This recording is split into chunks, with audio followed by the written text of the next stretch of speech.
Well, well, well. Hello, hello, hello. It's time for a unit review. And my chat is immediately broken. Thanks, YouTube. Thanks, that's what I want. Alright, so as normal, the process here for anyone... I'm gonna have to explain this again to anyone joining in, to be clear. So I should probably do the normal Zoom thing and like wait, but I don't like making the people that were already waiting wait more, so... hello, hello. Normal process here will be... There's a pinned message, though, if you didn't see it already. There, you can go to that message and it will take you to a Google form where you can submit your information. Where is my browser? There there it is.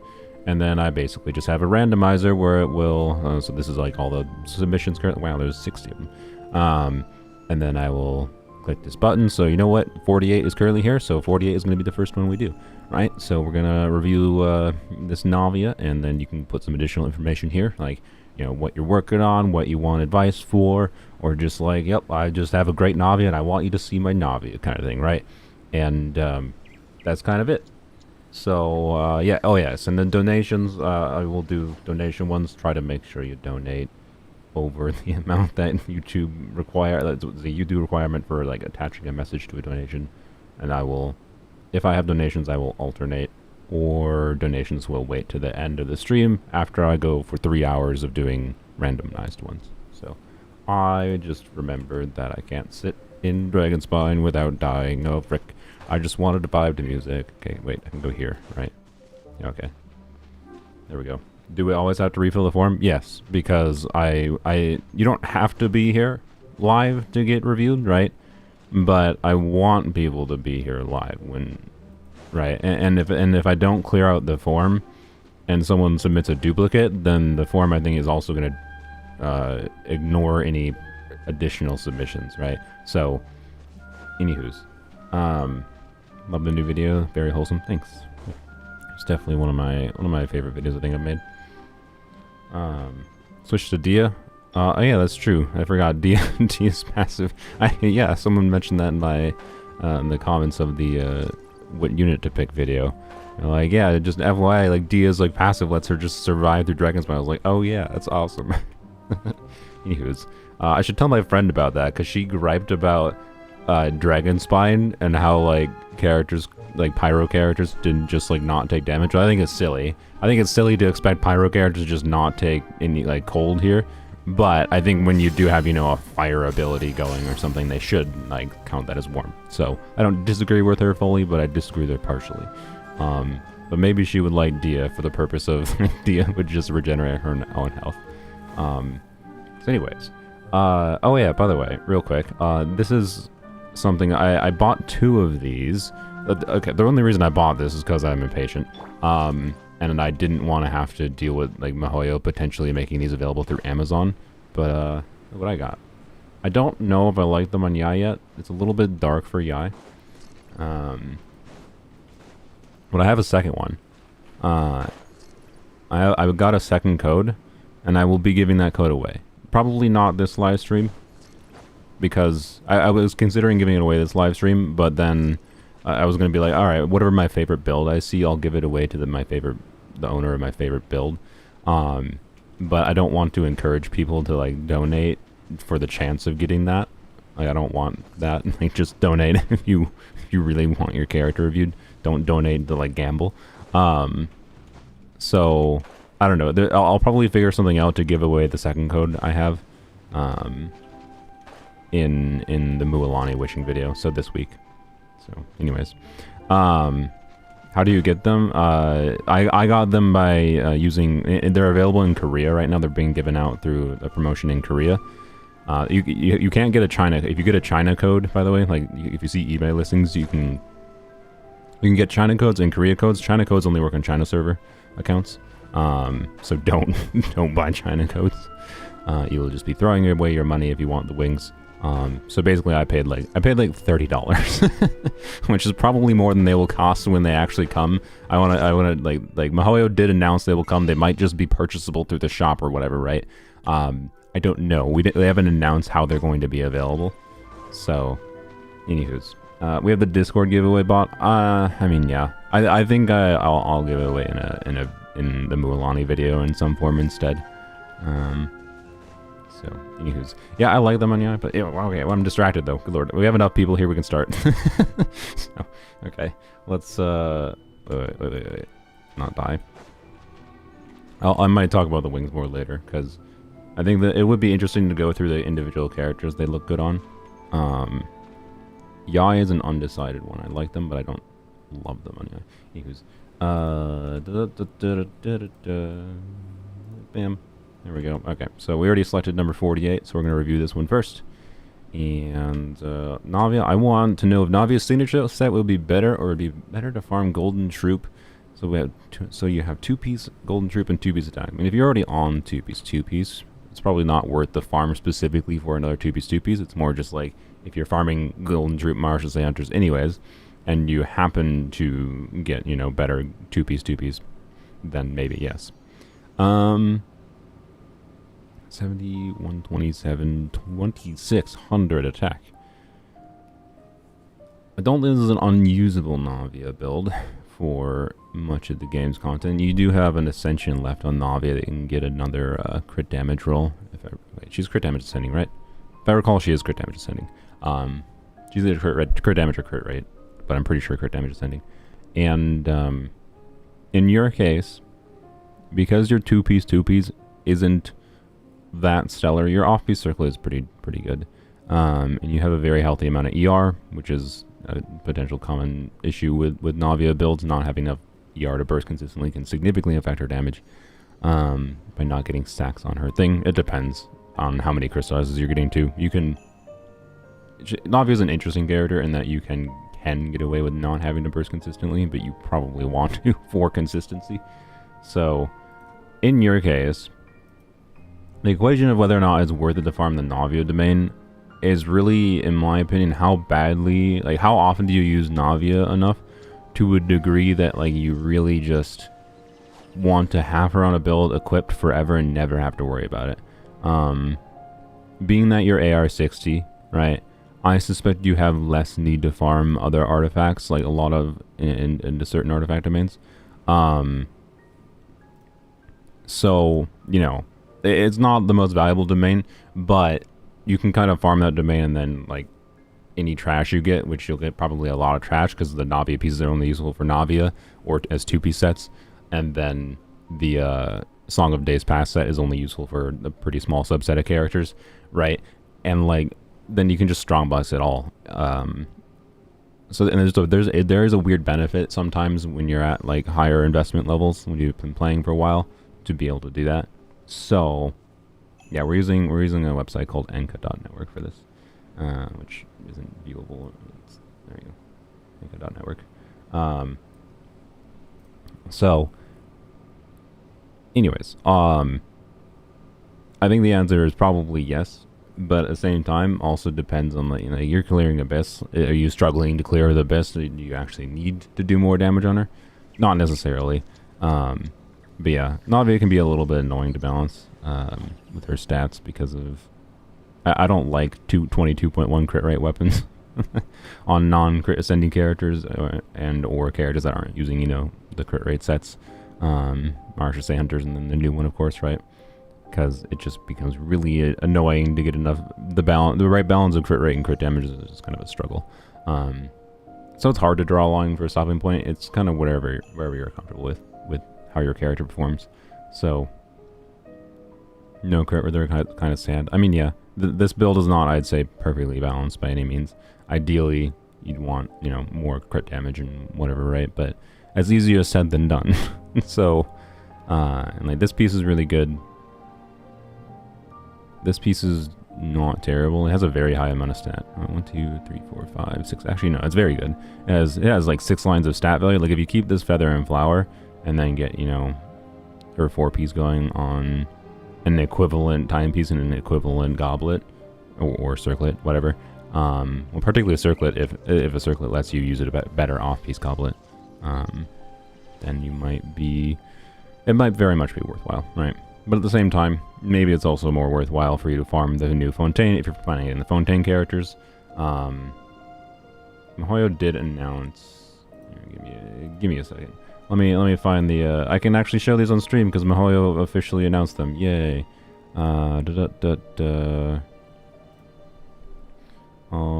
Let's see. Could I find the official post? Give me a second. I want to find the official post for the new artifacts, right? The new artifacts, if you're planning on pulling for Natlan characters, you should probably be farming them, right? For a little while. And in that context, where the frick is the post? Oh my god. Where did I see it? Oh, there they are. Okay. Okay.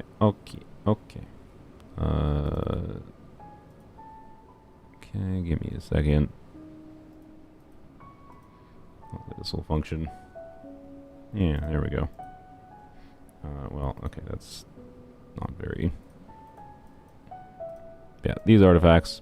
So, these are the on-fielder artifacts. Basically, what this says is Natlan characters get 15% damage bonus and 40% crit rate when they are on-fielders. That's basically what this artifact set is. It's better MH for Natlan characters. Yeah. So, yeah, specifically for Natlan characters, though. Unless they make characters like that give other units like the ability to use Night Soul points, but I find that unlikely personally. I do not think there's going to be a Furina situation where like the Pyro Archon enables this set for literally any on-fielder. I highly doubt that.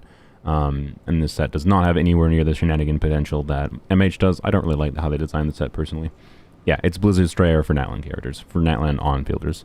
And then this is basically the support set for Natlan off-fielders, with the asterisk of this set can be used as a 2-piece when Natlan characters in the party. It's basically just a 2-piece energy recharge set. Well, no, not energy recharge, just a 2-piece energy refund set when a Natlan character's in the party, which is something. Like, at least it has a usable 2-piece, but it's not a very good 2-piece realistically. And the 4-piece set is potentially very, very strong, but again, mostly for Natlan characters. The 4-piece bonus for non-Natlan characters might be useful in these situations. Like, I kind of like the idea of using this as a 4-piece on Zhongli a little bit more than Tenacity, but it's like, eh. It's like, eh. So, anyways, like, they're both like Natlan specific. So if you plan on pulling Natlan characters, and these artifacts are very strong and will be wanted, and in that context, right, it makes more sense to probably farm that domain for a while. Save your artifacts for like when the strong box has these in it. I'm hopeful right now that because the interesting thing is with the strong box, right, they added Marshal saying Golden Troop to the strong box in 5.0, so in 2 days. And my hope is that instead of like having to wait till next year, right, so until version 6.0 for them to add Navi's artifacts, that they're just going to add artifacts to the strong box 1 year after the release. So my hope, cross my fingers, we probably won't know this for a little while, like until version 5.2 when version 5.3 is in beta, because these came out, because her artifacts came out in 4.3. My hope is that they're going to release these in Strongbox in version 5.3. So right now, I think that for most players, that's the smart decision. So anyways, that was a long tangent on that question, but I think it was a good thing to mention. But yeah. Please make an Artifact Strongbox livestream after 5.0. I mean, it probably won't be an Artifact Strongbox livestream, but it probably, I don't know, as far as like 5.0 content, I plan on talking about the Artifact Choice Selector thingy, I forget what it's called, the Artifact Choice Selector, because like I think it's a little bit, I think that there's a lot of people that are going to make mistakes with using it, like for the resource cost it requires. That I want to like do that. Yeah, well, it's called Sanctifying Elixir is the currency you need to be able to create the artifacts, but then the actual thing that lets you do it is like a little typewriter thing. I forgot. It's like it's so overly convoluted in my opinion. But anyways, I'll be making a Mualani video. Let's do another one. I'll be making a Mualani video, and I will be oh boy, having a stroke. There's definitely other things. I was gonna make content where I had ideas somewhere, but anyways, yeah, artifact transmuter. I don't know. I don't know what the video is going to be titled, but I'll have a wishing video, of course. Oh yeah, the wishing video, by the way, and this is something I'll probably talk about in... I'm planning on streaming on Tuesday. We'll talk more about 5.0 things, I think, then, maybe. But the wishing video this time will be talking about the new wishing system changes. You just got Emilie today. Nice. Congrats. I didn't expect to get her, so I didn't pre-farm for her. She's a nice unit. And Deepwood is coming in the strong box, so you'll be able to just get her build going there if you need to, which is cool. Waifu Slayer, use the Google form. Right now I'm just, for random selection, like the most fair way for me to do this is to randomly select them. And then, thank you Biomech for the timely donation. If people donate, you can, you know, put a message along with your donation, and I will do donation reviews as well. But at minimum, I'm alternating between, so if I get a bunch of donations, I will alternate between things, right? So, thank you Biomech. Keqing, Emilie, and Alhaitham. Laura. This seems like a fairly standard emblem build on Raiden. Notably, Skyward Spine, I believe, does show its crit rate in the substats here. Or not in the substats, in the menu here. Unlike the catch, which does not show it here because the catch has a conditional crit rate buff, not a universal buff, and it's passive. So, it's a little bit low on crit rate, is what I can say. Which is kind of the struggle with Raiden in general. But, I mean, if you're fine with playing the 50-50 game, this Raiden can definitely output a lot of damage, but her, as always, her limitation is, I think, the teams you're using her in, and the team she feels good in general with this kind of build, less than the build itself. So, also, yeah, 5-piece, let's go. Since you're on 5-piece, actually, now that I think about it, like, you might be served better by switching to a crit rate circlet with a bunch of crit damage. Alright, go up to 70%. I don't know, it's gonna be imbalanced either way, most likely. But I would personally prefer going to like 70% crit rate by switching to a crit rate circlet, and then if you have like ideally it would be like a 30 crit damage substat piece, which is not super likely, but you have the ability to do an off piece, so maybe it's more likely, right? And then you go to, that would be 100, that would be 70 crit rate, 130 crit damage. That'd be a heck of a lot more consistent build, and should be better for average damage. But since a large part of the satisfaction of playing Raiden is seeing a big number, maybe it's not your preference, I don't know, right? So that would be my only potential advice, but yeah. Raiden has struggles that are more significant than her build. We're doing a Keqing, we'll do Emilie last. Alhaitham. C2 Keqing, Mispler, nice. This is a very, very good Keqing build. 2-piece, of course. So a bit more of like a... The benefit of this is more universal, right? So this is a stronger Keqing for like the overload. To be clear, like... Keqing with non-aggravated teams is not as strong. She doesn't have a lot of like raw multiplier damage. But this is a very, very well-balanced Keqing. So, yeah. I like it a lot. Yeah. I don't think there's much to say about it. It's just a very, very good Keqing. Nice skin, too. I assume that means you have the skin. I'm not sure. Yai. Yeah, you didn't say Yai, but I like Yai. Anyways. Hey there. Wolfang. Nice. I mean, same story as Raiden, to be honest. So, you know, even more so, honestly, because Alhaitham has a lot more hits, right? Raiden is easier to potentially RNG optimize around critting on her biggest hit kind of thing.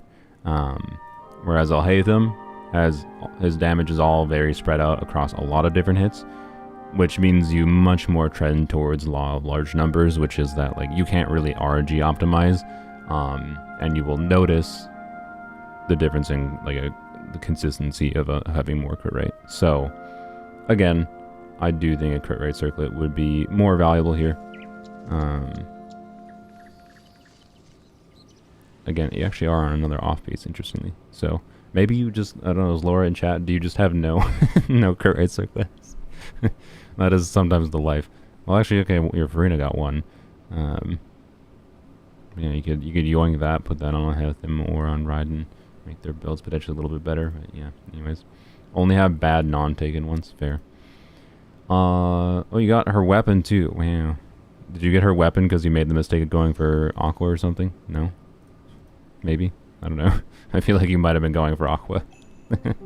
And then you got that, and then you got this, and after you got this, you're just like, okay, I guess I'll wish for Emilie. This is a good 2-piece build for in progress build. 2-piece build can absolutely make sense, especially if you're using Deepwood on another unit on the team. It can technically be better than Deepwood if someone else is on Deepwood on the team. But I definitely personally just recommend Deepwood on her.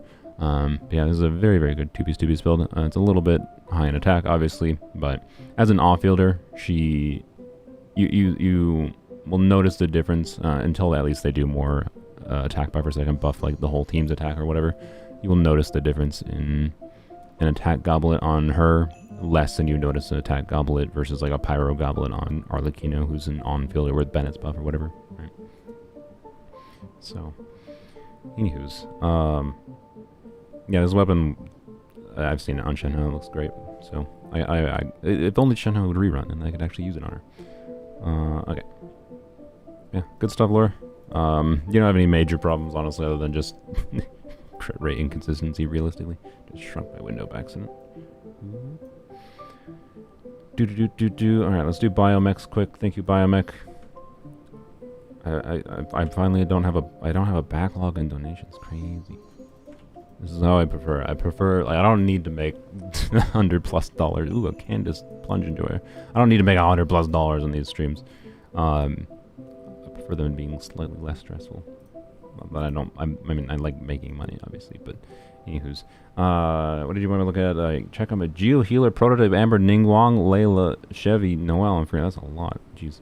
Also, I forgot to... I'm not going to set any limit again yet, but maybe I will. I feel like I already looked at your plunge Candace in the past. I like your Candace. Ningguang. Yep, this is a healer Ningguang. Nice. I like it. Yep. I have no idea how much damage a healer Ningguang does, but it's fun. I like that you can do it. Right. It's just a weird thing that you can do R5 Amber on 4-piece maidens and turn any catalyst unit into a pretty decent team-wide healer. I don't know. It's just fun. Any catalyst unit you can heal. This heals R5 Amber heals 18% of any characters, not of like Ningguang's HP. It's 18% of your other character's HP. But it scales with her healing bonus. So maidens with a healing bonus circle gives like 70% healing bonus after using a buff or using a burst. And that means like it heals like, what is it, 35% or something? Or no, with Furina's buff, right? This is something you do with Furina. It heals, I think, in the neighborhood of 35%. So no, closer to 40%, isn't it? But anyways, whatever. It heals a lot. This is all. It's a fun thing you can do. There will probably be a time where it like becomes with Furina, it becomes like a best in slot build on some character because Mihoyo accidentally forgot it was a thing and it becomes like the way to build a character. Even though right now it's more just like an option in some niche cases. Anyways, I like it a lot. Assuming you have enough ER, it's fine, right? That's really the only question, which I assume with Prototype Amber's energy refund and this amount of ER, you're probably perfectly fine. I don't think she has crazy ER needs. Thank you, Timothy. Also, thank you for joining my bosses, Laura. Appreciate it. Layla, Chevy, Noelle, Furina. Oh, wait, okay. Layla. Ooh, crit Layla build. Wait, no. Hybrid Layla build. Sorry. Interesting. Yeah, I mean, hybrid Layla is probably the way... if I liked using Shieldress more. hybrid Layla is probably the way I would go. She does have some HP scaling damage. I believe in her burst is HP scaling damage, if I recall. So, something like this can see some meaningful like melt damage or whatever in some cases. Blah blah blah blah blah, and still shield a little bit, which is one of the more interesting and I think fun aspects to her kit. Her C4 I think also buffs based on her HP, if I recall. Or no, is it buff based on her HP or is it just a buff in general? I can't remember. But so her burst costs 40, so she has enough ER. Yeah. Or is that Ningguang? Either way, I mean I know she has a burst cost of 40. Chevy, Noelle, Furina. Wow, my brain not remembering 5 characters this early on is not a good sign. Hey, 4-piece songs. I just got Chevreuse on this set. This set really starts to make sense, I feel like, with Chevreuse on C6. But pre-C6, especially because you have a crown skill, it still actually is good, particularly if you're like using Bennett in Chevreuse teams, because Bennett is oftentimes usually on Noblesse in Chevreuse teams, and therefore Chevreuse doesn't need to be on Noblesse. Plus, you know, then you don't have to burst on Chevreuse. There is still reason to burst occasionally, so I still like having a little bit of ER on this set on her. For just like the front-loaded pyro and ability to like it helps you like get through the geo shield and whatever it is. I think some people might undervalue Chevreuse's burst, but this is still probably enough ER that you don't really have to build with this weapon refunding energy. It's so rude of them. They released this weapon, which is so freaking perfect for Chevreuse. It was awesome of them to release this weapon for her, and then they just haven't rerun Chevreuse. Like, rude. Rerun this character. Anyways, like, they need to rerun good characters more, right? So, anyway, especially characters that are good at C0. Yeah, whatever, I like it. Good Chevreuse build. Also, you even got some crit built on her, so she'll actually hit some occasional decent damage, even on a HP focus build. She does attack scaling damage, so it's not going to be very significant on a healing focus build, but, you know. Anywho's. Okay, now I'm getting swapped. Okay. Here I thought I wasn't going to get backlot of donations. Thank you, Finks. Thank you, Finks. Oh, I will have time for it. Any donations, if I don't have, which yours are earlier on, so I should get to them sooner rather than later, but any donations, if I don't get to them, will be at the end of the stream, at the 3-hour-ish mark. But thank you. We'll get to your soon. Noelle. Yeah, good Noelle. A lot of ER. More ER than I have usually had to use on Noelle. I'm not sure what team you're using, but Noelle's mainly an on-fielder for Furina and Yelan, yeah. I have found 140 to 150 be fine when I've been using Noelle with Furina and Yelan in the past. I use MH, also 5-piece Gladiator Flex. But yeah, obviously a lot of this ER is coming from Fab, so that makes sense, right? This is a very good Fab build for Noelle. I use a crit weapon, what is it? Serpent Spine, yeah, that's what I've used. You didn't say to look at Furina, is that it? No, you did say to look at Furina. Oh boy, ER? I mean, it's like right on the edge of fine with Fab. Like, one thing I didn't really comment on in the account fixing video on Loredano's, the Can I Fix a 78-year-old's account video, was I switched to what's it called? Pestering Desire on her Furina, and she went up to like 220 ER, and that like was not enough to burst consistently. when in the teams I was playing Furina, and I was just like, it didn't really matter. Oh, so let's see for Furina. Never mind. Okay, you're fine. Yeah, I didn't notice that. It didn't really matter because, like, for that account had like other characters with ER issues, so Furina's ER was not really the problem compared to the other characters' ER issues. And she was only like, I think, 2 ER rolls away probably from being able to burst more comfortably, but still. It was definitely yet another piece of evidence of, like, I prefer a fairly high ER build on Furina. So, this is probably fine with C4, though. Yeah. So, nice, very, very nice Furina. Let's do another random. Sorry I spent so long on that one. Yeah, things, as long as I have thoughts in my brain, I say the thoughts in my brain. That's how I do these. I don't like set, like, I'm only going to spend X amount of time or anything. I just have thoughts and I say the thoughts. So, below 180 ER for any Hydra teammates. Yeah, generally speaking. Wanderer, Raiden, and Yelan. Oops. Oh, I just fricked something up. Oops. Control Z.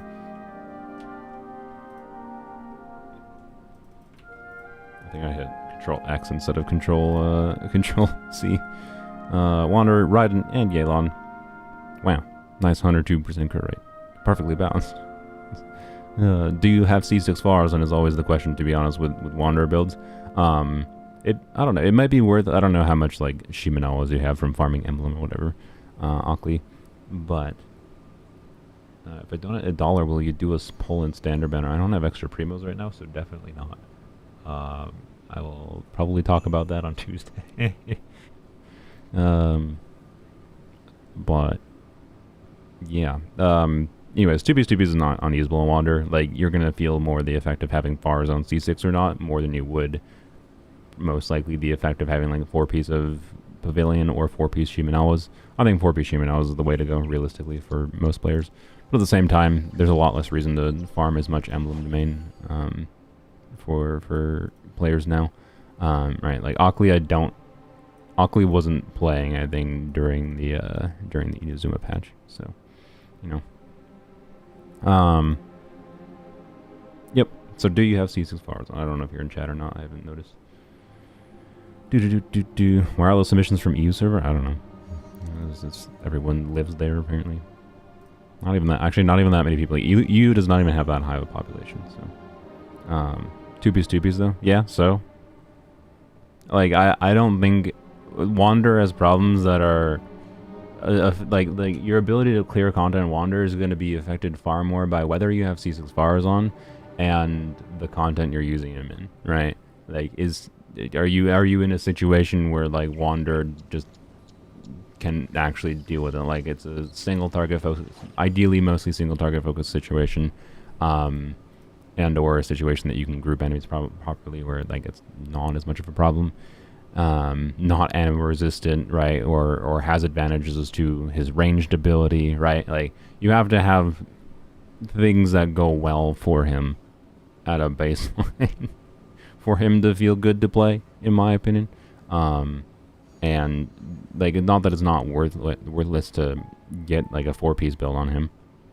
I do think it's probably worth going to 4-piece Shimenawas if you have a good build for it. Like, test it out if you haven't considered it. That's kind of all it is. Yeah. What was the other ones? Raiden and Yelan. Man, everyone likes having people look at their Raidens, and they're always just like a normal Raiden build. There's not much to say. Like, I feel like people ask about this maybe because they just like want to. It's either like validation of how much resources they spent in Emblem. Like, this is obviously an extremely good Emblem build, a normal build, right? Or it's they want advice because despite the fact that they spend an extremely high amount of time in Emblem, their Raiden still doesn't feel very good. That's because Raiden's not a very good carry at C0. So, or C1. But yeah, this is an extremely, extremely good Raiden. If you're pulling for Raiden, do not expect to get this kind of build in any short amount of time. Yep, this is extremely good Raiden. But again, it's still limited by like the teams that Raiden makes sense to be used in. So, yeah, this is a. Oh, look at 3 HP rolls. Get wrecked. Also, best artifact on this build is this piece, this feather. I'm pretty sure. Some people might disagree because, you know, look at this goblet. But, and also this circlet is ridiculous too. Although the circlet doesn't have any other valuable stats. But this, man, an emblem piece that's 30 CV plus 3 high ER rolls is cracked. I think this is the best piece on the build.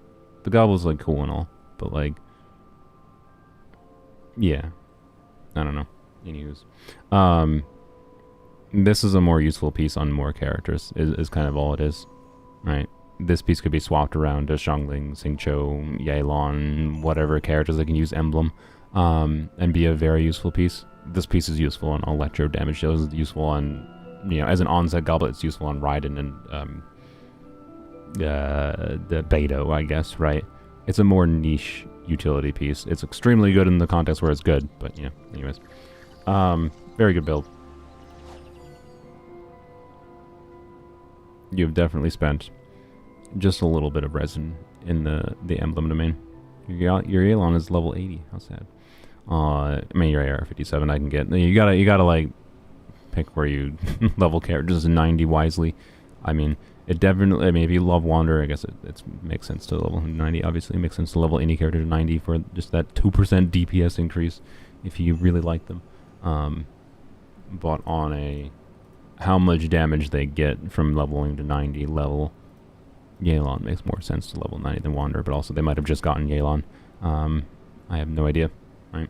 So, Zhongli a must pull. I don't have him, and I don't intend to get him. Well, okay. They gave a 4-star runs with him. I will consider getting him eventually. He has some, and also with Keqing's release, I'm more tempted because of microwave shenanigans. Like, there are shenanigans to do with his kit that are unique. He has a lot of unique things about his kit. I actually really hate him. My hot take, it would have been healthier for the game if his kit was the same as he was originally released as. Which is a very hot take. Just saying. I think it would have been better for the game. Whatever. Like part of the reason that Genshin has, the reason for that is Genshin's, and it's not just Zhongli that's caused this. It's more just like the generalization. But Zhongli was a contributor.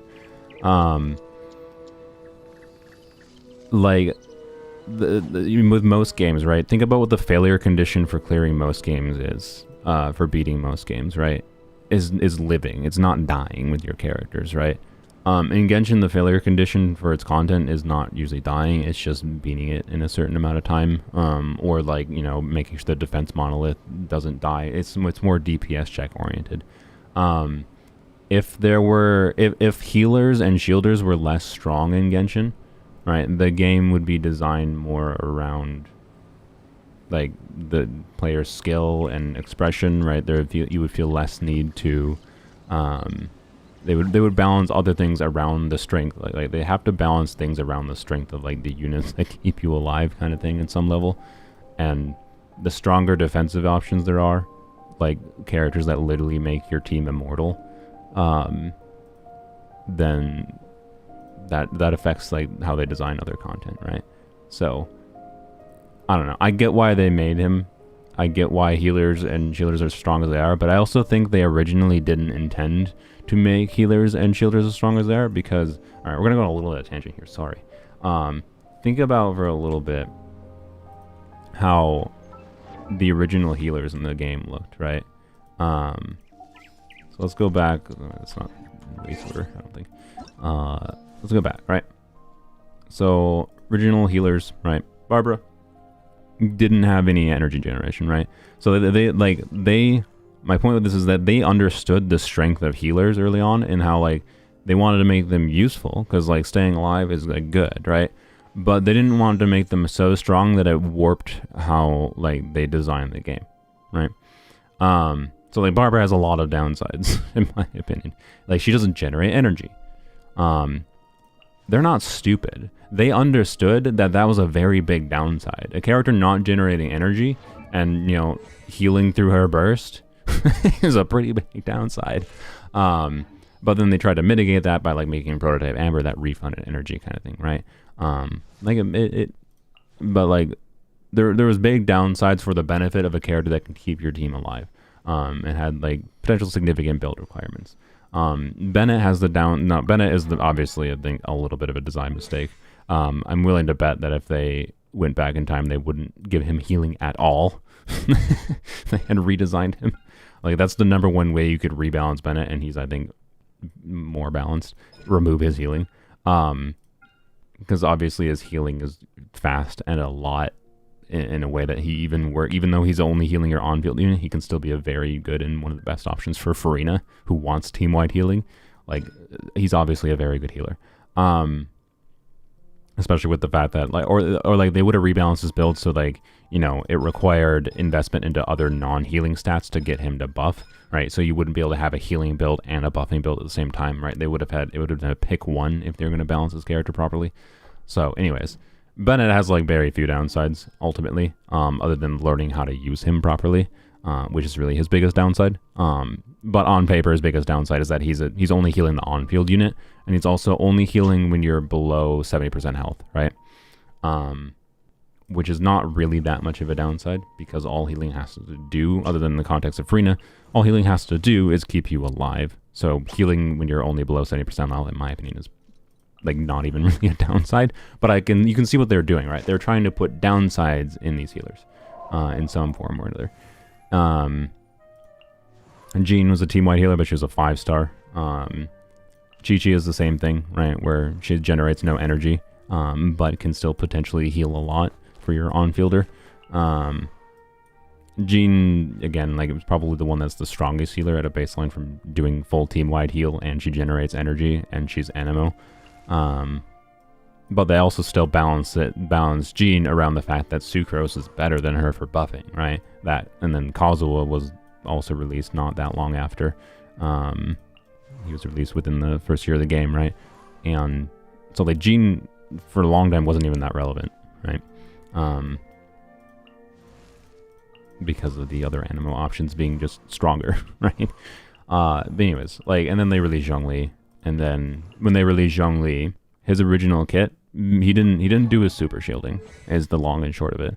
I'm not saying they designed him perfectly at C0, or in his original release version, but his original kit didn't have like the res shred and super shield. And yeah, like, and as far as like shielders before Zhongli, what we had Beidou. Xingqiu was a really well balanced form of defensive utility in my opinion. A very, very well balanced and well made defensive unit. You get overtuned in some ways because Hydra is strong, but that's fine. You know, like, we didn't even really have shielders before Zhongli, realistically. We had Xinyan, I guess, right? Are those the only two? Is there anyone else before Zhongli? Or Noelle, I guess, right? And Noelle didn't generate energy, right? Like, they balance these defensive utility things around pretty significant downsides, is my point. Because they understood the strength of units that can keep you alive. And I think that's because they originally intended the game to not be as much of a DPS check as it is now.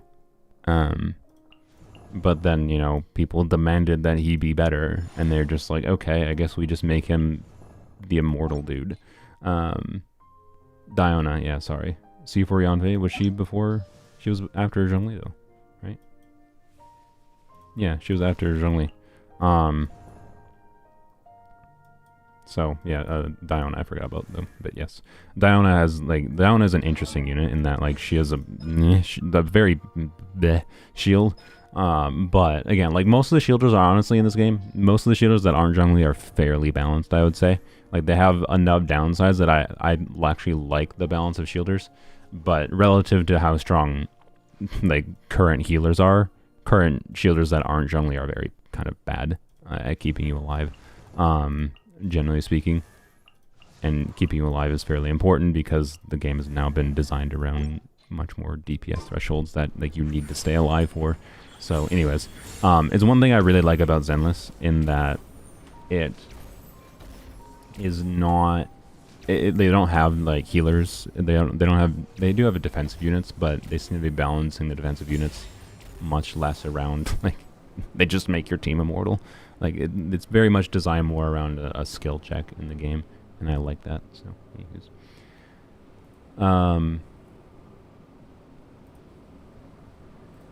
That's yep.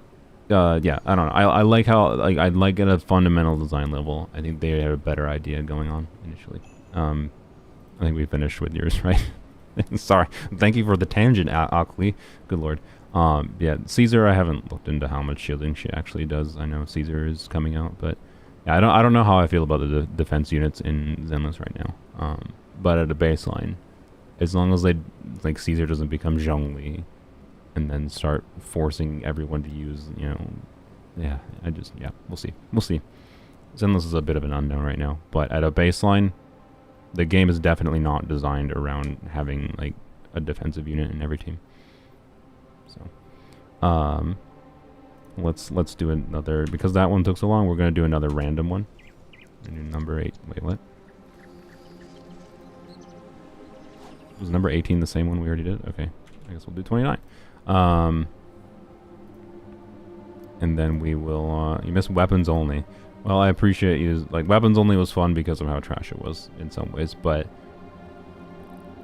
boy, can I tell you, like, it was wearing me down. Like, it was definitely when I was at my, like, when I was playing weapons only was when I was at my most pessimistic about Genshin, quite frankly. So I need to copy this. Like, I think it was better overall for everyone, including me, like, for my content, right, for you guys and for me to end that series. But yeah, Navia and two piece resin efficient, free and efficient. Okay. Wow. Yeah, that's a. Wait. Two-piece songs. Oh, I see what you mean by resin efficient. Okay, resin efficient would not be farming her domain though. So, but I now know what you mean by resin efficient in quotations. That's great. Thank you, Lexi. That resin efficient in quotations makes sense. That's funny. Honestly though, still it's more than a good enough build. I don't think you really have that much of a problem. It is sad to get this good of a goblet on the wrong set though. I hate when that happens. When it's like when you would really appreciate an on-set goblet and then it gives you a good goblet in the other set. Like, oh, I'm so sad. Anyways, yeah, this is a good Navia build. Like, it's functionally a two-piece, no-piece build, right? Which is not ideal, obviously, but at the same time, with as good a build as this is it enough to prevent you from clearing? I'd say most of the time, no. But obviously, I imagine you like Navia enough, it's probably going to be worthwhile to continue trying to get a 4-piece build on her in the future, and maybe at least in the strong box. Not potentially through farming it, necessarily. But oh boy. Oh boy. Why a Song of Days Past? Because it's resin efficient. See? It's resin efficient. Because that's what it gave them. Built DPS Chevreuse should have kept it for you. You could have. Furina fish. Rare official. Ooh, a Festering Desire build. Wow. That I just had like a gross like spit sound that came out of my mouth. Take a drink of water. Clear out my garbage. Yes, that's the healing set. No, it doesn't make sense. I wasn't saying it made sense. But they said resin efficient in quotations. That means they're not actually trying to be... It was a joke saying that, like, they were farming for the set and this is what they got. Like, this very well, right, with as good as these two pieces are, right, I think many players would probably make the mistake of potentially forcing the 4-piece bonus when it might not actually be better than this. Like, 2-piece, this is functionally a 2-piece, no-piece build, and it might be better than a 4-piece build, right, that they have available. I don't know what they're, maybe they're just doing it for a joke, but it very well might be better to do this in their situation, because you got to evaluate based on artifacts you have. Don't just equip the 4-piece set because the 4-piece set is their best in slot. That's what most people think, right? They go look up a build review and they're like, oh, this guide says their best artifacts are this 4-piece set, and then they just force the 4-piece set, right? Like, no, the 4-piece set is just giving stats, and so are these artifacts. These are giving stats too. So it's just like, do you have enough stats to clear, and you're fine, right? Is in my opinion ultimately all that matters. Will it be worthwhile to continue farming if you really enjoy Navia? Potentially, yes. But, like, does it actually matter? Not necessarily, right? And this might be literally the best they have. Thank you for the donations. I'll hopefully get your stuff in a little bit. Anyways, what was the other ones? For inefficient. Yeah, other than ER, I mean, like, having just recently used a Festering Desire Furina on someone else's account that had 220 ER, I can say there's definitely teams where this will not be enough, but you have a HP timepiece, which means you can just switch to an ER timepiece.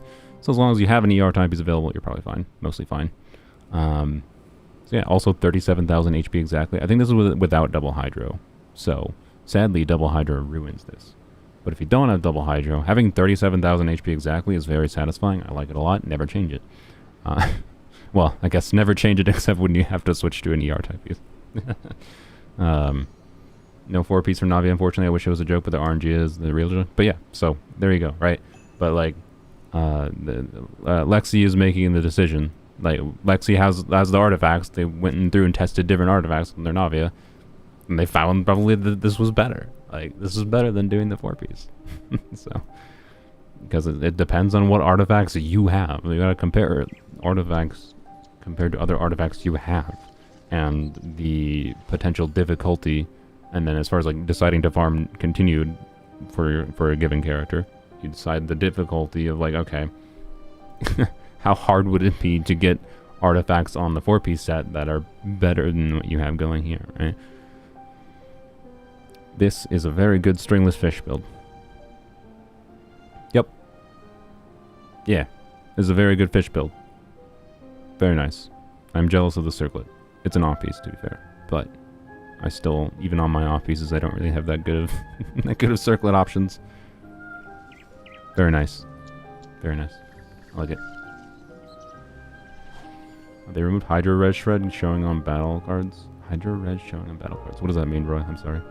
We're still taking UID submissions. Yep, it's in the pin comment. Okay. Alright, we gotta do a donation one because I did two of those.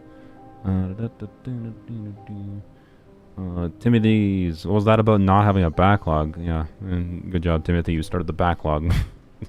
Emilie this time. Nice. Okay. Timothy is saving me. He's not only saving me, but ooh, what the heck just happened there? That is a different number than I typed in. What happened? Or like, did anyone else see that? Oh no, you didn't see it because it's below the screen. But when I pasted this in, it pasted a different number.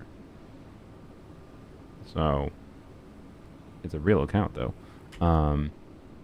Anyways, like I saw the number change. That was weird. Anyways, here's Timothy's account. Check the level 1 Lynette. I mean, it was not viewable. Their profile wasn't visible. So, Emilie, Lumideus. Nice. Definitely slightly imbalanced. Like with oh wait, this is not even leveled up all the way. Okay, yeah. So you will almost surely want to switch to a crit damage circlet with Lumideus LOG and how much crit rate you already have in substats, right? Because you'll have like 90% crit rate right now. Obviously, ideally, you want like if we, yeah, if you level this up all the way, you switch to a crit damage circlet, you'll go to like 70% crit rate, which might be slightly inconsistent. So I'm not saying there's not value to building higher crit rate, obviously. But I'm pretty sure once you get this level to 90, and then get a crit damage circlet, if it has like 10% crit rate, especially, probably that's the baseline, honestly. Or if you have a goblet, that's better. If you have a goblet that can switch to some crit rate substats, a little bit better balanced goblet, whatever. Not that it's a bad goblet, then this is a very good build. Unlike I've seen some people say like, oh, you don't need to build any energy on Emilie with her signature weapon, and like the answer to that is like technically yes, you don't really have to build ER with her signature. The interesting thing is like when you have her signature, it becomes feasible that you can have with her short cooldown burst, you can have a unit that if you have extra energy, even with her weapon refunding energy, it gives you more flexibility to like use her burst more freely, which can be higher damage output in some teams and some situations, so potentially significantly, but also can be really useful for like repositioning her thing, and not having to like get the like when you use her skill to reposition, you have to like get burning happening again to get it to go level up, and it's like it does take a meaningful amount of time that can be a significant DPS loss, and it's like one of those things I talked about where she's gonna be clunky to use, and using her burst a lot can make her not clunky to use. So I actually have switched to like having 130 ER, I think. I was originally running a meaningfully higher attack build. Like I think I had like 2360 attack or something on a 4-piece Deepwood build on my main account. But that was with like 105 energy recharge. So I have switched to like a different flower that had like 20 ER or something on it. And now she has like 120 ER, 125 ER. And the build feels better, right? A little bit less damage, but feels better overall. So, like Emilie's burst is useful enough that having excess ER is really nice. But when it's one of those problems where when you're just spreadsheeting, she's actually a really good example of a character where if you just spreadsheet,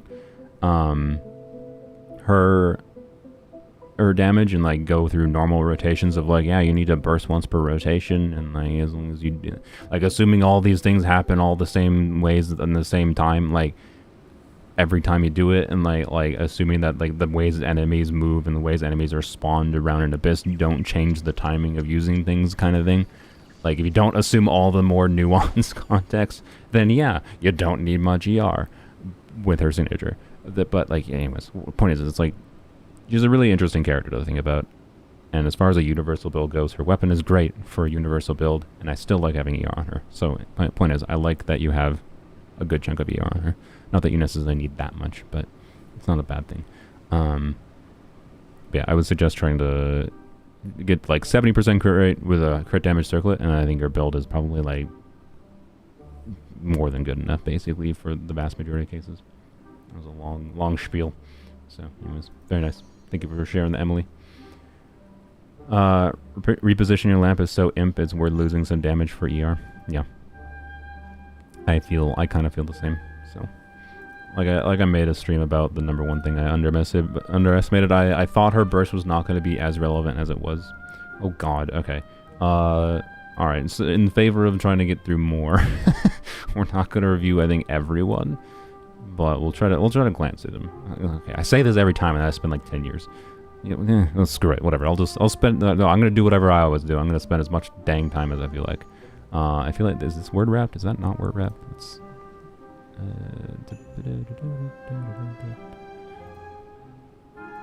There we go. Other characters are for likes. Okay. Whatever. I'm not gonna say I'm not gonna look at them. I'm just gonna look at them and then say the things that come to mind. So I'll go as fast as I feel like. It's my problem. It's my problem. How many submissions do I have? Yep. To be clear, it might be less than 270 because there are duplicates that it will be ignored. But yeah, I'll try to go through this faster. Gaming on a vape team with Arlecchino. I don't know how to build Arlecchino properly, vape team with Arlecchino. Vape team with Furina. I don't know how to build Arlecchino properly and crit Kokomi. Interesting. Okay, we'll look at Gaming. Seems like a pretty MH Gaming C6 even. I think you might actually be. No, are you? I can't remember how much crit rate C6 gives. I think it's fine even if you are overcapping slightly. It seems like a good C6 build, other than the fact that ER check. Like this character does need to burst consistently, so you know what? If you're bursting consistently, it's fine. I think usually he has more ER needs than this though. So yeah, Rain Slasher is, I don't know, it's one of the use cases for Rain Slasher. It's relatively rare, but yeah, it's a good damage build other than ER check. Also, you know, the Pyro Gobble would probably be better, but especially with Furina on the team, having a bunch of damage bonus, not that bad. This is a very strong Furina build, other than the fact that I'm assuming she's solo Hydro if you're using her with Gaming. You didn't even say to look at Furina, did you? But, you know, ER. ER timepiece. Scaramouche Kazuha. Nice Kazuha. You even have a very good chunk of ER. In some cases, you'll probably still want to switch to an ER timepiece, but you have the ability to just, again, switch to an ER timepiece, so you're kind of fine. It's a good build. Very, very good build. Having this much ER in substats and having this much EM is not easy. It's not worth farming that much for him, to be clear, to get 100 EM substat pieces in this much ER, in my opinion, versus just like using Sax Ward or Fab or whatever. But it's impressive. So, Scaramouche, nice, yeah, nice 4-piece Desert Pavilion build. Yep, this is probably better than that 2-piece build we saw, right? But I want to emphasize, not like in a level that's like, oh my god, this build is so much better, it's gonna clear all the content. Like, no. The 2-piece build was fine. Sacrificial Jade on MH. Very nice. Crit Kokomi. I'm not gonna add up what the crit rate stats are. Oh wait. No, I can add up what the crit rate stats are. I just have to add MH. I'm stupid. She has like 50% crit rate, which is kind of near the max you can realistically do if you still want to have some crit damage on crit Kokomi. So yeah, nice crit Kokomi. This looks very similar to the crit Kokomi build I did, I think, last year. Very nice. I like it a lot. Obviously, it's worth mentioning, like, crit Kokomi is something that's fun. Crit Kokomi is something that's fun to do just because of the fact that she has negative 95% crit rate. It's not something that actually makes sense to do, because Kokomi has, you can just build her not for crit. Like, build her for full-on into her normal attack damage, and she can do a very meaningful amount of non-crit based damage, right? And that's what makes more sense to spec her into, is her non-crit based damage. Like, it's fine. I built a non-crit Arlecchino and cleared the Abyss without a problem. An Arlecchino hyper carry team without her critting, and it still worked. Like, this character was actually intended to be built that way. So, anyways, Yep. But crit Kokomi is still super fun, so I love seeing crit Kokomi. I'm just saying, on an objective level, it is not wrong that crit Kokomi doesn't make sense. It's just a fun thing to do, because it's funny to see really big crits on her. I think on my video I got like 80k or something when I did a similar build to this one. As far as building Arlecchino goes, it seems like you know what to do for Arlecchino. Ideally you'd use a Pyro Goblet, but particularly if you're not using Bennett with her, which I mean most people do. It's not that bad, but like, yeah, ideally use a Pyro Goblet, but at the same time for an on-set Goblet, it's fine. I suspect, again, like, if I could clear with a non-crit Arlecchino, I think an Arlecchino with an attack Goblet would be fine. Yeah, so, I don't know, as far as don't know how to build Arlecchino properly, you build her properly, you put it on 4-piece clad. If you're having any issues with Arlecchino, like, you don't need to bother leveling her talents anymore. If you're ever having any issues with her, your problems are probably relegated to not understanding her kit. Like maybe you're not waiting to do her charge attack after the 5 seconds, so you have to make sure you like start a rotation with E, do your other characters, and then by the time you switch back to Arlecchino, her X should change into like the more glowy look, and then you can do a charge attack, absorb from enemies, and then start whacking, right? So anyways, but your build is, I think, more than good enough, in my opinion. Not that it's impossible to get better. Like if you want, you could try to make it better, but I don't think it's strictly necessary versus just playing around with different teams you like on her. Yeah, I did that pretty quickly. Yay. Okay. Let's do Finks's donation one quick. I do have time for it, Finks. Would you take a look at my built characters? Okay. You get 10 euros. We'll try to take a look. Look-see Lou. But I'm gonna go, since you want me to look at all, I'm gonna go through them a little bit quicker. This is a good Yelan. C1, so 170 ER should be more than enough. Yeah, this is a very good, well-balanced 4-piece emblem Yelan with C1. Yeah. Plus you have C1 Aqua. You know, if you're looking to spice up your life, try forward vape Yelan with C1. It's super fun. You already have a Crown Burst too, so yeah. These are, don't undervalue these kind of pieces, by the way. And like, yeah, nice feather. This is a very good piece. I mean, all these pieces are honestly really good. Even the goblet as an onset goblet, like, don't undervalue these HP rolls on Yelan. These are very close to the value of crit damage rolls, so it's like, this is 5 relevant stats for Yelan on an onset goblet. That's very good. Yep. Anyways, don't undervalue a feather like this. Having these emblem pieces that have 24 ER on them and have a little bit of crit are super valuable. So 170 ER enough. With a C1, I think it's more than fine. You might have some issues in some contexts, but like, again, with Yelan's true place to shine nowadays being double Hydro teams in particular, this is definitely enough. But even solo Hydro with C1, I think it's fine most of the time. Worst case scenario, switch to an ER timepiece, right? Nahida. Yep, I mean, this is Nahida built without Deepwood. I'm assuming they're not built. Not built. Okay, I guess we don't have to look at many of your characters since some of them are not built. I respect this. You know, Nahida is definitely edging into, like, it's part of the reason I like Emilie, to be clear, is because, like, a lot of the teams I was using Nahida in were teams that Emilie can be used in before. Or can now be used in, that Nahida is being used in before. So I am also leaning towards the using Nahida as little as possible crowd, because they made her OP and my protest of her is to not use her. So anyway, I'll still use her when she makes sense for having fun with another character, to be clear. But if I can make something work without using her, I'm going to prioritize that, usually.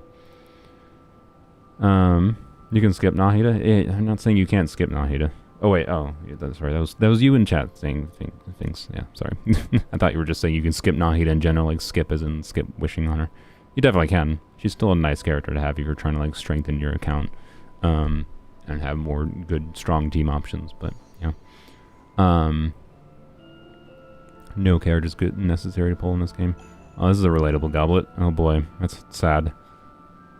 It's level 14, has had 2 defense rolls. It's still definitely worth at least taking level 16. If the game really trolls you and gives you another defense roll, then it's just worth leveling to 20 at the very least, because, you know, Let's see if it commits. See if it gives you 35 defense. But other than that, this is a very good 4-piece Reverie build. I don't think 4-piece Reverie is worth farming, in my opinion. But if you can get value from both the sets, like for Whimsy and Arlecchino, which, yeah, since you are on a two-piece build for Arlecchino, it potentially can make sense to farm, more sense to farm 4-piece Whimsy, right? And the Burning set can be useful on other characters, right? So, anyways, if this domain wasn't so annoying to farm, I would probably have farmed more of it by this point, but I just don't like farming. It's just annoying to farm. So, and can it message your build up? Did it? It might be out of date. I can refresh it or something. But it's a Tenacity Zhongli build if I've ever seen one. Hey, you're using Fav. Very nice. Level 60 Fav even. Yep. Understandable. I like a crit rate circlet on Fav Zhongli because make sure he actually procs Fav more consistently. But other than that, and I find he has plenty of HP for shielding regardless on poems only. Deathmatch or Ballad on Arlecchino. I mean, I would generally recommend Deathmatch. I think, particularly with Bennett, more crit rate is nice, and it gives a bunch of attack percent, which is always relevant for all of Arlecchino's damage. Versus the EM is only relevant for when Arlecchino is vaping, right? So, Ballad might beat out Deathmatch for vape Arlecchino, right? If you're doing something like Arlecchino, Yelan, Bennett, Kazuha, right? But I don't know. I just prefer more universal builds, I would say. So, like, I would prefer Deathmatch over Ballad. But at the same time, it's by no means a bad option. Like, it's still giving relevant stats. It's giving some crit. It has a decent base attack. And it's giving a bunch of EM. So, like, yeah, right? It'll be valuable. Yep. Pretty good 2-piece build. My Arlecchino should be 92 over 200 crit rate and stuff. Interesting. Are you sure? Are you sure you weren't, like, using food buffs? Like, or is there, like, a piece that's wrong? But, anyways. Thank you, Vinx. If there's something, like, that changes my conclusion or whatever, I can go relook at your Arlecchino or whatever. But let's do a random 60 any characters. Vape Nilu. Ooh.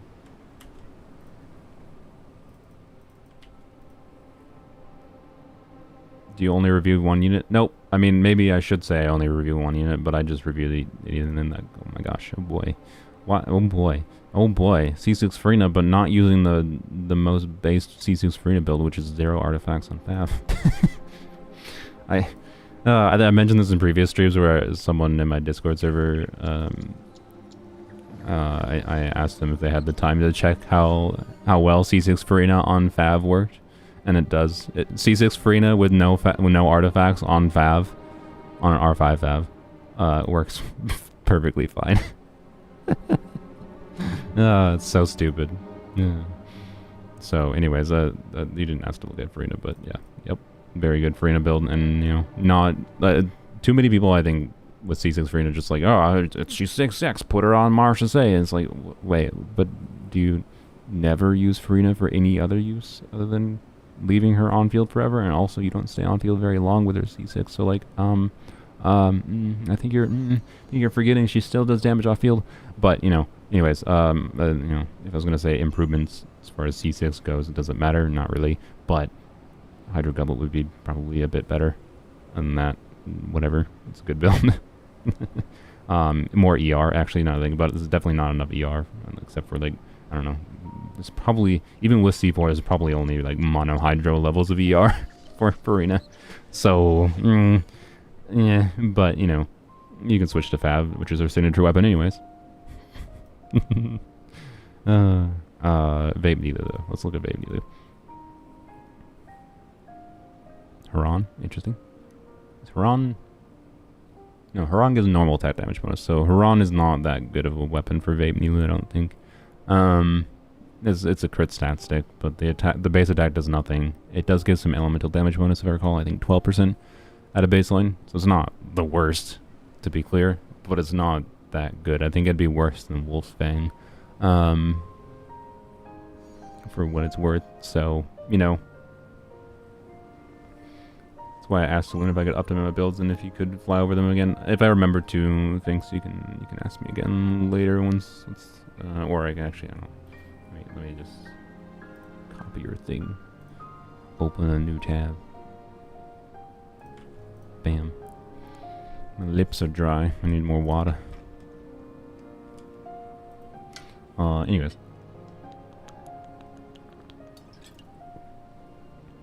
There's a very high amount of crit for Vape Nilu. I find it very preferable to have the ability to burst consistently on Vape Nilu. But it's not strictly necessary. Obviously, you can just do skill vapes. There's a lot of EM, by the way. Where's it all coming from? Oh, it's two-piece skill. Okay, yeah, okay. That makes more sense. There's a lot of substats. Yeah, I don't know. It's a very, very high substat value Vape Nilu build. I like it. So, anyways. Was any others? Just any characters. Alright. How about Chiori? That's a rarity. Nice. Very nice Chiori. I like it. Thank you, April. I shouldn't have pulled signature. I mean, for who? For Furina? I mean, yeah, I'm of the opinion that Furina's signature is one of the most poorly designed signature weapons in the game. It's pretty meh. It's not bad for her, to be clear. Most of the ways that people are using it tend to not be very utilized well, and if you want to see the biggest numbers possible on Furina, people don't use this weapon. People use Key of Conscience too. Which is really funny to me. It's so funny to me that Key of Conscious Suit, it's so much more valuable as just a supportive weapon in general. But just even for Furina, if you want to get like the highest potential damage Furina, it's just funny. Anyways, so really the only actual reason to use Furina's signature weapon is drip. Let's be real. And if that's the case, don't forget ER is important. Oh wait, I should have switched to a donation one. Oops, sorry, Matthew's Gaming. I have to make you wait a little bit longer. My bad. It's fine. I don't have that many donations, thankfully, so I shouldn't get that much of a backlog. I say that now, but you know. PK38. What did Raiden, Gaming, Alhaitham, Singcho. Current build for Gaming or Serpent Spine R1 plus crit damage. Oh boy, I have one that still gives me 100% crit rate. Okay. I like how many people play Gaming. I mean, he was a fun character. C6. MH. I mean, yeah, so like Gaming's main struggle is definitely, obviously this is built more for vaping. His main struggle is definitely ER, which is, you know, where this weapon can be very valuable, obviously, giving a bunch of ER. But obviously, he's a little bit low on the crit damage. To a degree that it might be worth it to switch to a crit damage circlet. It depends. Yeah. No, I think it probably is, realistically. Give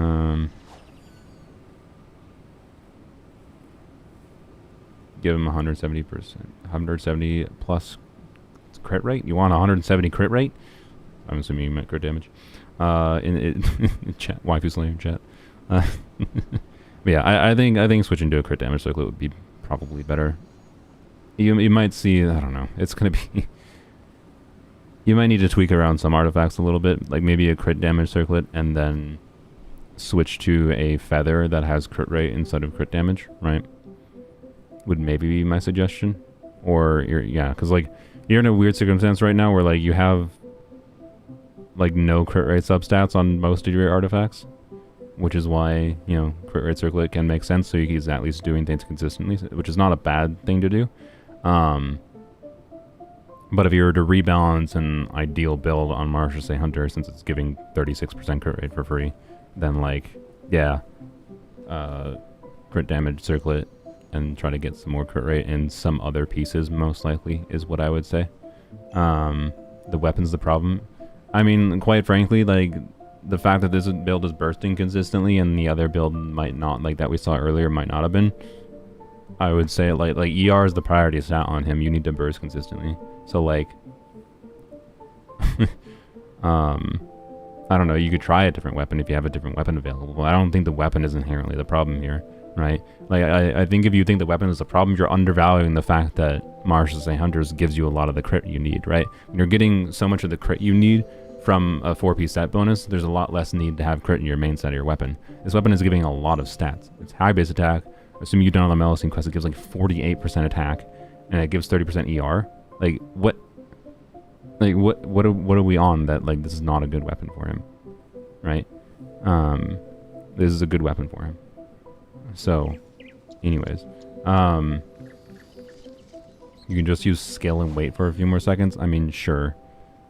I wouldn't prefer that.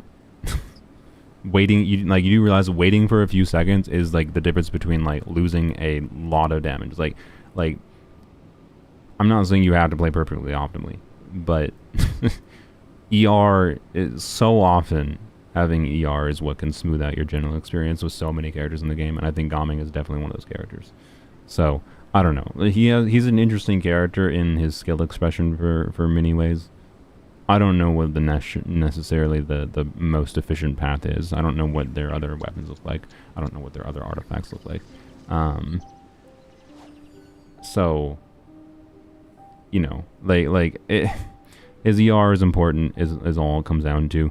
I don't think the weapon is necessarily the priority versus, like, I think the quickest path towards a higher damage build would be a crit damage circlet and then switching something else. Most likely, I think the feather. To a higher crit rate, like just like a feather with more crit rate. But it's hard. It's hard to know for sure. It's interesting because you're out of that line where like realistically, any of these pieces could be improved in some way or another, right? For the overall balance of the build, but no one artifact being changed, I think, is going to magically make the build a lot better. It's kind of where it is. So, yeah.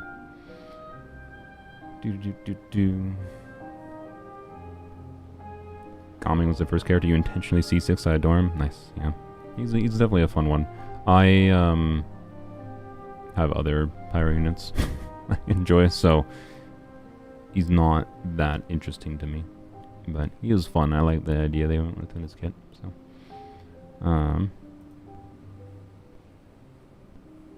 look at Alhaitham seeing chill riding quick. Interesting. I'm assuming you're going for a high. Where are you going? Weird. Okay.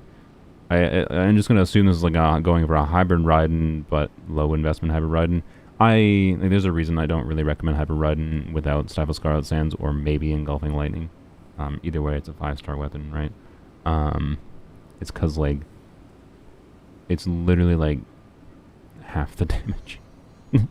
And also hybrid Raiden, you'd want more ER, so like it's basically impossible to get the right amount of stats for a hybrid Raiden. But with that said, right?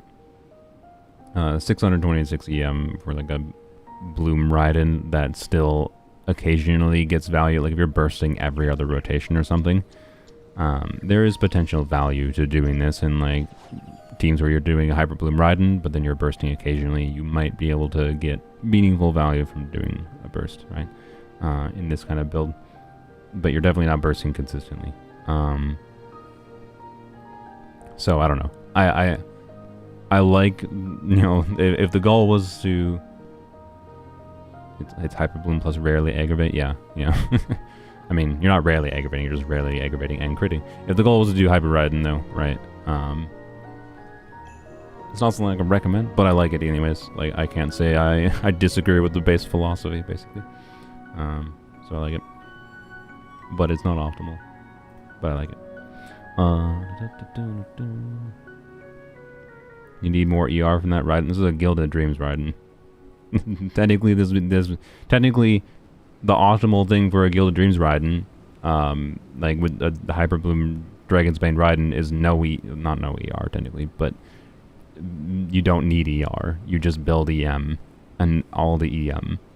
Like that's you could very much, like theory crafters would, generally speaking, if you go show this build to Zajef would be like, do main stat EM Goblin and main stat EM Timepiece or whatever, right?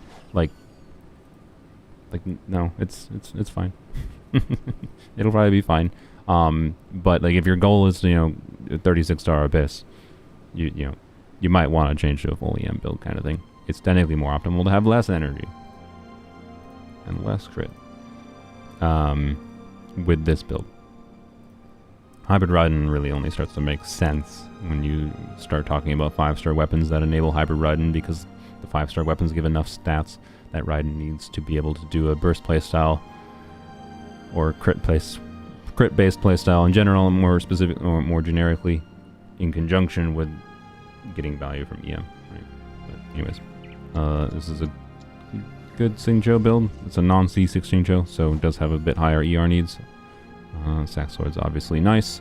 It's R3, the breakpoint where Sack Sword makes sense in Xingqiu, because there is, I believe it's either R3 or R4 is the breakpoint where like Sack Sword has a cooldown, because it starts at like R1 at 30 seconds, and at R5 I think it goes to like 15 seconds. I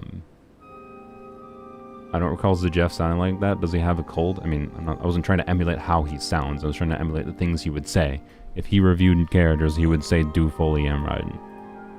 It's R4, the cooldown is 21 seconds at R3. Okay, yeah. So that would be the only thing to consider then, is like maybe switching to Fab would actually be better.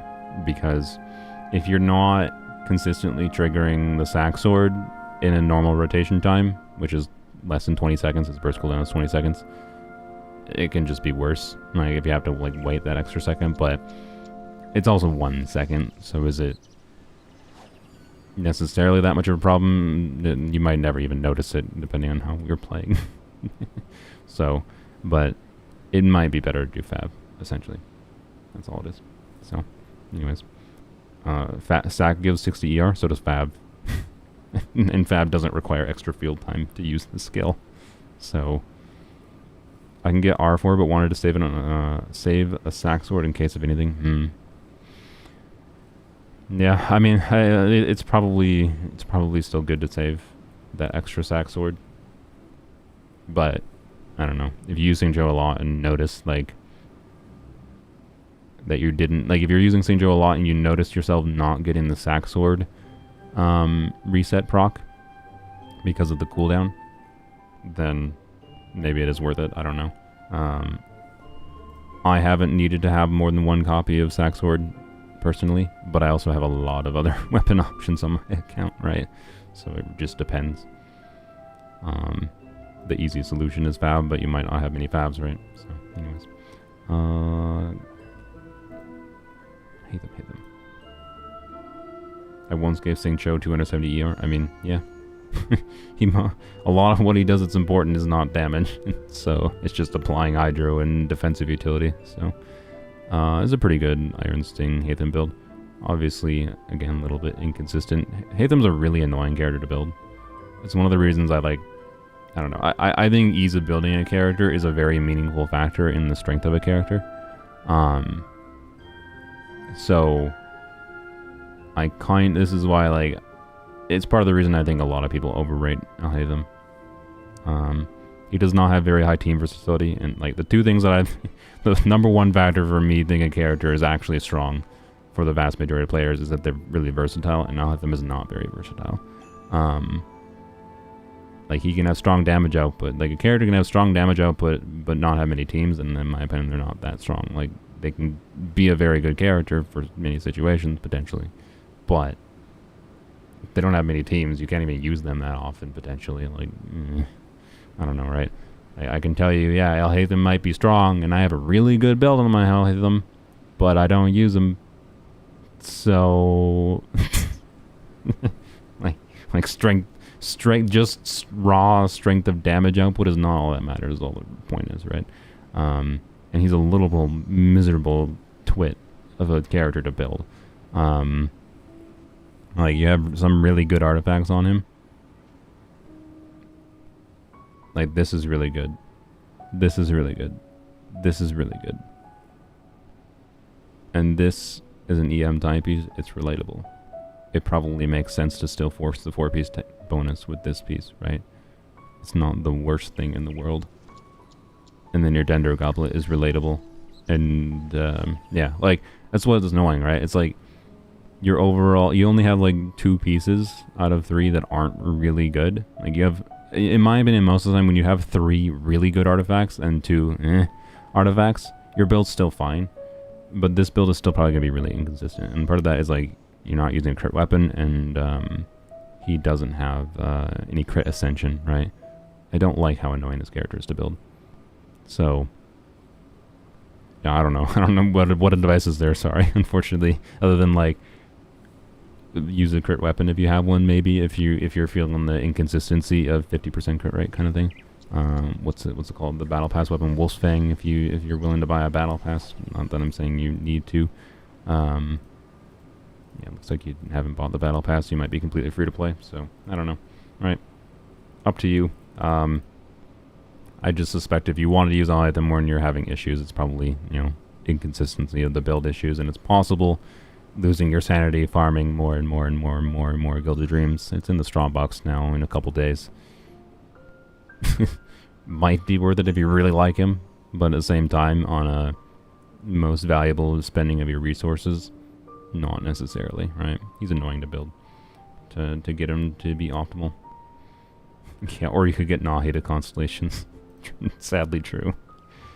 Rip, I don't think he saw the super chat. I did miss your super chat, but I see it in my other window because I had a separate window open, so thank you.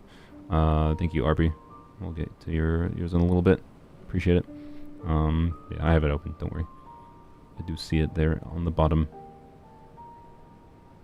Alright. I think this is a random one. Yeah. Okay, I think we do. Try to make a hybrid Hypergloom plus Aggravate, right? Oh, I didn't even read that before. I'm stupid. Yep. That was pretty obvious. So yeah, I don't know. I like Hybrid Raiden, even without...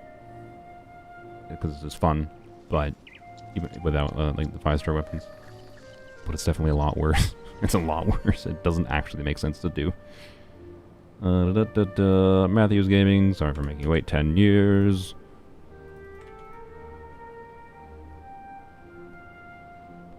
Newbie and Linny, but on Akasha, please. Wait, what? On Akasha? Okay. Why on Akasha? Okay, well, first of all, you just want to flex, don't you? You just want to flex, don't you? Let's see, before we go to Akasha, what are their rankings going to be? Also, frick the Akasha developer for not adding any leaderboards for characters in the last, like, 4 months. Like, actually, F off, dude. Like, if you don't want to manage the website, I don't know, try to get, like, pawn it off to other people that are willing to, like, put more effort into the project than you are, in my opinion. It's a problem that developers have sometimes when they're making, like, community resource things that get popular. And then they're just, like, they become selfish and, like, they're just like, no, it's mine. Nobody else gets to work on it. And, like, but then they get burnt out on working on it and stop working on it for months. And just like, dude, just, like, give it to somebody else. They have real life issues. Yeah. Get someone else to help with it. Like, partner with other people. Stop being selfish, please. Like, this is a community resource that could be useful, and you're being selfish with it. So I don't know. If they're having, like, health issues, whatever, I hope they get better and whatever. But I've also seen screenshots of them acting like an absolute asshole, like a complete dick online. So, you know, I'm a little bit biased against the owner of Akasha right now. Anyways, I'm gonna guess this is a top 1. The ER. I mean, you're probably doing double Hydro Nuvi, which is aka boring, the most boring Nuvi. Sorry, Nuvi's already boring, and you're doing double Hydro Nuvi most likely with 190 ER. But anyways, yeah, yep. This tells me all I need to know. So it will, assuming, I guess, like the double Hydro do they even have double Hydro or non-double Hydro leaderboards for Neuvillette? I don't even remember. They're very different leaderboards, so anyways, it's probably for double Hydro, probably a top 1% build. And this is also probably a top 1%. So fine, we'll go to Akasha. How do you do live censorship with a f***ing button? Oh, look, ads. Okay, also the amount of ads on Akasha. I mean, okay, if they're having health issues, I get it. But at the same time, the number one thing, I don't care about banner ads that much, but like video ads where you dismiss them, and then after you dismiss them, it just pops up another video ad is like, okay. I forgot where you go. Right here.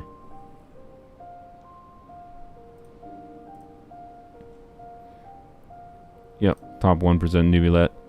Yeah, it's double hydro. It's not double hydro. In non-double hydro, it's a bit worse probably. Go away.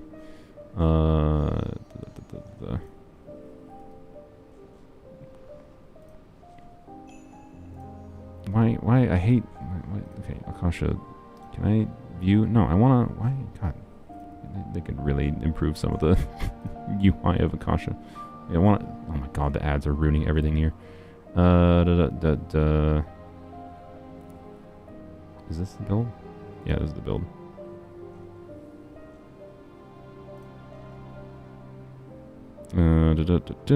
So, yeah. See, it's not even top 1% in non-double hydro. Obviously, you're probably playing double hydro, so it makes sense to optimize around double hydro. But quite frankly, in my opinion, this is the most impressive leaderboard for him. The non-buffed average damage. Not because like soloing, but because this is the generic template leaderboard for doing non-double hydro Nubia. Which means it's the more universal build. So, but yeah, like what you're saying in chat, Alex, is like if he can't meet the demand of people to get more leaderboards, I don't know, collaborate with people that could help with it, so he doesn't have to do all the work himself. I don't know. I get it. He wants to like take ownership over his project, but like it's also more of a community thing, anyways. Linny. Okay, see, no, what I want to look at is like the overall Linny. I have to go here, click this, and then go here.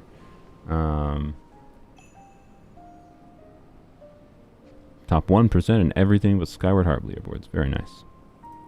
Very nice. Lenny's leaderboards are a bit more simple. I like it. Thanks, Matthew. Anywho's.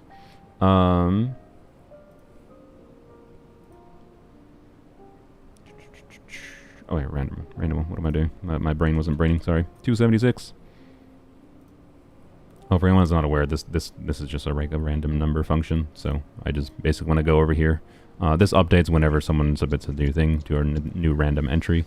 I just type in that number in this box, which doesn't change, and then it fulfills whatever the entry line was over here. Navia and Nuvia Hyperbloom. Okay. See, immediately we're looking at a Neuvillette that is probably monohydro. So, just saying. 51 crit rate, 190 crit damage. You're already on a crit rate circlet. Just a little bit lacking in crit rate substats. Well, actually, not even that lacking, to be honest. You're lacking in crit rate substat rolls is what you're lacking in. So, it's a well-balanced build, but I don't know, Shelby, if I would want to... It hasn't been... Yeah, he hasn't had anything since April. Oof. I don't know if I would want to play this build. Because while it can get some very big numbers potentially, welcome to the land of RNG, is what I would say. So in your case, I would recommend, like, even if it requires losing, since you have an off-piece timepiece, right? Even if it would require losing this entire 20% crit damage, switching to a timepiece that has like as much as crit rate as possible is probably the best thing you can do in the short term. Other than that, obviously, it would require potentially farming more, and that's misery. You're not going to get a better circlet. The goblet would be hard to replace. The feather is a potential likely candidate. Obviously, the EM isn't doing anything, so I don't know. Maybe it's worth farming more for a new feather, since that could help. But yeah, this amount of crit rate would be absolutely... I would not want to play a Navia with this amount of crit rate. Just like, not critting on this character feels bad. You have 85.9% crit rate. Waifu Slayer in chat. I keep on reading Waifu Slayer's messages. I don't know why. But yeah, 85.9 crit rate. Someone mentioned in chat, and still misses exactly. So Will we ever get a ZZZ stream? I'll probably stream. It'll probably be an unlisted stream, realistically. I don't know. We'll see. There's a rat coming out in about a little over a week. And I want the rat. I'm going to play the rat. So, you know. Get verdict. I mean, look, chat. Yes, you could switch to a crit rate weapon and that would solve the problem. Yes. But I'm not going to. Anyways, whatever. Yeah, Serpent Spine would be the actual accessible option, but still would require spending money. Anyways. What's the other character? Neuvie. Oh yeah, I'm probably a solo Hydra Neuvie, presumably. So. Only thing with solo Hydra Neuvie is obviously ER needs, especially with Sacrificial Jade. So you might actually have meaningfully more ER needs in this. I mean, okay, you technically and actually you can do Hyperbloom Neuvie with double Hydra, right? You can do Furina, Neuvie, Nahida, Raiden, right? Like you can absolutely do double Hydra Neuvie with Hyperbloom. But anyways, a Crown Burst, interesting, nice. So the damage Neuvie gets in this build is definitely very good. It's just, is he bursting comfortably enough that you're not losing uptime? But one of the benefits of Hyperbloom Neuvie is you're diversifying the team's damage towards you can just do some like normal attacks. And one interesting thing you can do with Neuvie, I can show this. When it comes to the context of Hyperbloom, you can get a little bit additional Where's my mouse? There it is. You can get a little bit of additional Hyperblooms out by nature of so when you're doing just spamming normal attacks, this has normal application rate where only 1 in every 3 of these attacks is actually applying Hydro. So it's not that much. But if you do this, he does this little like squirt. That little squirt does uses stamina, of course. But that little squirt does Hydro application every single time. So that means you can get additional Hydra application out from him without his burst, and like still have some damage going with Hyperbloom without having to like do another full Rs charge attack, right? Obviously I don't have the balls, but so you could. I like how Hyperbloom Neuvillette teams feel to play, because it puts less of the damage output and less need to be like, okay, you need to use a Neuvillette charge attack on him. That's another thing I actually cut from the video of fixing Loredana's account. So, anyways, R5 Widzith or Amber on Neuvillette. Depends on artifacts. I would generally choose Amber personally. Widzith is a little bit too RNG. I only really like Widzith personally on characters I can use all 3 of the buffs. So sometimes the attack percent buff obviously does nothing for Neuvillette. But having a bunch of crit damage and EM could potentially make him see some really, really big damage numbers, particularly if you're playing him in teams where he can vape, right? If you have some burning going on, whatever. Or Xiangling, whatnot. But yeah. I would generally not lean towards Widzith on him. That was a random, right? Yeah, that was a random. Alright. Tammy Poos. Another Neuvillette. Alright, a Neuvillette time apparently. And Alhaitham. At least I'm being spared from Furina's. So far. Learned after using Widzith Neuvillette for a while and somehow always gets the attack buff. Now I put it on Risley. Yeah, exactly. Widzith RNG is miserable when one of the buffs does nothing. Neuvillette, Hatham, can't 36-star Abyss. I think it's a mix of skill issue and wonky builds. I mean, it might be, I suspect. Okay, I expected more. After I saw Neuvillette and Raiden here, I was like, okay. My suspicion was it might be that you're putting too many resources into things that don't actually get that much return for the amount of time spent on them, like crowning Neuvillette's skill and burst. But then your other characters are, well, okay.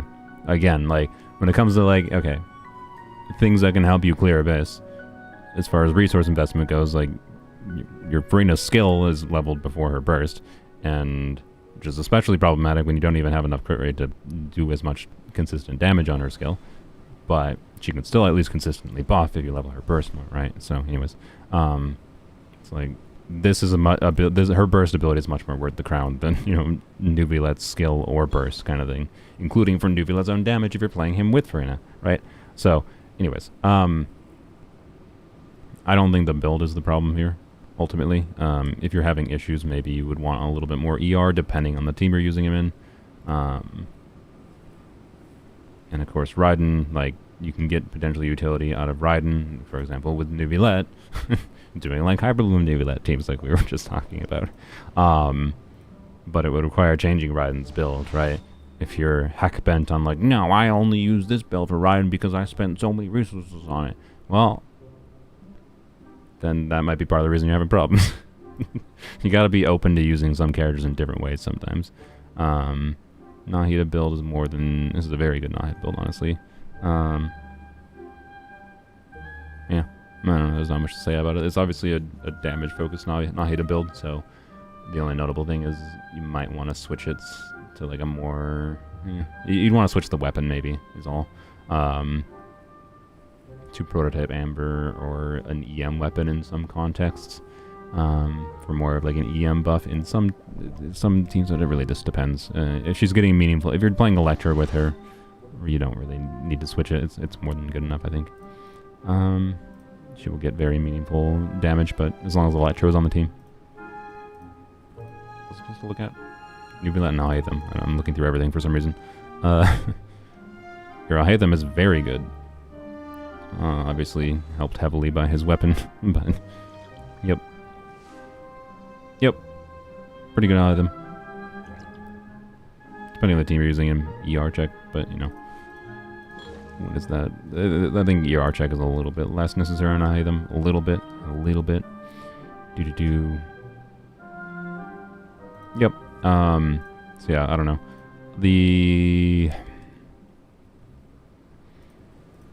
I don't know what your whole account looks like, right? I don't know your 4-star investment level.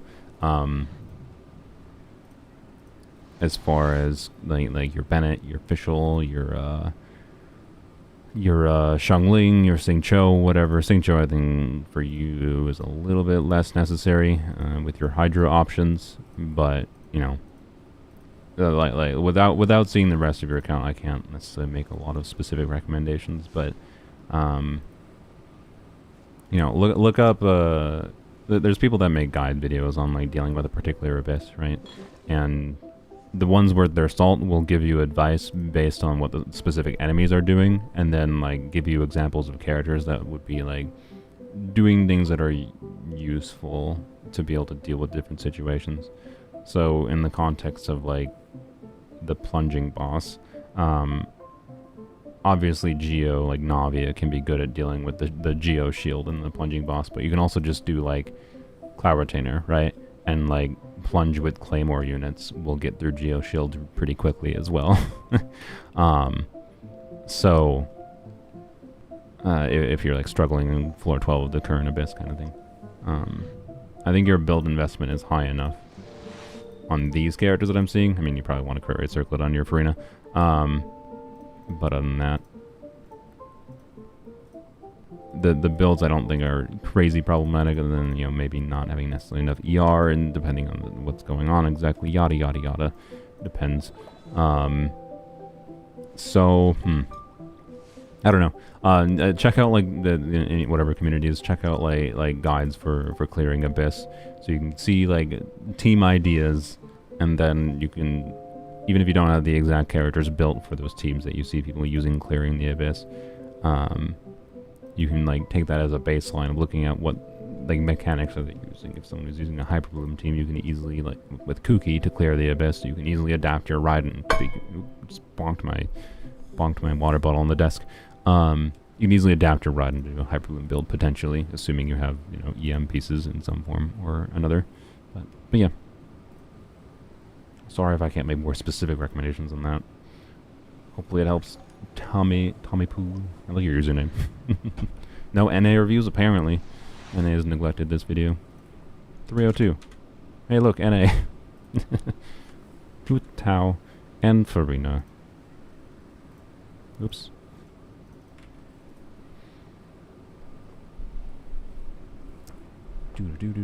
Overload Gaming works too. Yes, Overload works as well. That's what I used in the current Abyss cycle to get through it pretty easily. Doctor Respect. Nice. Hopefully, I mean, yeah, whatever. We're not going to talk about that dude. I was going to make a joke, but let's just not talk about that dude. Hu Tao and Furina. Is it worth farming more MH for Hu Tao since I play her mostly with Furina, Yelan, and Xiangling? I already have some pieces on Xiao. I mean, the MH would definitely be better if you're playing with Furina. But with that said, what the like, yes, EM timepiece definitely better, but also, did you see how good this piece is? Like, this is one of those builds wherein, like, it's going to be very... MH is better on paper. Like, if you convert these artifacts to MH, right, and redistribute stats slightly so that you're not overcapping crit rate, right? Because, like, the ideal MH build would be, I guess, 3 less crit rate rolls, so you'd be at about 64% crit rate, and that would be 3 more crit damage rolls. But that's, like, an extraordinarily high investment MH build, right? And what's more realistic is that you'd end up getting, like, say, a similar amount of crit damage on an MH build, but then you'd have 100% crit rate instead of 272 crit damage. But then, you know, yeah, you're getting 25% more crit rate, which is going to make it a lot more consistent, which is potentially very valuable. But your then your lack of yeah, I don't know. Like, it would take a lot of investment is all it is. Like you're losing something from losing 4-piece Crimson is my point. If you switch to 4-piece Marsh's Yonder, like, you're gaining something from MH, but you're also losing something. It's not just a 100% gain switching to MH, right? And, like, your build is high investment enough on Crimson that it's more just, like, as long as you're fine with RNG optimizing around critting. Also, you're, like, if you're playing Cloud Retainer, I forgot, she's giving you a little bit of crit rate buff too. So, like, it's, like, basically, yeah, it's basically impossible. On a statistical level, it's basically impossible to get a better MH build. Like, even if you got the perfect MH build that had 100% crit rate, 300 crit damage, and an EM timepiece, like equivalent substat value, but perfect distribution, and EM timepiece, which is the most notable thing that could make this better, like, it's still gonna be not that much better, is my point. Like, I don't think it's worth it. So, yeah, this is an insane build. Yeah. Yeah. Wow. Are you... What? Are you... Okay, like, you're saying you're playing, like, Hu Tao, Furina, Yelan, Xiangling, whatever, right? 1 Fab on the team. This can't be enough ER for a solo Hydra, or a double Hydra Furina. I don't think it is. I feel like if you're having any issues with your Hu Tao, Furina, Yelan team, it might be you don't actually have enough ER to burst consistently on Furina, but maybe you do. I don't know. I haven't played that team. I could be wrong, but I'm also, you know, someone who, generally speaking, just heavily errs on the side of having extra ER. In case I need to, like, cut a rotation early for whatever reason because of a new enemy spawn, yada yada. So, you know, any region is accepted, yeah, because I can just type it in Enka. So, yep, I don't know. You got really good builds. I don't think there's anything really meaningfully worth improving with this high investment of a build on your Hu Tao, especially. Oh, there's only 2 donations left. Yeah, I can finally not have a backlog, maybe. Let's do this. This is Flip Flop 77, Sleepy 01. Nice. Yes. Yes, indeed. Navia signature compared to MH on Keqing. Wait, what? Navia signature compared to MH on Keqing. What? I'm confused what that means. You're missing a goblet. But if your goblet is of similar quality to anything else, I think you have a very, very good Keqing build on MH. Yeah. So, haven't seen any Asian account in a while. Well, it's probably because they're all asleep when I do these streams, quite frankly. Like, there's one. There's two. There's a couple in here. I think Asia is 8, right? Yeah, actually, okay, there's a decent number of them in here. I think RNG just hates you. Sorry. You're Asian players. You're used to the normalization of RNG screwing over, right? Because Gotcha's more normalized there. Sorry. Anyways, what was it? What was it saying? Okay, so Flip Flop, are you in chat? Clarify. I mean the stats on Navia herself. Oh, okay. I was very confused. Yeah, Keqing build's potentially very, very good. Ooh, Wolf's Gravestone build, nice. So yeah, I mean the problem with MH, I didn't like MH on Navia because of the fact that a lot of times with Navia, like the ideal thing to do is like as soon as you like finish doing other characters' things, is to swap onto her, immediately use her skill as soon as you swap to her, and then like start doing some normal attacks. And if you're doing MH and Navia, you're doing like Furina with Navia, and like to get MH stacks, it takes a couple hits from Furina to be able to drain HP to get the crit rate stacks on Navia. So it can feel weirdly inconsistent is basically all it is. Like sometimes when you switch to Navia, her summons, the timing of Furina's summons might drain HP at the right time, such that Navia will take will get crit rate stacks from MH and it'll be fine. But then sometimes it just won't, because like Furina has times where it's like she just like won't have hits happening for like 2 seconds or whatever. And that means like what do you do on Navia until then? I mean, you could hold on her skill potentially. So like it changes a little bit of the way you have to play her in a way that might make her feel worse to play.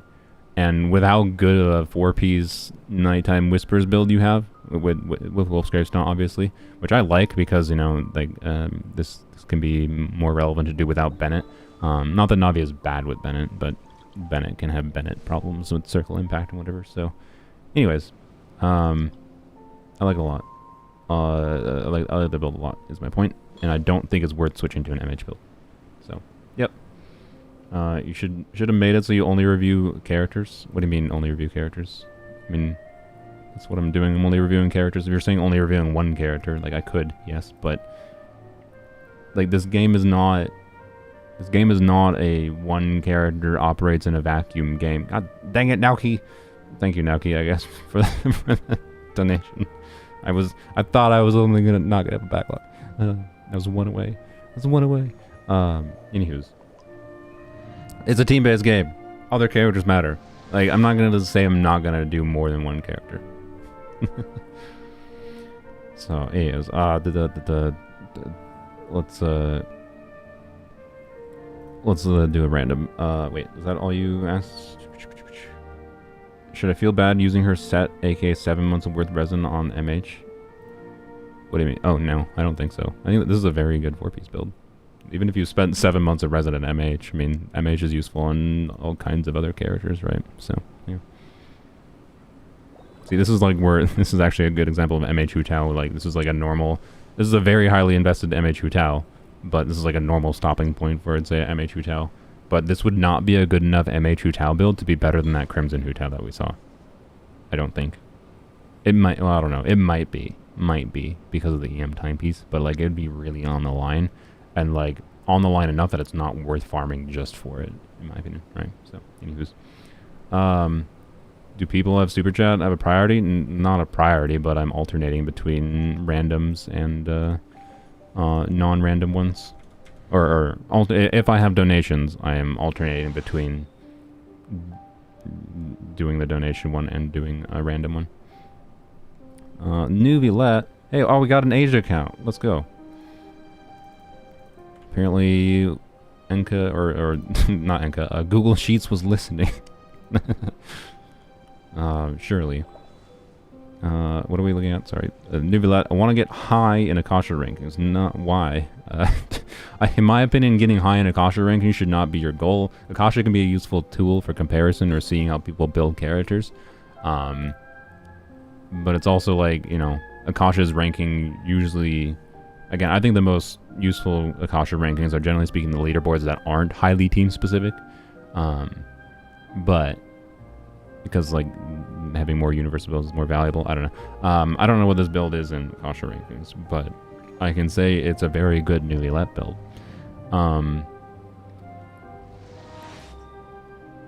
What? I don't know. What? Let's just check what. Sorry for the yawn. Let's check what it is. Thank you, Phoenix, for the donation. God dang. Sweet and sour. The sweet and sour, you only donated $1. I think YouTube does not let you do message with the donation at $1. But thank you. That goblet. Yeah, that goblet indeed. So anyways, like as far as improving that build goes, back to advertisements website. No,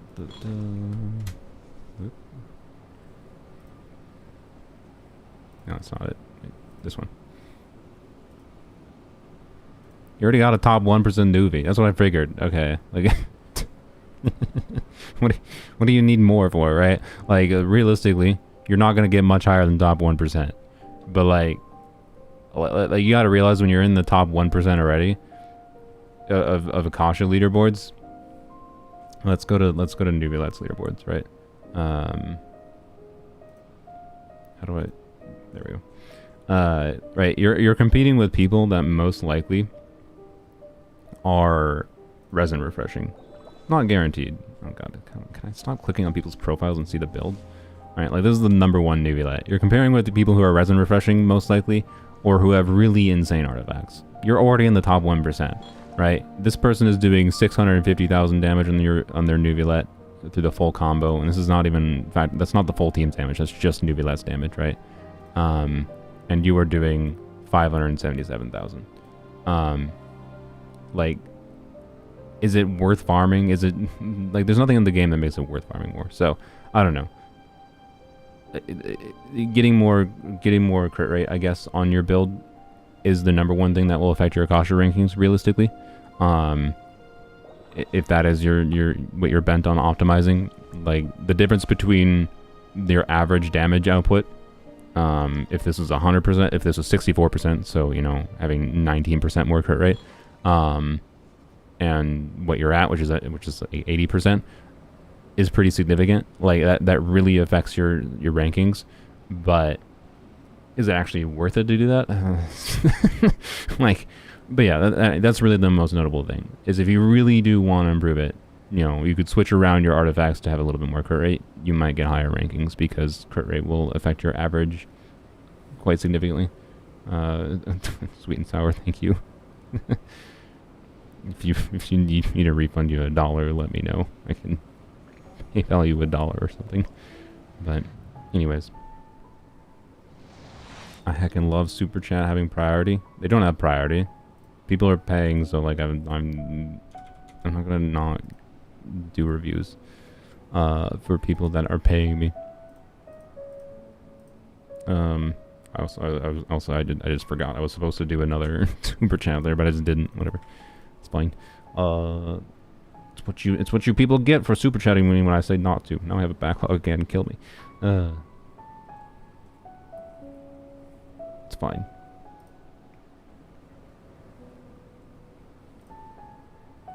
Blah blah blah blah. What are we looking at? Sorry. Whoever, you can shit talk, insult any of my bills. Let's go.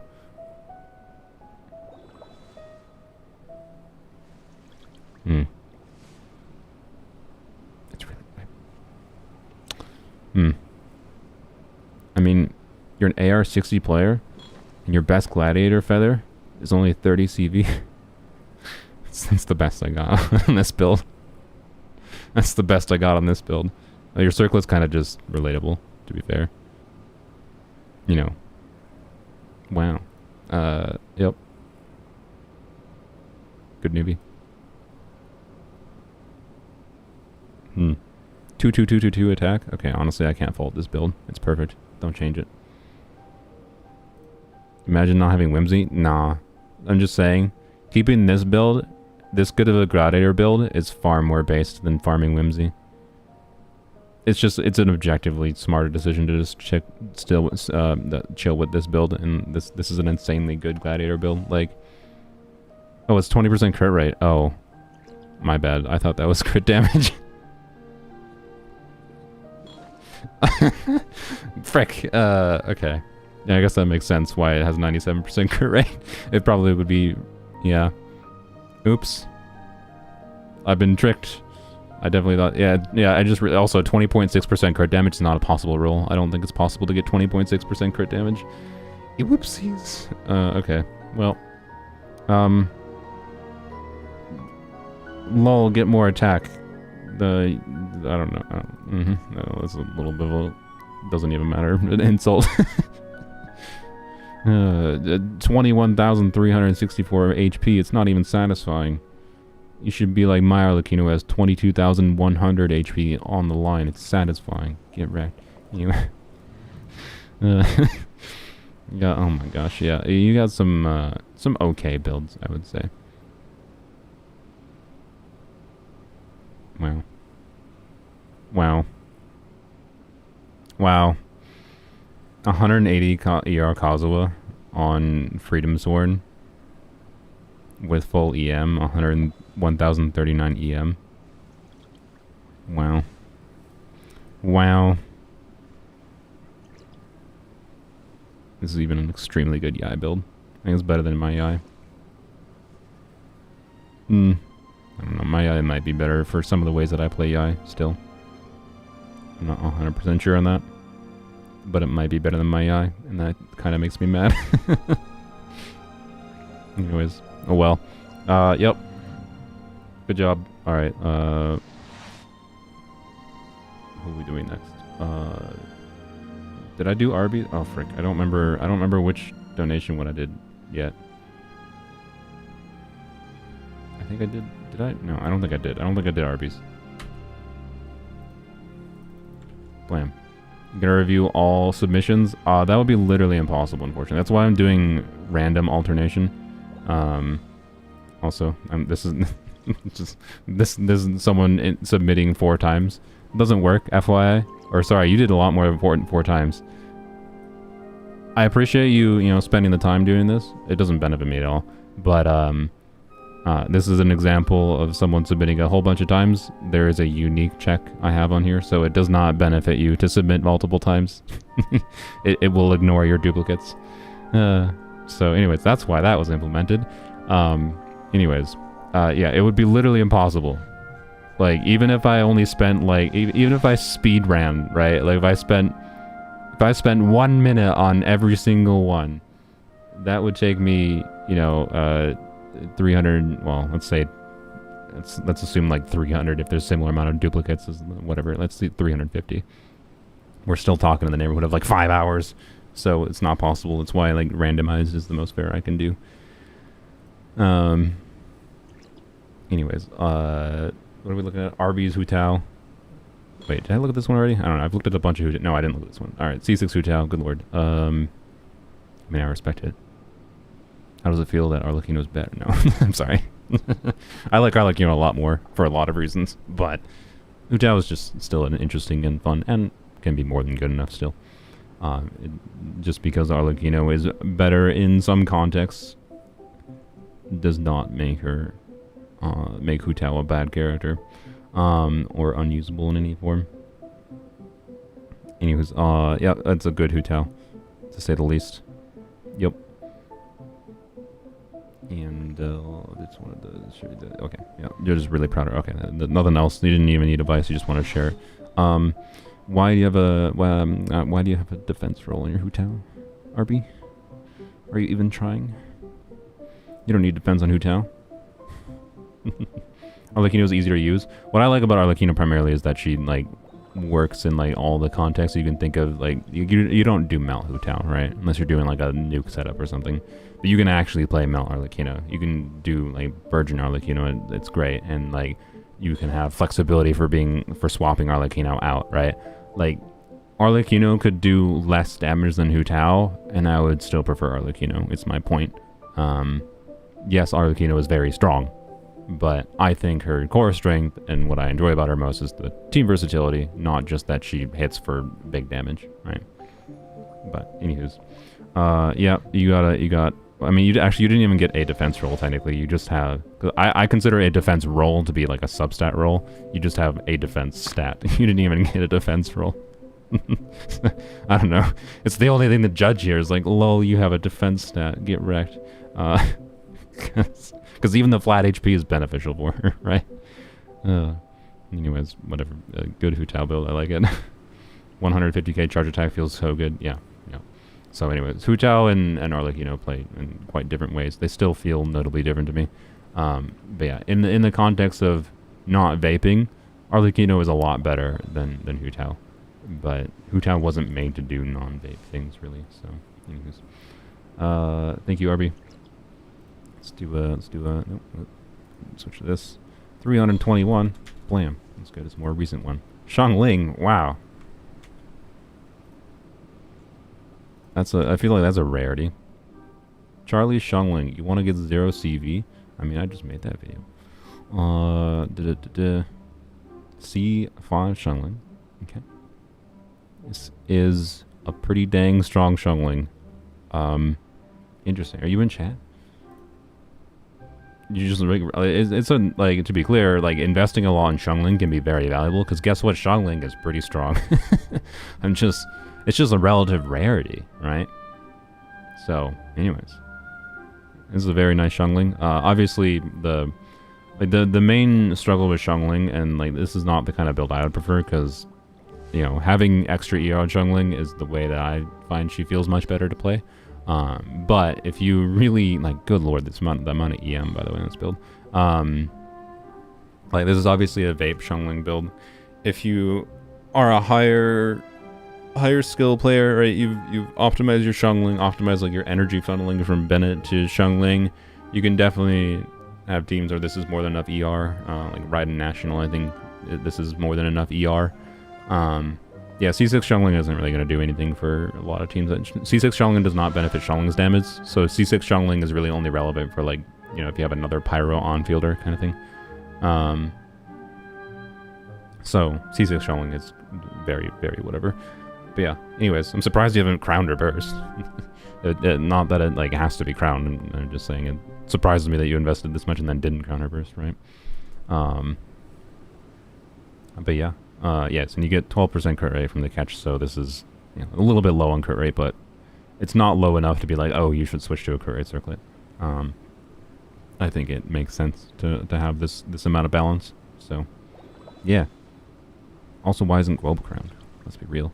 I still need to make that video. I haven't made that video yet. I keep forgetting. Frick. I've been able to make that video for a while on my Polearm account. Just lol.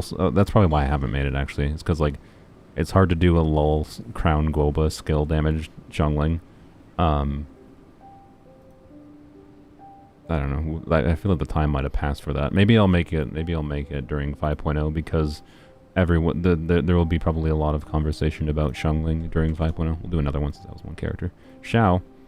Okay, I'm getting lucky. People are being nice and only submitting one character to me. Play Xiao, Farzan, Furina, Shunyun. Nice. I do like non-Bennett Xiao teams. Trying to get a C damage circlet.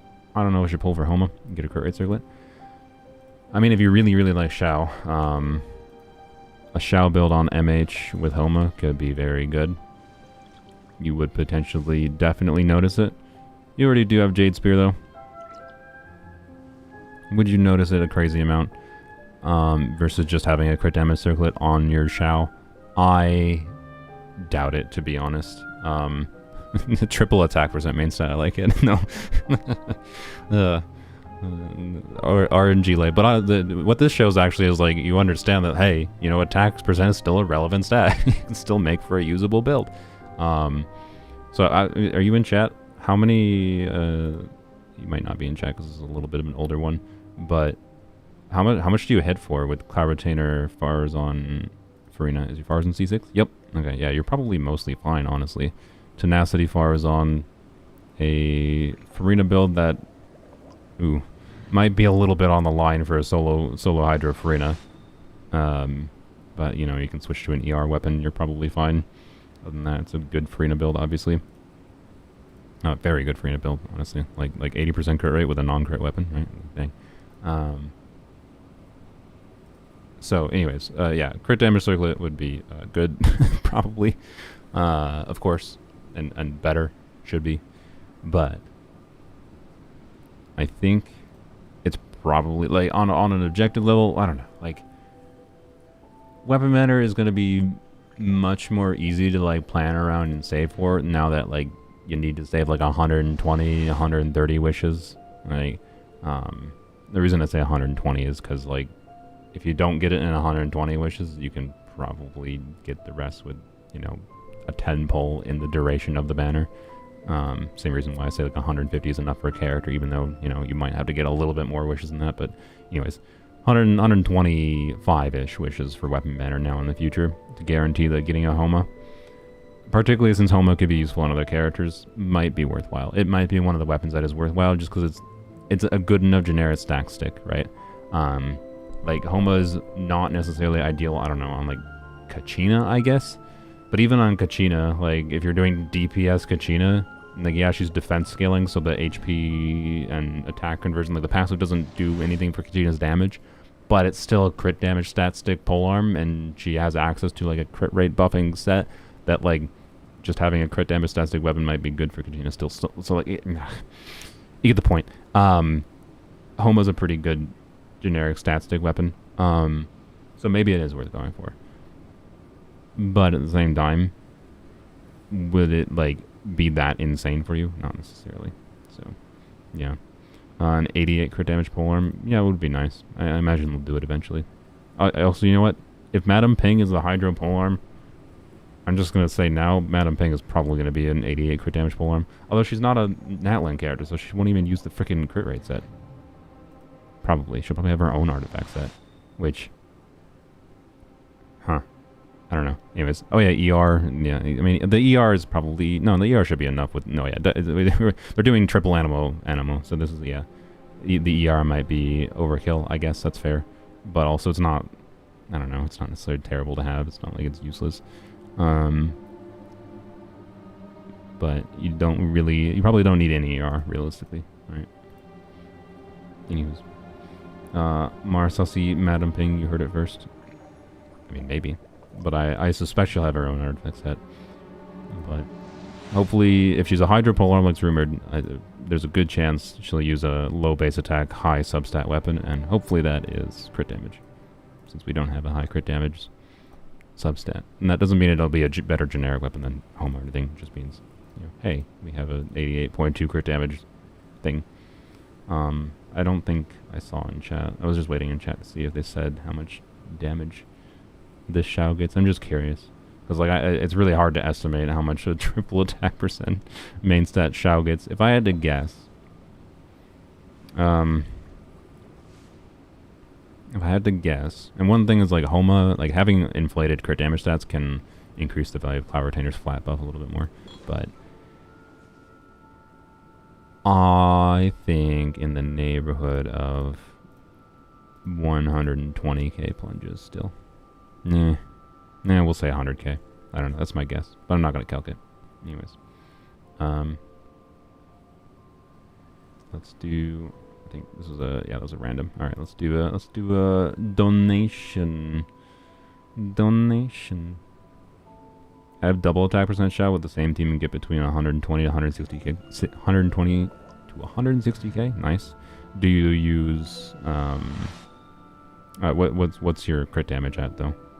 Because like I feel like you probably have like towards 230 crit damage, which significantly changes the highest number you see. I'm gonna look at Naoki now. Flexing everyone. Also, Yunjin has artifacts for Emilie. Oh boy, you're still trying to get Emilie? Less than like a couple days. Good luck, Naoki. The True Shan Yun is rerunning soon. I wouldn't be surprised if she's rerunning soon. So it's been a while. She should be rerunning soon. So 81, 212, yes, on his signature set. Yeah, okay, yeah. So I think I was right in the neighborhood of 100k. So which honestly is still completely fine. I don't think that Xiao has that many problems. Flexing everyone. Has a dang good Jade Spear build on Raiden. Nice Wanderer's Troop melt build. Ganyu. This is with almost bow, right? So not a crit weapon. This is a dang good melt Ganyu. That's very nice Xiangling. This is more like what I would prefer running her on, just because ER do be nice. And this is a good EI, 4-piece Gilded Dreams EI. I don't think I'm ever gonna switch to 4-piece Gilded EI.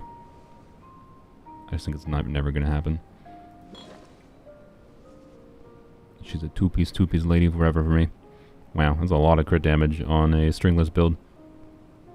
I would say switch to a crit circlet, but you're already using a crit circlet. You just have like you have all the crit, like look at how many crit damage rolls.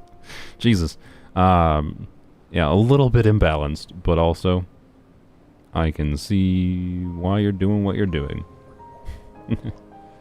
Shenhe's on day like 505 without a rerun, indeed. I don't know. I don't even know if it's likely she's getting a rerun next patch. Like, Cloud Retainer needs a run, Risley needs a rerun, Shenhe really needs a rerun. So like, they're re-releasing, I don't know, like, is that the ideal next patch? They release Xylan, not next patch, 5.1. They release Xylan and then rerun Shenhe, Risley, and Cloud Retainer? Like, they need to get those out of the way eventually. I don't know. Anyways, Sitlolly, I mean, yeah, it might be a 4-star. I don't know when she's releasing, but anyways. Do we know who's with Kinich? No, not yet, but Sara and Chevreuse are a good guess at a baseline. Very nice Yelan. First Great Magic is not necessarily the best choice, but hey, it's a crit damage stat stick, might be optimal. Emilie build placeholder. Missing a feather, obviously, but pretty dang good. Hopefully you can get her. She ascends with Emilie ascends with crit damage, so this would be like 150 crit damage plus, you know, whatever from feather. So I'm just going to assume like, say, I don't know, 70% crit rate, 160 crit damage, maybe 180 crit damage, or no, 170 crit damage with a really good feather. So yeah, pretty good Emilie build. Yeah, pretty good Emilie build. Blah. C6 Candace. Flop. Wait, what? I guess. Oh no, I guess. Wait. Yeah. I guess. So my is like the Nilou, right? Like this is a Nilou Candace build. But like Candace needs to burst in a Nilou team, right? Like and I don't know. I guess if you're doing triple Hydro Nilou, but if you're doing triple Hydro Nilou and this is enough ER, then Candace is not actually the one triggering things. Wait, also Dendro Gauntlet. Is this just a placeholder build then? Okay. And also, yeah, she'd want to be level 90. I think this is just a placeholder build for somebody. Who? I don't even know. Which makes me sad. How dare you use Candace as a placeholder? Anyways. Thanks for joining, QW. Alright, thank you, Naoki. I don't know if I saw Naoki in chat saying any clarification on these, but... want Shenhe because she's gorgeous so I can play with my Risley. She's not the greatest character with Risley, by the way, because from what I know, she doesn't have very... Like Shenhe's ideal is being able to do 2 skills per rotation, and Risley does not have the flexibility to allow her to do 2 skills per rotation with how his cooldowns line up. So it's just kind of... you need more ER on Shenhe, and if you need more ER, it means less buff, which means she's not doing as much as you might think she could do. So I don't think she's necessarily the greatest option for Rio, but she's not a terrible option. I'm just saying I don't know if I'd specifically pull her for Rio, but if you just like her anyways and want her as an option, you know, not a bad option. Yeah, just get C1 Shenhe. Yay. Yeah. Mahoyo creates a problem and sells a solution. Yay for gotcha games. Oh well. Fremine. Xingqiu, Xiangling would like help with ER and crit stat balance for Xingqiu and Xiangling. I run Fremine in Fremi Xingqiu Meek Official. Not Hyperfridge. Interesting. Fremi Xingqiu Meek Official, huh? Obviously a physical focus Fremi team. I should probably copy the UID. Physical has physical problems, you know, as long as you're just doing it for the funsies. Wow. This is... wow. Wow. This is a stream... wow. Jesus. Like... holy... You even have 157 ER, right? Like, dang. That's an impressive Frebi. Anyways. Completely distracted. Yeah, it still might have problems. Like, still not necessarily going to be easy to clear because it's physical. But you went hard into physical Fremen. I like it. I really like Fremen's baseline design. I really wish he was a 5-star. Because, like, if he just had good multipliers, man, this character could be super fun. But, yeah. Very nice. Not even AR-60. Yeah. This feels like an AR-60 level of investment build. But instead, you're an AR-59 player who has spent all of your time in the Pale Flame domain. Or, well, actually, do you have tenacity? You got some tenacity. Not much tenacity. We can see here. But anyways, whatever. It doesn't matter. You could have just strongboxed. But yeah, top 1% for Emilie, indeed. Very nice. Xingqiu ER needs with C6 is like technically 180. I still like having a little bit extra. So like, you know, I don't necessarily disagree with this, but if you're talking optimizing your Xingqiu, you know, you could definitely use some more crit rate, and you could sacrifice some ER for that if you have the right artifacts to do that. But honestly, your Xingqiu is pretty dang good. I don't think it's necessary to hyper optimize him for what he is useful for. And I think is perfectly fine.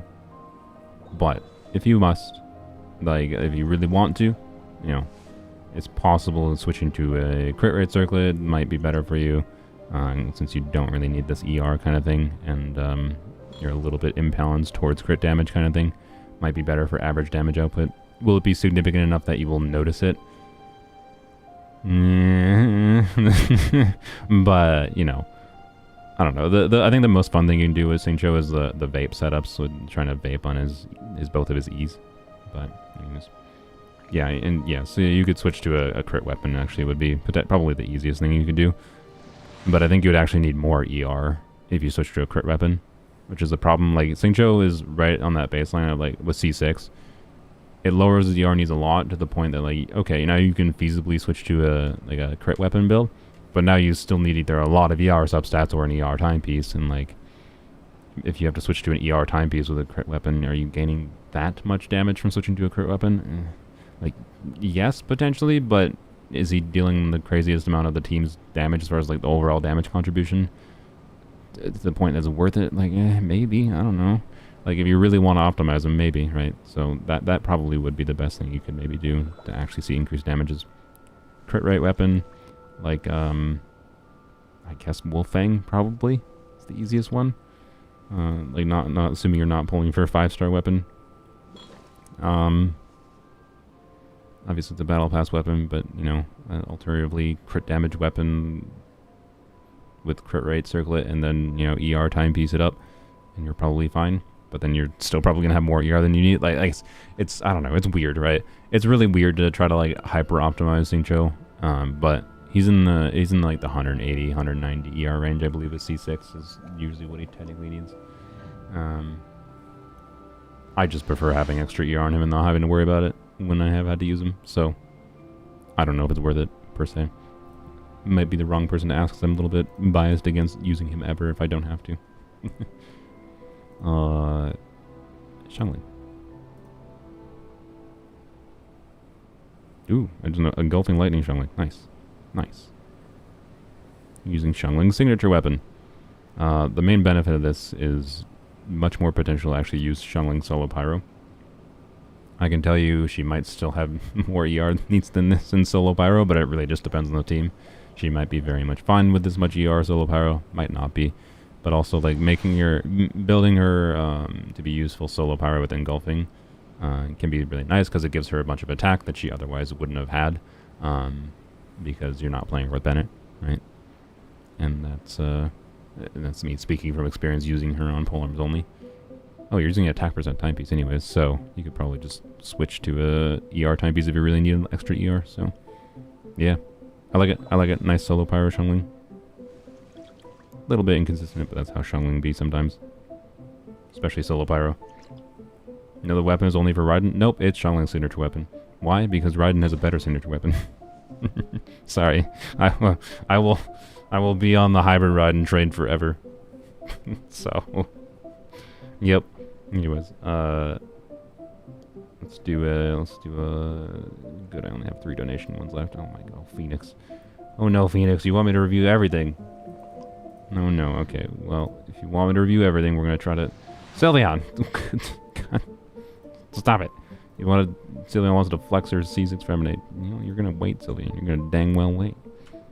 Stop worsening my backlog. But thank you. What's Raiden's best weapon? Homa. I saw my brain saw Homa and said Homa.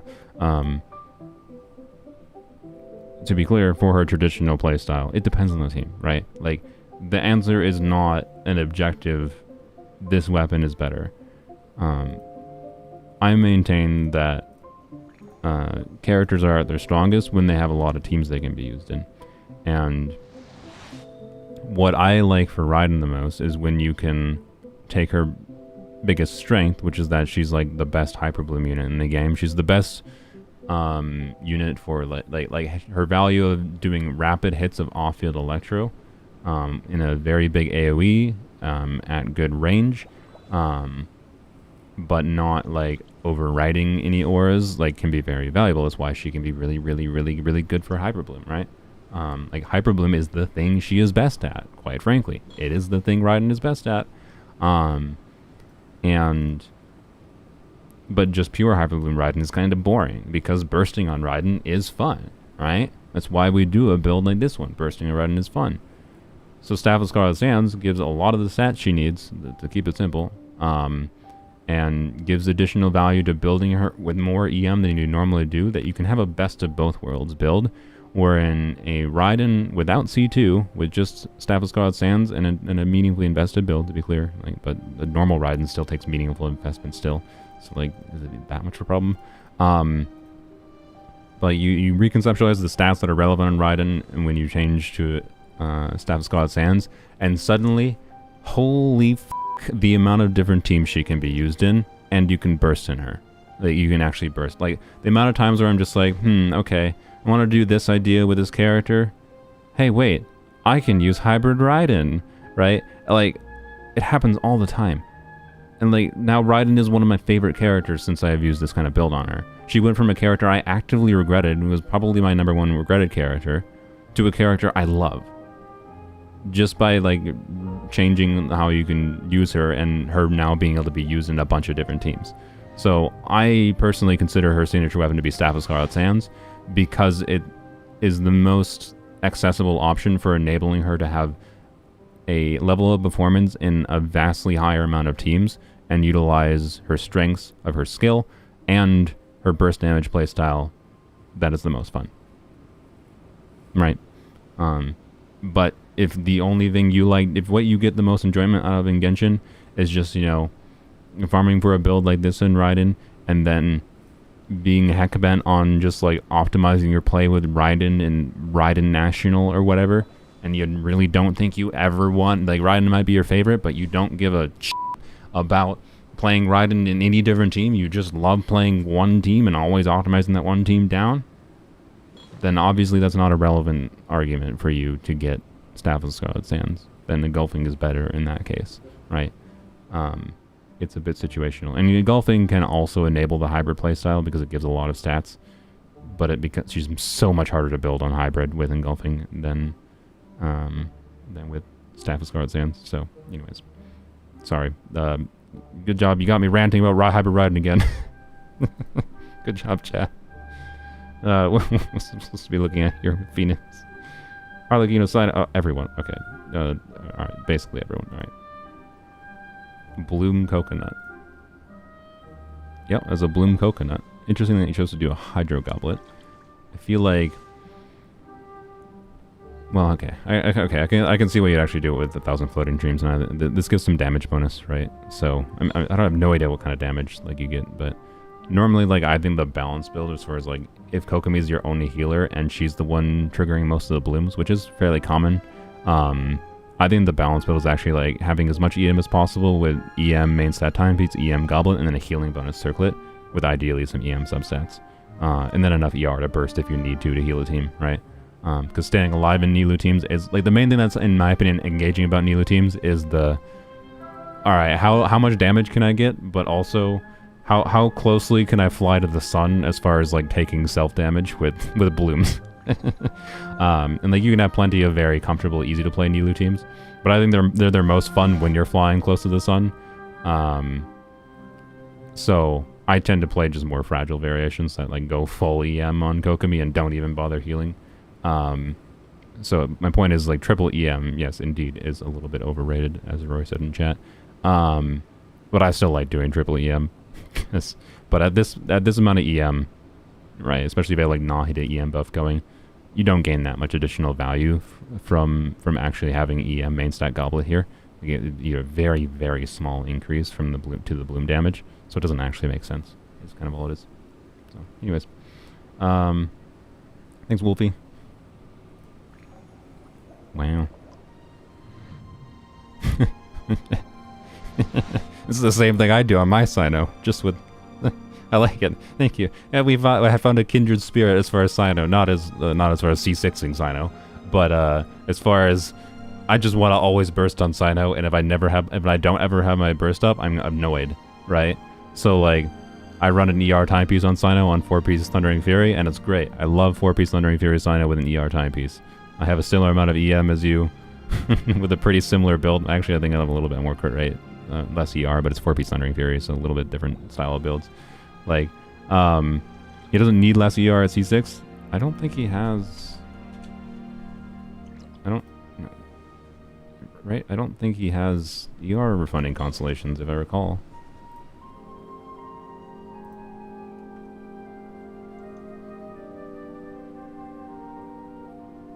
Oh, no, yeah, he doesn't. Like, he restores energy for others with his C4.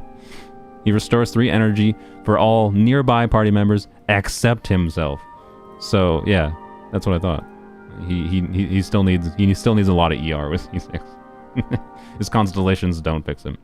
Why are you using incognito? Because I want to keep it separate from my other browser windows, and this is the easy way to keep it a separate browser window, and then I can just close it when I'm done with the stream. I don't actually need to hide anything as far as whatever going on here. I mean, I also don't want to be signed into Excel or Google Sheets, because Google Sheets does this stupid thing where if I refresh the page, which would only happen if I like do it accidentally, if I refresh the page, then in the top right here, it shows in a giant ass window, oh, are you sure you wanted to sign into full email address here? And it would be my personal email address if I'm using this browser. So, so that's part of the reason as well. I'm like, believe it or not, I don't want to accidentally show my full personal email address on stream. Crazily. I have a public email address, and I don't want my private ones shown. Anyways, and I don't want to have to like sign out of my accounts every single time I sign into a stream or start streaming these kinds of things. So, anyways, wait, oh man, this is we're not done here. Also, I didn't even notice C6 Zhongli. Congrats, you have a healer Zhongli that heals like 2 HP. Okay, half joke. I don't even know what the frick. I guess back to Amber we go. What the frick does C6 Zhongli heal? I have never actually seriously thought about it. Can I click on this? Thank you. Constellation. When a shield takes damage, 40% of the incoming damage. Oh yeah, that's why it's hard to evaluate. A single instance of regeneration cannot exceed 8% of that character's max HP. And it's for the current character. So, yeah, it's not that much healing. It's not a very good constellation, I'm sorry.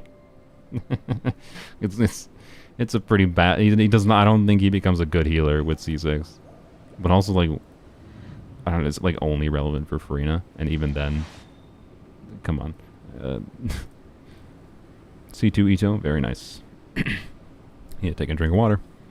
4-piece husk. This is a ridiculously strong husk build.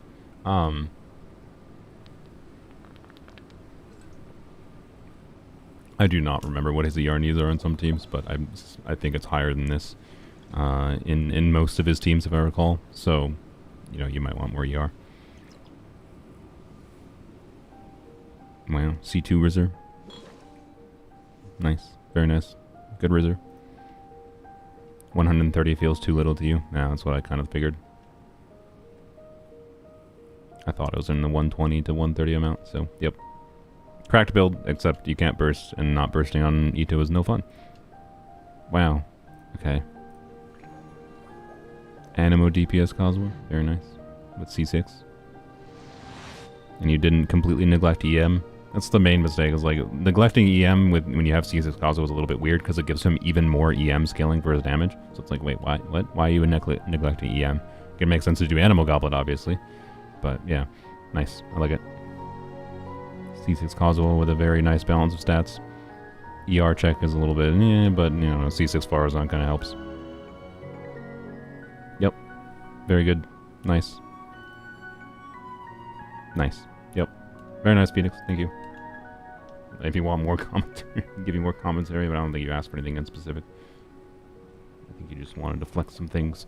Let's do number 45. Oh, and then 245. Alright, we'll do 245 as well. Remind me if I forget. Another Xiangling? What? Since when does everyone want to flex their Xiangling or ask for advice with Xiangling? I thought everyone was in the point of hating Xiangling.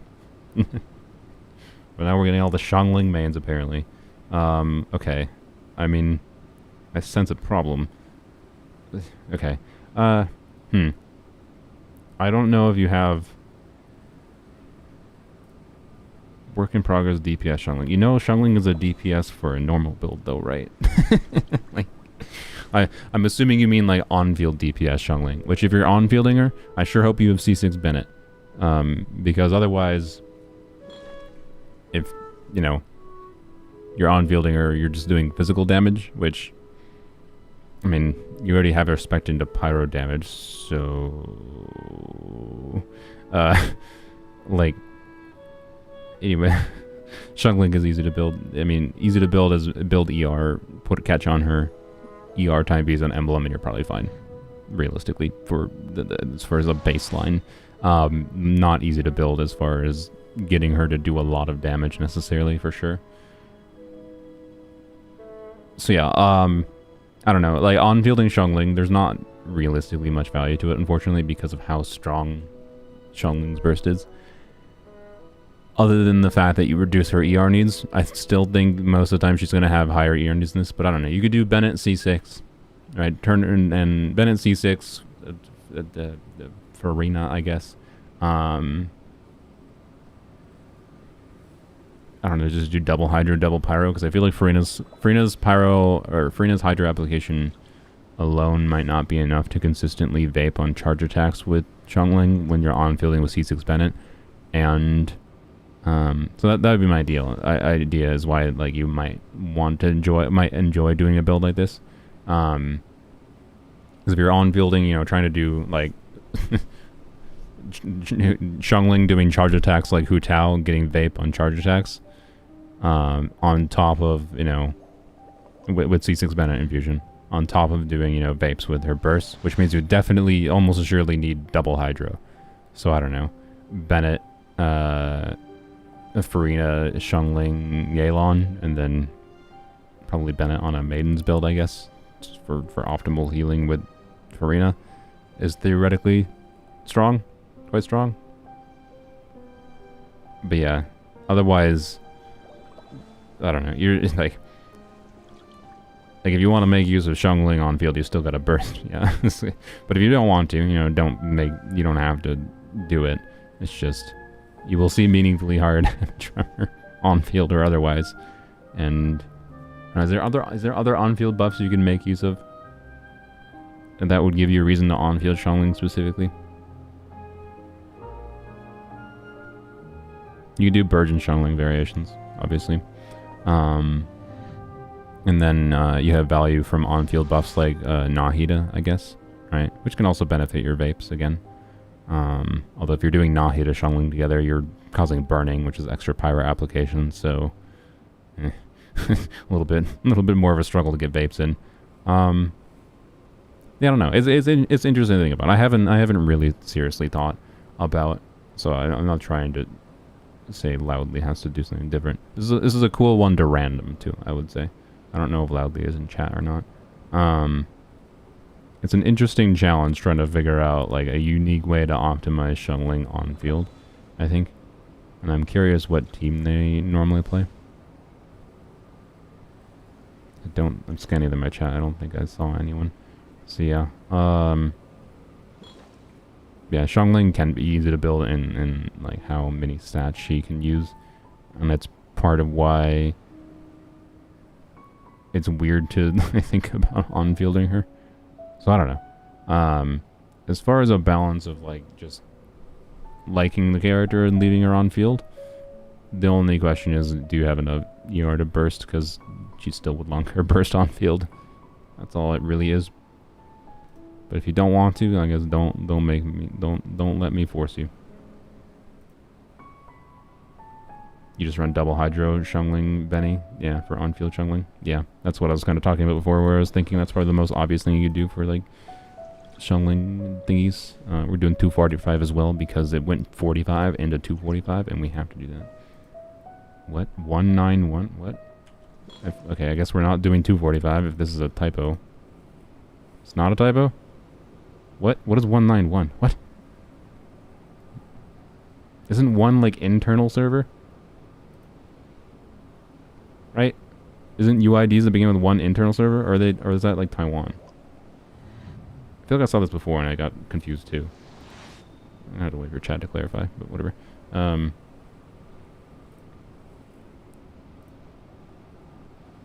Taiwan is 9. Oh yeah.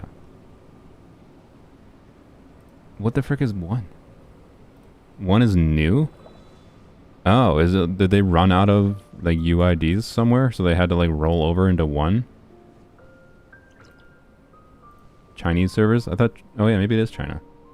Oh yeah, it's probably just China. Yeah. Sorry, I forgot. That's a rarity. All right, rare China user. Nice. 1 is the new digit for new UIDs because the max. Okay. So they put 1 at the beginning for China servers because they ran out. That's funny. I guess that makes sense. Wait. Like this one is, but this one is like 1 and then 9. Are they counting down with the start of 1, or are they gonna have to go to 2 soon? Anyways, whatever. Sorry, Newbie Wandery along. Lost Prayers is definitely not my preference on Neuvillette, but can be valuable to get his crit rate up there. I feel like most people would generally prefer like the battle pass weapon, obviously.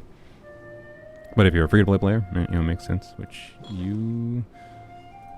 think this player might be a free-to-play player. No, well, no. Okay, they bought at least one. No, they bought more than one battle pass. That's an R5 black sword. It was very possible that an AR-60 player could just have gotten. This could be a free-to-play player, right? That's what I was basically saying. So I don't know. I feel like Sacrificial Jade would serve you well in this build. The only question is like ER, right, enough to burst consistently. But if you're doing C1 Nuvine, there's a very, very good chance you're just doing double Hydra Nuvine. You're probably mostly fine, but also you still might want a little bit of ER, maybe. I don't know. That's really the only thing I can say. Other than that, it's a very good build. Not the most insane Neuvillette in the world or anything. Using a Hydro Goblet, you know, obviously HP could be better, whatnot. But yep. Lost Purge is based. I mean, it lets them move faster. Wait, Blizzard Stray Alhaitham? Oh, I think what was happening, I just went through. When you go through things quickly, sometimes Enka.network, the website I'm using, sometimes messes up the PNG icons, it seems like.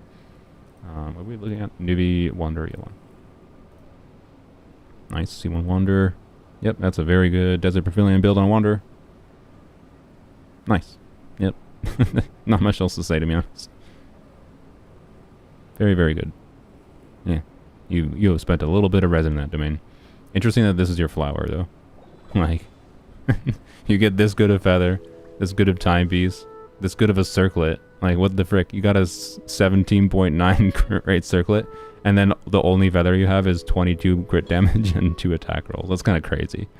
That's like this kind of piece. If this is your best feather, this is a statistical anomaly of its own right. Having this good of pieces in your other pieces, and then only having this, alright? It's too much ER, so it's fine.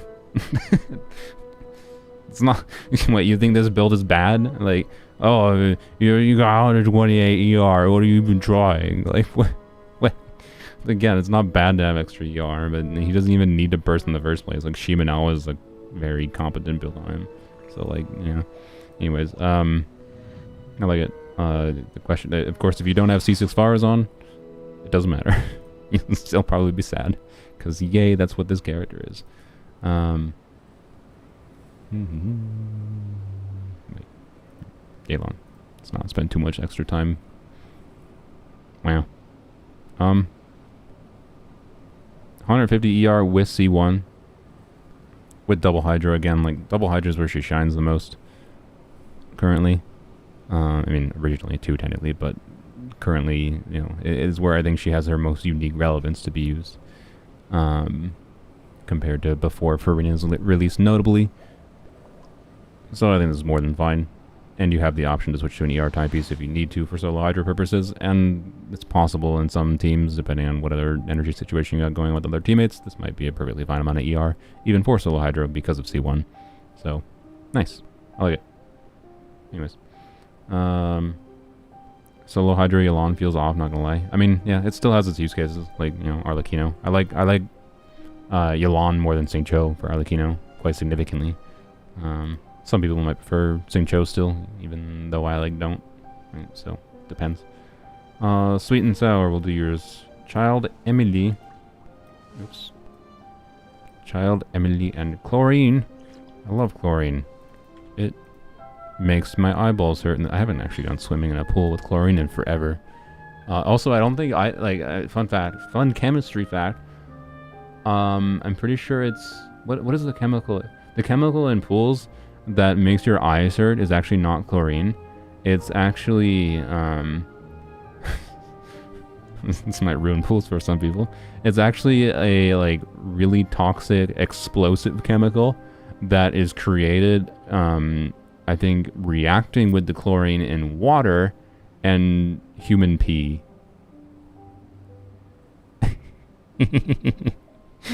So it's piss and chlorine reacting to create an explosive chemical. It doesn't explode in the water because it's in, I mean, it could if it was in high concentrations, but it's in such low concentrations that all it is it's just an irritant, right? So it becomes an irritant. But yeah, so there's a fun fact of the day. The chemical that makes your eyes hurt in like chlorinated pools is chlorine plus pee, making concentrations of a toxic chemical that hurts your eyes. There you go. So yeah, if your eyes hurt after swimming, you know someone peed at some point. There's enough pee that anyways, whatever. What are we doing? Sweet and sour. This is what you wanted, right? Sweet and sour. Child Emilie chlorine. Oh yeah, that's why I started talking about that. It's a child. It's a dang good child. I have no idea what his ER needs look like for national. Child national, I believe, is still the main, like, only team where he has relevance. Exactly. So other than that, it seems like a lot of crit stats. This child probably hit some pretty big numbers. Yep. That's actually misinformation. I mean, look, I'm not a chemist. I don't claim to be correct. That's what I recall.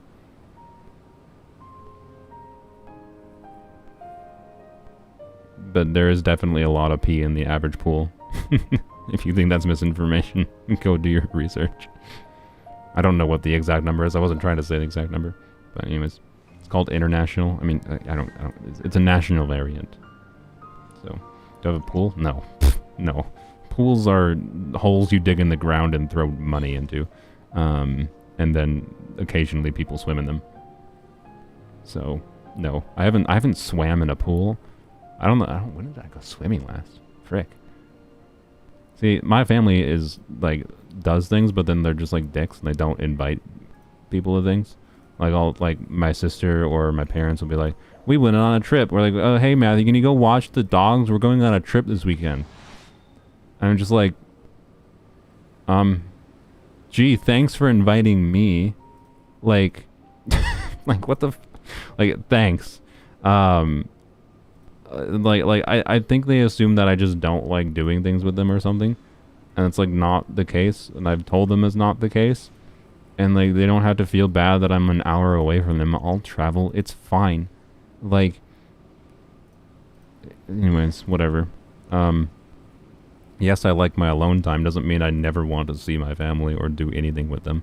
So anyways, point is, my family has not invited me to go swimming in any kind of vacation that would require me to go swimming in a long time. I don't know when the last time I swam was. What are we talking about? A child. Yep, this is a child build. This is a good child. Chlorine. Good child. Or good child. Good chlorine build. I like it. Yep. This is a 100% crit rate chlorine, by the way, because she has the passive that gives her 20% crit rate. So, yep, very nice. Very, very nice. And you do, I mean, assuming you're playing her with aggravate, you almost assuredly want to level her to 90, by the way. Not that it's necessarily the first priority, but if you want to use her and make use of her strengths, you probably want to level her to 90, realistically. You should see a notable increase. Unless you're just playing her in overload, to be clear, and just doing Koran, whatever overload team with Chevreuse. Is C0 Clarend overload stronger than C0 Raiden National? Almost assuredly not. But when it comes to comparing to National, like National is, you gotta factor in like how strong like the Xiangling build is and how well you were playing the team, even as far as how strong as it goes. For a given account, if you have the ability to do Raiden National and you have the ability to do Chevreuse Chlorand, even if Chlorand is not like at her strongest with Chevreuse, you might find that team feels stronger to you because it like requires less investment for some other characters that you don't want to invest into as much, or requires less, need for doing things the right way. I've never liked how National plays, and I think it's a pretty bad team, and it's a team I never recommend because it just feels awkward to play more often than not, and takes a lot of investment on top of that to potentially get to the point of being strong enough to clear the content comfortably without requiring a lot of like skill expression, I guess, more than I think is necessary compared to typical strong teams in this game. There's so many options for different strong teams nowadays that like I think National is a bad team to recommend people play. It's not a bad team, but it's a bad recommendation. So take that for what you will. Raiden National is the best Raiden team at C0. I mean, the best Raiden team is probably Hyperbloom teams that you can put her in, but like that's what Raiden is the strongest at. I'm sorry. Sounds so who designed her. If you're trying to do a Raiden carry playstyle at C0, ignoring the possibility of hybrid Raiden,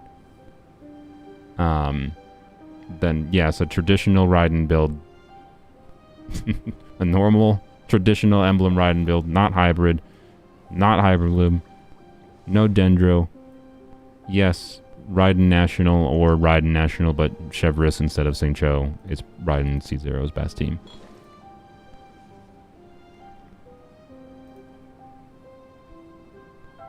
Nice. I mean, it's a good build. Like I actually talked earlier, I don't know if Sweet and Sour, if you're still here. I talked earlier about how I like, even on Lumidu's Elegy, having a little bit of ER. I think I have like 120, 125 on my main account and like 130 on polearms only. I do like having a little bit of energy with Lumidu's just to give me even more flexibility, particularly because of the fact that she has a low cooldown burst, right? So you can having extra ER can give you more flexibility to using her burst more often for resetting its position, and potentially can be higher damage output depending on the situation. So yeah, that would be my only potential recommendation, is you don't undervalue some ER roll since you have literally none. But it's also very much possible, especially with Lumidu's, to still be able to burst consistently in solo Dendro teams with her weapon and not need any ER rolls if you're... Yeah, depends. So I cannot run any of my ER substat pieces because I overcrit. That's funny. So I don't know, maybe if you're overcritting with your ER substat pieces, that would just be a potential reason to switch to like a crit damage circlet then.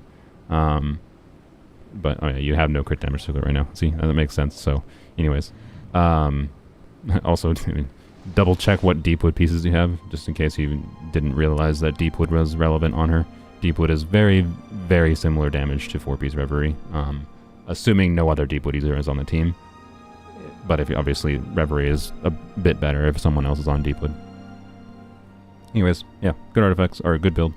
I don't think it like needs to be improved that much more by any means.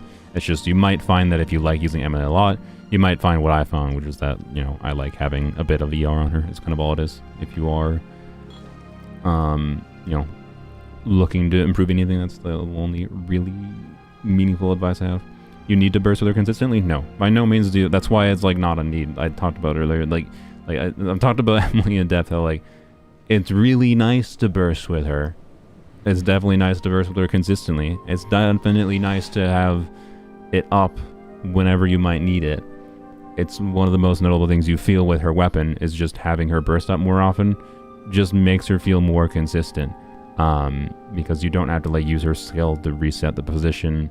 And you don't have to like reset up burning to be able to go to like the level 2 skill damage, and C1 can mitigate that if you don't have her weapon, but like it's just like she becomes more pleasing to play,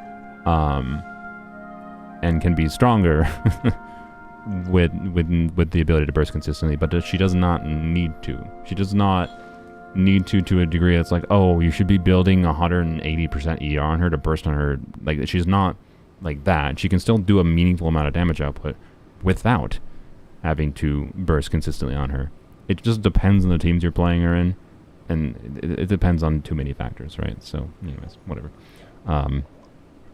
It's a good Emilie build. You don't have to really change anything crazily, realistically. It's kind of all it is. This is a very good Emilie build. TF, thanks for the... And I have no idea what NT is, but NT150. Enjoy your polearm vids. You gave me a UID without any characters, but we'll get to it in a little bit. Thank you. Alright, let's do a couple of randoms. How long have I been going for? Oh my god, I'm already at 3 hours. Man, just time goes by fast when I'm yapping about characters. Love to have the showcase characters reviewed. I'm mostly an Electro main. Okay, well, to try to get through more. You know what, since I only have 3 more donations. Let's do at least after... I might regret this. Depends how long it takes me. Let's do... It's Taiwan dollars. Nice. Let's do 5 more randoms, and then I will finish up the last 3 reviews. Get wrecked, Sylvia. I'm gonna make you wait. Sylvia wanted to flex their Fremine, so I'm gonna make Sylvia wait. And then we have 2 more donations after that to finish, so that's my plan. 5 more. But mostly Electro main, all characters are okay. Well, I guess we'll glance through them quickly. If you want all characters, oh my gosh, C6. Any other? Are you just? Is this one of those people that just like I mean, look, like if Dia, like I like Dia enough that when Dia comes back on Chronicle banner, I will definitely consider just making a video of like, let's see if I can get C6 Dia with not an insane amount of money. And I like Yai enough that, you know, this would have been a possibility too, but I have instead gone down the route of, you know, instead of getting, you know, C6 of a character I really like, I'd more tend to get like a C1 for characters I like.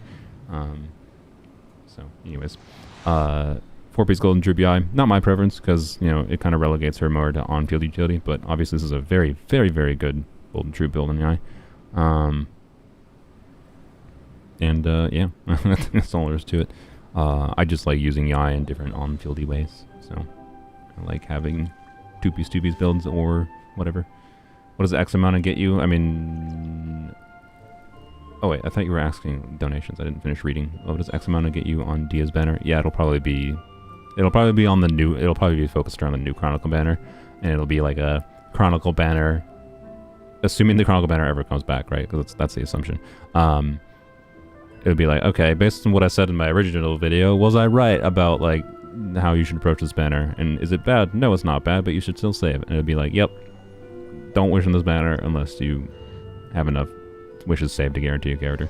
Anyways, this is a very good finale build for R5 finale even. Very nice. For Clarend.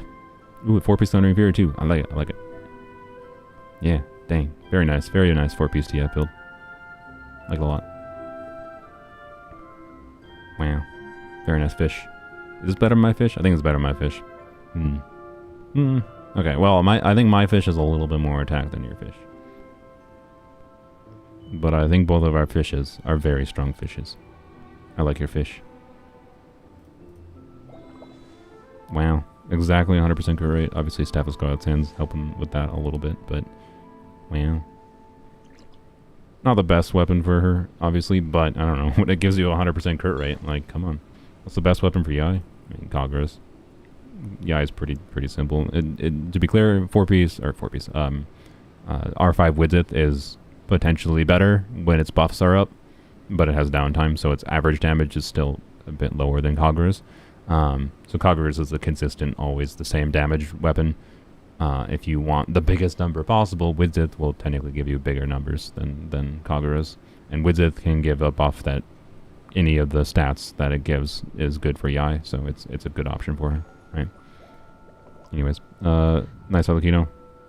R5 Rust. Yeah, yep, very nice Rust build. You definitely know how to build your characters. Very, very good catch build on Xiangling. Yep. Wow. Wow. Wow. Share your perfectly balanced ER timepieces on Emblem with the rest of us, please.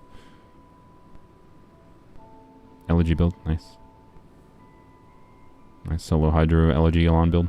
I've used Elegy a few times. Elegy is one of those weapons, like, I win for it because I thought it'd be cool, because I like having different buffing options for whatever setups. It's just fun, nice to have different tools in my toolbox to do shenanigans in the game. Elegy has definitely been one of those weapons that, like, can give a lot of relevant stats, but I rarely actually find a reason to use it. So I don't think it's worth going for because of that. But it still is a fun option to have, and it's definitely a good option for Yelan. I like it.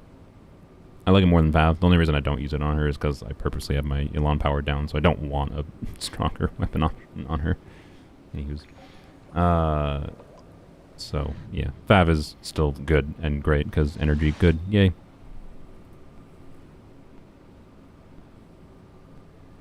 Maybe need more ER in some situations with your Furina, but, you know, you can switch to ER timepiece. Very good Furina. Very, very, very good Furina. A lot better than my Furina, quite frankly, as far as, like, damage output goes, but I have never configured her meaningfully around maximizing her damage. Well, other than the one video I made trying to vape on her. So, where she hits, you know, that Siegewing Furina team, with Dia and Nahida, like, Furina pretty consistently hits for like 200 to 300k with C2, which significantly affects the damage she gets. But and Key of Cautious Suit also is significant there. So another one, 171. Which one you want? Let's go. All right. Can you check Akasha's CV? I mean, if you're not going to specify which character to check on Akasha, I don't think I'm going to. But I will glance through them here. Like, if you gave me a specific character to check, I will potentially go to Akasha to check other builds. But at this point, I want to try to get through more people rather than spending too much time on yours, Savvy. Is the main reason. I just don't want to spend 10 years on one person. So, anyways, yep. I think we're just getting all the flexes now for some reason. Very nice. This is a crit rate for Alhaitham. I think you're overprioritizing crit damage a little bit, but maybe that's just how your artifacts win. Since you're on 2Ps, I personally would try to switch to having more crit rate in this. I think he probably feels a bit inconsistent with 60% crit rate. But you know what? It's fine. Do submissions only put in today get used? Correct. Yes. I reset the submissions for the form right before I start the stream. When I first like make the pinned message. This is a very strong. Yep, this is a good freezy build, or not freezy, melt build. I don't know why I said freeze, but yep, nice. A little bit, you know, low crit rate. Honestly, this is a little bit imbalanced crit rate, I think, for an MH build, but it's not really a problem. Realistically, you're still critting 80% of the time. Well, yep. A little bit imbalanced again, but honestly, it's right at that line where it's hard to. Like, I don't think this is at the line where it doesn't necessarily make sense to switch to a crit rate circlet, particularly if you're using Cloud Retainer with him. Very nice. Yeah, this is a nice verdict build. It's probably one of your more balanced builds. Most of the other ones are just like, no, I don't know. This one's very, very balanced as well. He's also really good too. So yeah. Anyway, no, yeah, all your builds are good. Yeah, they're all pretty well balanced. You know what you're doing. You know what you're doing. You have a hybrid Raiden. How do you submit it? I mean, you know what? I wanted to look at a hybrid Raiden. So if you put your UID in chat, tell us Bleach, and I see it, I will look at it. Number 4. Number 4 is not necessarily what we're doing because I want to. Well, okay. If number 4 is still here, after I'm done with 251, then I will do number 4. Arlecchino and Yelan, help me fix Yelan.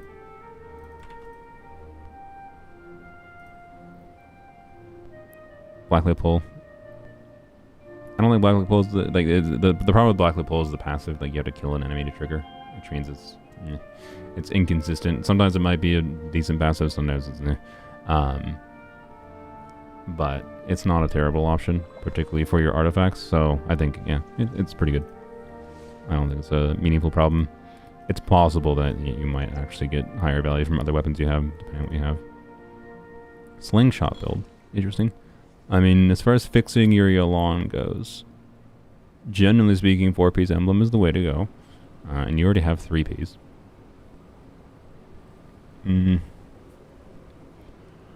If you're running... Oh, sorry, I gotta yawn. I'm gonna take a drink of water. Not that water helps yawning.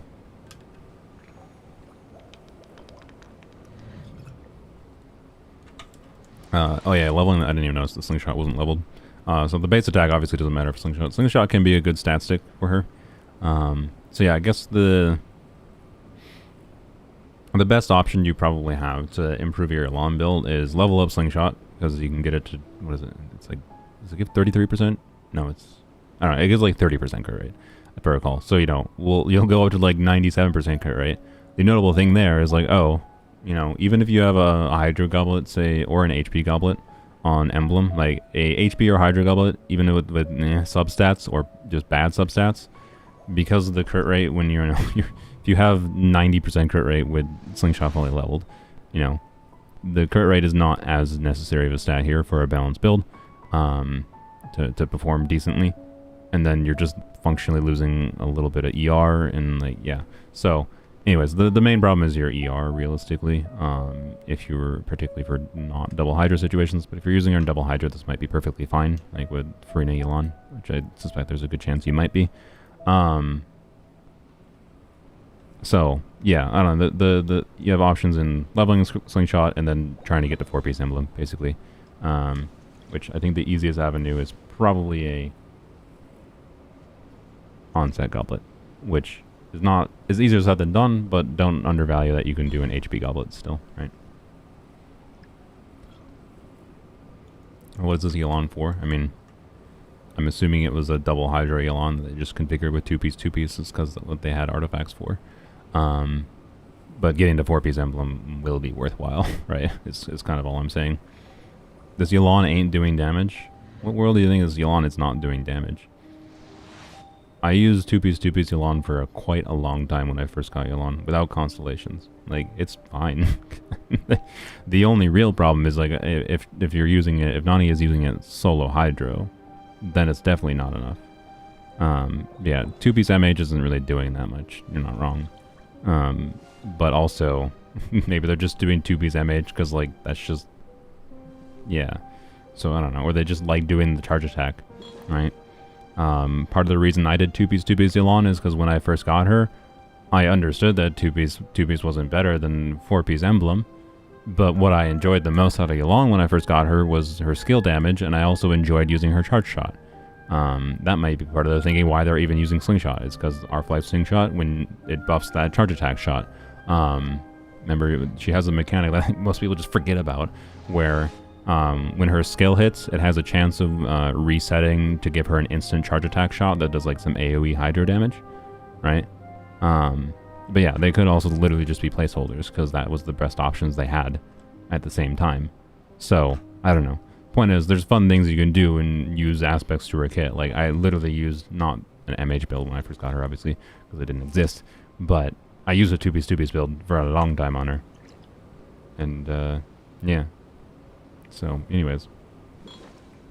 Probably a few thousand above 100k. I just know it's 6 digits. Sorry for not being there. What? Oh, you're the one with the triple attack. Oh, hi, Catbear. Okay, hi. You're the one with the triple attack main Shao. Nice, nice. So, you're just, yeah, okay, that's funny. My Genshin math intuition was correct. I didn't do any math actively, but my guess was that that Shao build with triple main side attack hit 100k damage, and I was correct. Which, like, yeah, like obviously you can get higher with a little bit different build, but yeah, I don't know how much is relevant. It's going to depend on the situation, like that you're using Shaolin, I think. Anyways, yeah, I think that's much. Not much else to say about this Yelan build. Try to move to 4-piece emblem is the optimal thing, but also if you just like doing 2-piece because you like, you know, doing whatever. Also, I guess to be fair, they haven't leveled. If you like doing the charge attack shenanigans, you can do stuff with it, but I do think it's in her normal attack multiplier. I think. I can double check that. Let me see. If I can get. Where's my mouse? Can I have my mouse? Can I have my mouse? Why does this happen? Why does this happen? Why? God, weird. God. Anyways, okay.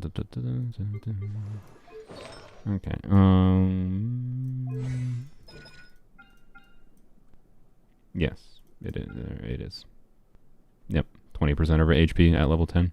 So, anyways, it's a fun thing to spec into her. It's not like that relevant of a damage contribution in her kit. Normally, people don't use it. But anyways,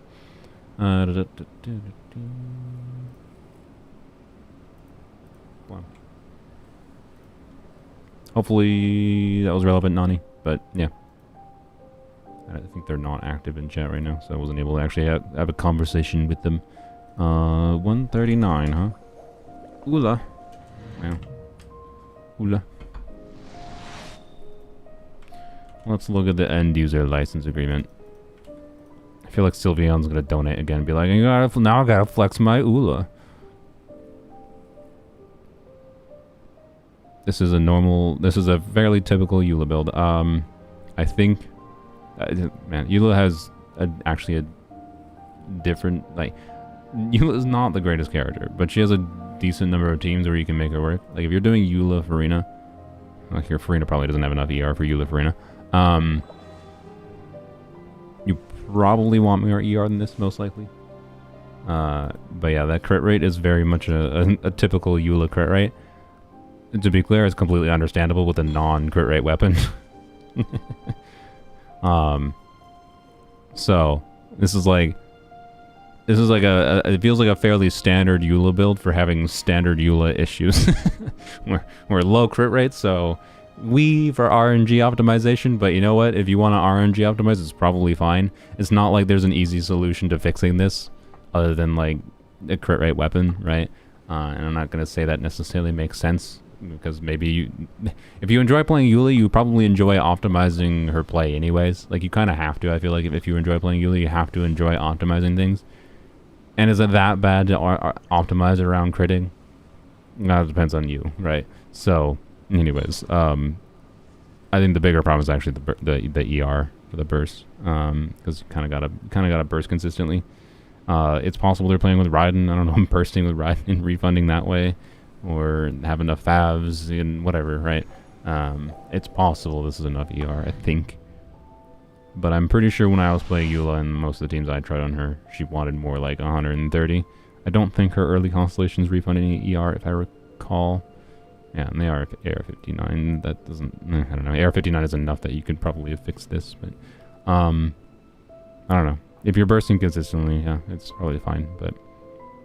I certainly don't claim to be a very experienced Eula player.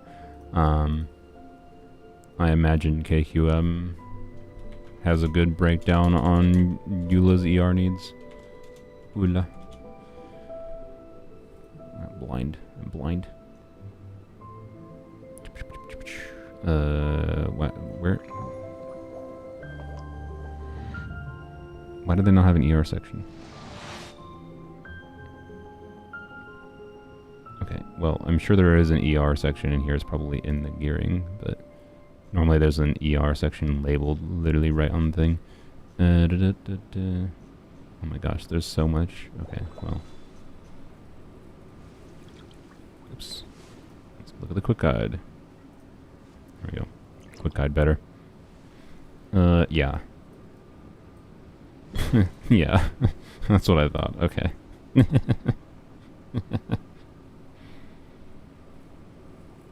So, ER. That's all. Other than that, it's, you know, how much of your sanity do you value for optimization going? Let's do... Oh, not that. Oh god. Oh god. There we go. All 4. Haitham waiting for a good Deepwood Gilded set, and Yelan is struggling. All the Yelans, which makes sense. She's on banner. Eula's not on standard, yeah. I mean, she'd be a much more interesting and fun character if she was a standard banner character. As a limited unit, she's hard to make sense. It's hard to make sense to go for her unless you just really like her. Can veterans flex their account? No, veterans can flex their account. I think a lot of the flexers are the people that donated, which we'll be finishing up those in a little bit. But, what are we looking at? All 4. Yeah, I mean, that's still... Oh, it's rainbow build. You're waiting for a good Deepwood Gilded set. Okay. Interesting. Rainbow builds are a bit hard. Like, this is a good build as far as, like, ignore the rainbow. It's a good build ignoring that, right? Which is funny. Yeah, I don't know. I think you might, yeah, you might be, I don't know. It's really weird when you have a situation like this. Where's the break point, right? For like how good do your substats need to be on gilded pieces for it to make sense to switch to 4-piece gilded, right? I don't know. Especially for an Alhaitham team, when some of the damage, usually a meaningful amount of the damage contribution of the team comes from some other characters. I don't know exactly where that point is, where it's worth it to actually worry about. But at least Gilded is in the strong box, so, or Deepwood, if you're not using someone else in Deepwood in the team. Yelan is struggling. I mean, yeah, a little bit imbalanced crit rate. You're using an elegy build. Oh, it's not 4-piece emblem. Okay, yeah. So I think this is just an in-progress Yelan build. I assume they're working towards a 4-piece emblem. I think it's perfectly fine. It's a functional Yelan build for just getting Yelan, realistically. You could be better served, though, as far as like an off-piece circlet goes, or a no-set bonus circlet goes. To a crit damage circlet. Right. Ideally with crit rate. That would be better at a bare minimum baseline, but of course, yeah, working towards 4-piece emblem would be nice. Probably just strong box it unless you can get meaningful value from Shimenawas or whatever, though.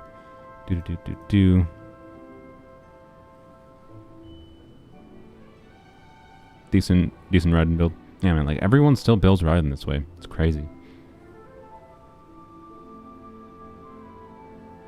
It's like she's just such an. It's so weird to me how much staying power this character has for people, with how underwhelming of a character she is for her carry playstyle, and then everyone still builds her normal carry playstyle. To be clear, she can be more than usable her normal playstyle. Just her teams are limited, and like people like say they don't like strong character, or they like people don't primarily pull for characters just on their strength alone, right? Is part of her staying power, but also people definitely still do like strong characters, like, you know, water. So I don't know. Like, it's just weird, right? She's a weird character to think about. Why is she so popular? Right? Is it just Sword Booba? Is it just Sword Booba? Her characterization in the story wasn't even very good. I don't know. It was weird. Anyways, Don't forget to check number. What number? What? Wait, what? Don't forget to check number. What number? You're saying no, don't forget to check something, but I don't know what I'm supposed to not forget to check. Number 4. Did I not check it? Number 4? I thought I already... Oh, no, I did not. Okay, I mean... yeah. And keep counter suit is great. I'm great on Furina. This is probably not enough ER even for double Hydro Furina, so... ER timepiece. That's probably the recommendation here. ER timepiece it up. Even then, for solo Hydra, that's not going to fix your problem, right? But, hey, the ER timepiece, ER weapon, and blam, you're fine. So, yeah. Raiden's loved in every universe, maybe. The one in spreadsheet you mentioned before. No, I said number 4. I mean, okay, fine, I'll do number 4. I said I was going to do number 4 if number 4 was still there when I switched over to it, which would have required no other new submissions happening. And there wasn't, but fine, we'll do number 4. Fine. So anyways, yeah, this Furina build, more ER, in my opinion. But, you know what? If you feel like she's fine, you can burst consistently on her in the teams you're using. Who am I to stop you? Oh, that's... Oh, I see. I'm broke. Oh, I see. I see. I'm broke just managed to manipulate me into reviewing theirs without getting... I see. I see. Okay, that's fair. What are we looking at? Anyone? Alright, we'll pick out one. They're all 5 stars. You make me sad.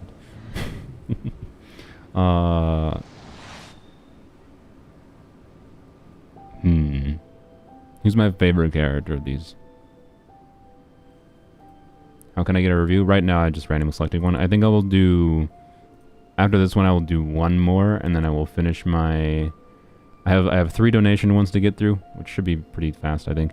And then might do a couple more randoms at the end. Cyno. Sure, let's do Cyno. Missive Windspear Cyno with 50... Wow. Interesting. I do vastly prefer 4-piece Thundering Fury Cyno. I think this character is much more boring to play on Gilded Dreams. But this is a good build. This is a very good Missive Windspear build. Obviously, the struggle with a non-crit weapon, especially on a crit damage as any character, is getting enough crit rate. You are on a borderline where, with a good enough crit rate circlet, I think a crit rate circlet could beat out a crit damage circlet. But this is also a really good crit damage circlet. So, like, you'd have to have a really good crit rate circlet. This was not a case, in my opinion. Well, it's not even... I'm saying opinion because it's my intuition right now. I'm not doing math actively. My guess is that if you were to swap to a crit rate circlet for, you know, more consistency, the build would not, like, but it's like not a very good crit rate circlet, the build would not feel that much better, and it might actually be worse. So, yeah, is a very good build. And you got a good chunk of ER. Very nice. Very nice. How much do you want to bet the 352 that was there before Saluna was manipulated was my submission? I mean, let's find out, Adaro. Fine, we'll do 2 more. We'll do 352 and then whatever one we random to after 352. Oh my god, okay. I am not doing all of 352, I'm sorry. Wait, is this UID? No, there's another weird one UID from China. Yeah, okay. Are these longer than normal too? Oh yeah, they just literally have an extra digit on them. Because they're, oops, I just rearranged it. They just have an extra digit on the beginning. Alright, what? Dendro Traveler, everyone in Showcase. I built my current team, Barber, Dendro Traveler, Keqing, and Xiangling is a DPS, and Traveler, I mean, Xiangling is always a DPS. Travelers apply Hydro with his burst. If you mean main DPS, like, if people say main DPS, I'm going to assume they're on-fielding them, right? Otherwise, just please say on-field. Like, on-field DPS, if that's what you mean. It's just easier. Xiangling is a DPS. I mainly built this team for Ascension Phase 2. I've been stuck for a while. Okay, I see. This is I can't speak. AR-35. Okay, so, we got an AR early air. I don't know if they're still watching. But ultimately, right, the number one thing for early AR is just like do whatever you find fun and like get some amount of relevant main stats. Like don't level up stats that aren't relevant, right? So like learn how the characters' kits work. So, you know, Keqing And yeah, really as an early AR player, the simplest way to like route to learning things is like, you know, look up whatever players you got, look up how their kits work, and see how like what stats, like, you know, Sevi's guide videos recommends or whatever guide videos that you find, and then they'll, you know, none of them are going to tell you to put HP on your Keqing, right, for her to deal damage. None of her damage is HP scaling, which is to say, like, when you're early AR, it can make sense to force a bonus to get some like free stats from, I don't know, like 4-piece berserkers or something, using an HP main stat piece. But you don't level it up, right? It's just a waste of resources to level it up, unless you like need the HP to stay alive, I guess. But yeah, I don't know. Just like kind of do whatever you want. Just play through the story. When it comes to Keqing, I think the easiest option at a low investment is to. I think you were already saying you're playing with Dendro, right? Yeah, Dendro Trout. You're actually already doing Dendro Hydro and then Keqing together. If you put 4-piece, you might not have the ability to do 4-piece very easily. If you put 4-piece instructors on your Keqing, you will probably notice your Keqing doing meaningfully more damage, because suddenly you will have a bunch of EM, and EM will let you do Hyper Bloom when you're doing Barbara into Dendro Traveler. That's Bloom, and then you trigger Blooms with your Electro unit.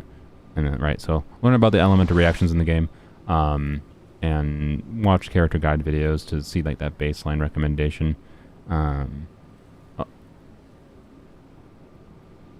It's like, I feel like I should make, I don't know. I'm sure there's other people that have made good, like, new to Genshin watch this video kind of videos. Have they? I don't know. What? Let's go on an adventure. We're on an incognito tab. We're not signed in. What happens? What? The YouTube homepage says try searching to get started. Okay. Oh, you can't see the search bar, but what? This is the homepage. This is YouTube.com. On an incognito window. They just don't recommend anything to you. It's like, you've never gone to YouTube before. We can't possibly recommend anything to you. It's just weird to me. Like, what? Why don't you just like default to the trending page or whatever when you first go to YouTube or something? Well, number 1 trending Jaden.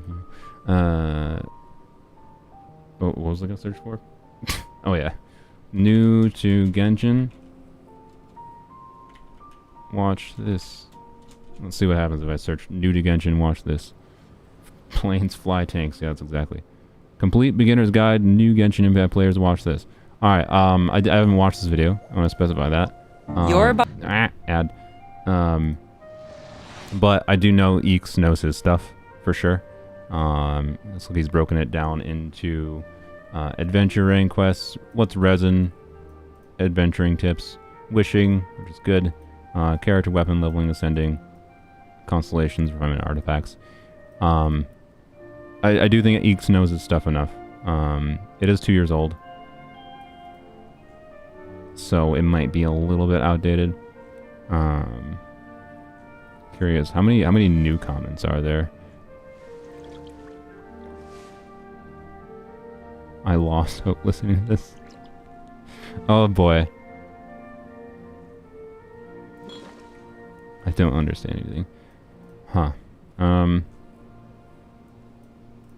I ask how to open the menu? Oh dear. Oh dear.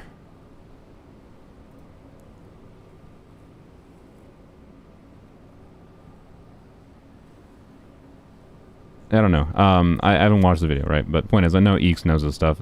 Like, was this before Dendro came out? When did 3.0 come out? Frick. Yeah, this was before 3.0. Okay. I don't think I recommend this one because it was before Dendro, right? Right? Wait. What? Genshin version 3.0 release. Yes, it was. That's what I thought. I thought so, because I thought that was when I started playing. So I don't think you just watch this one. Don't watch that one. It's too old. Wow, like nothing else comes up, really? Genshin beginner. What just happened? Why is it broken? What? YouTube. Okay.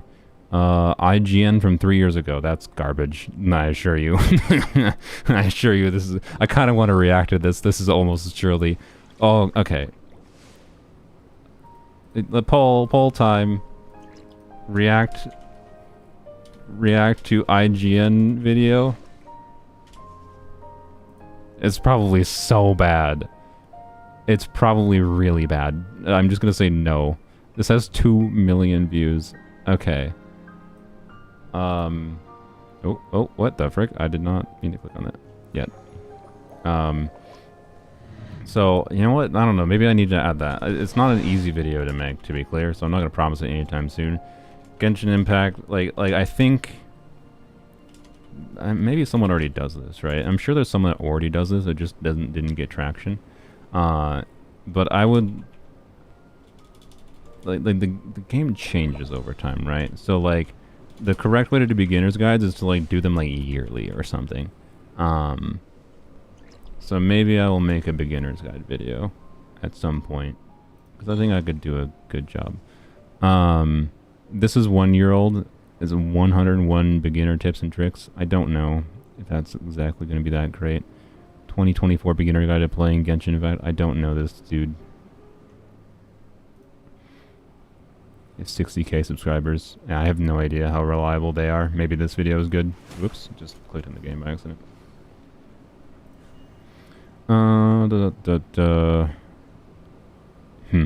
Interesting. Has Sevi made a video?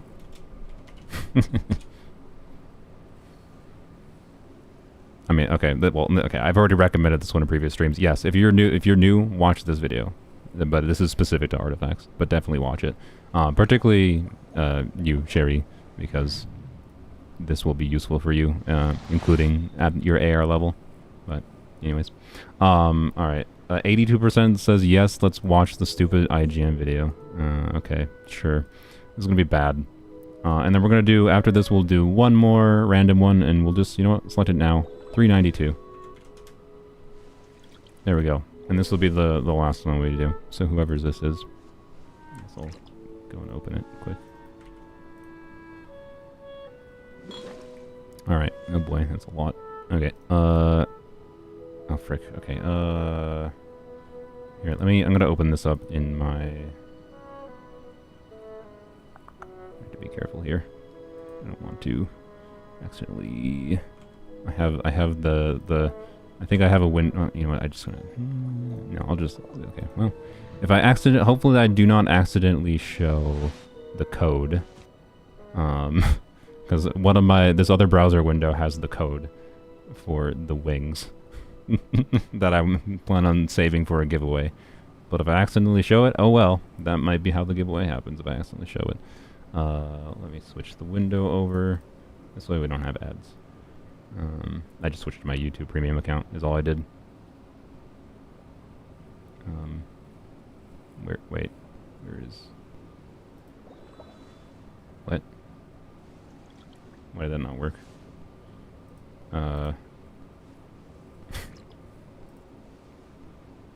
Oh god, okay. Well, OBS just might have broken completely.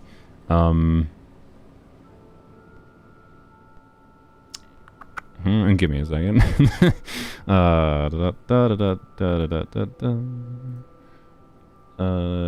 Why? OBS. Hello?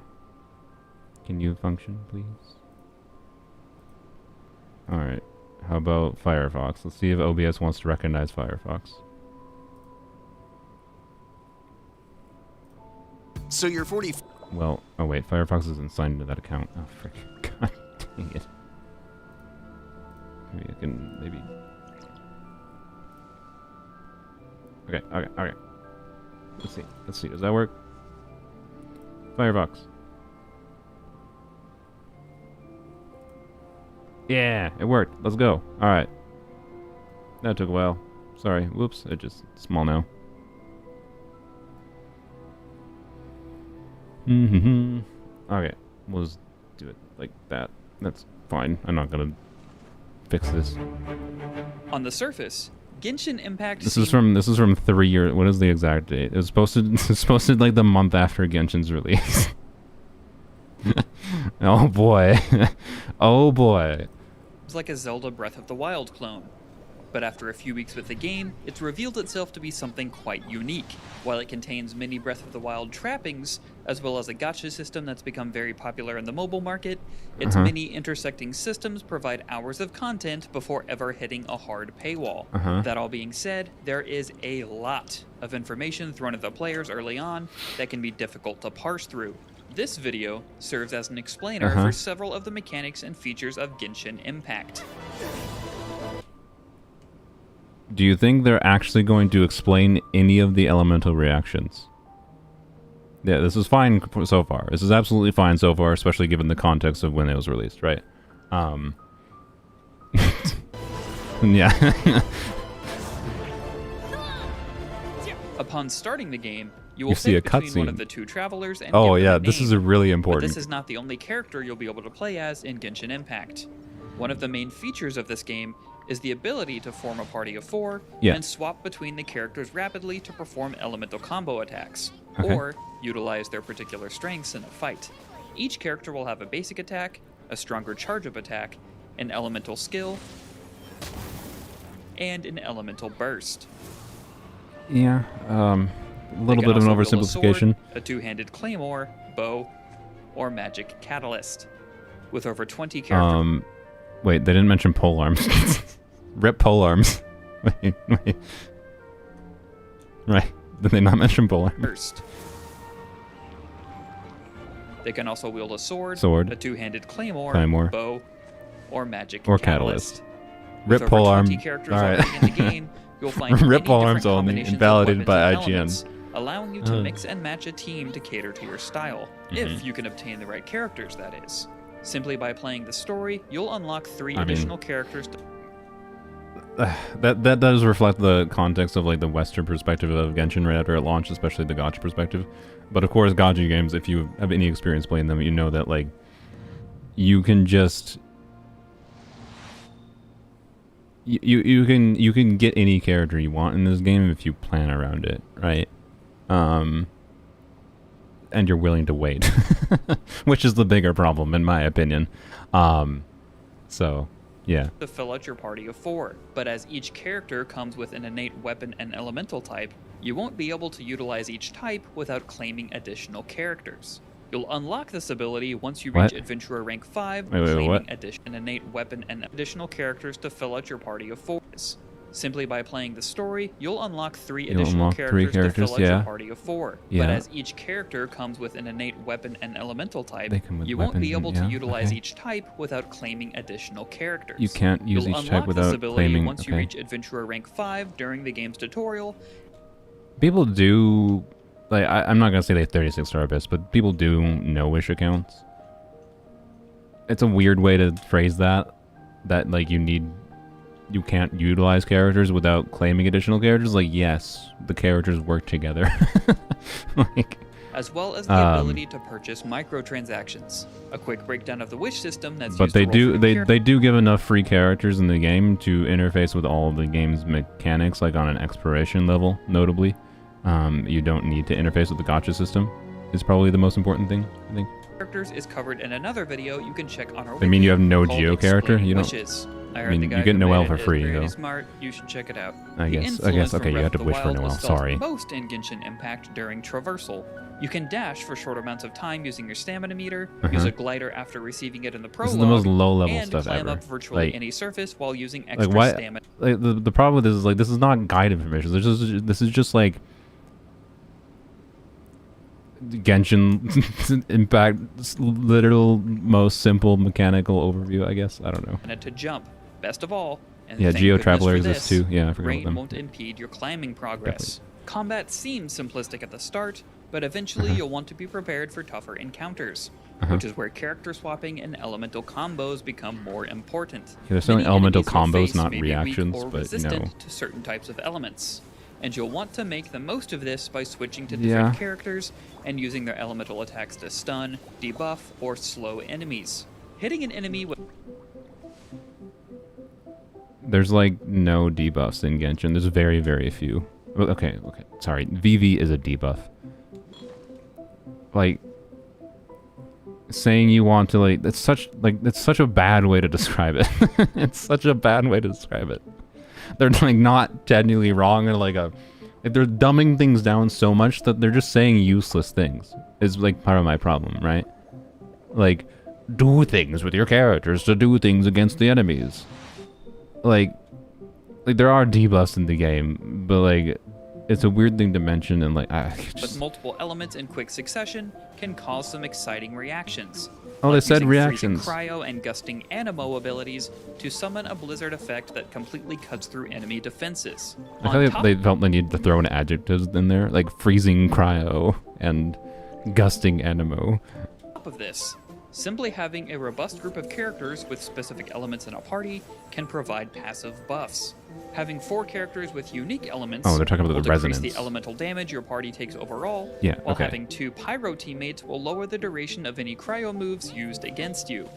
In your travels through Genshin Impact, I like it. Wait, did they literally just mentioned pyro resonance is relevant for the cryo resistance?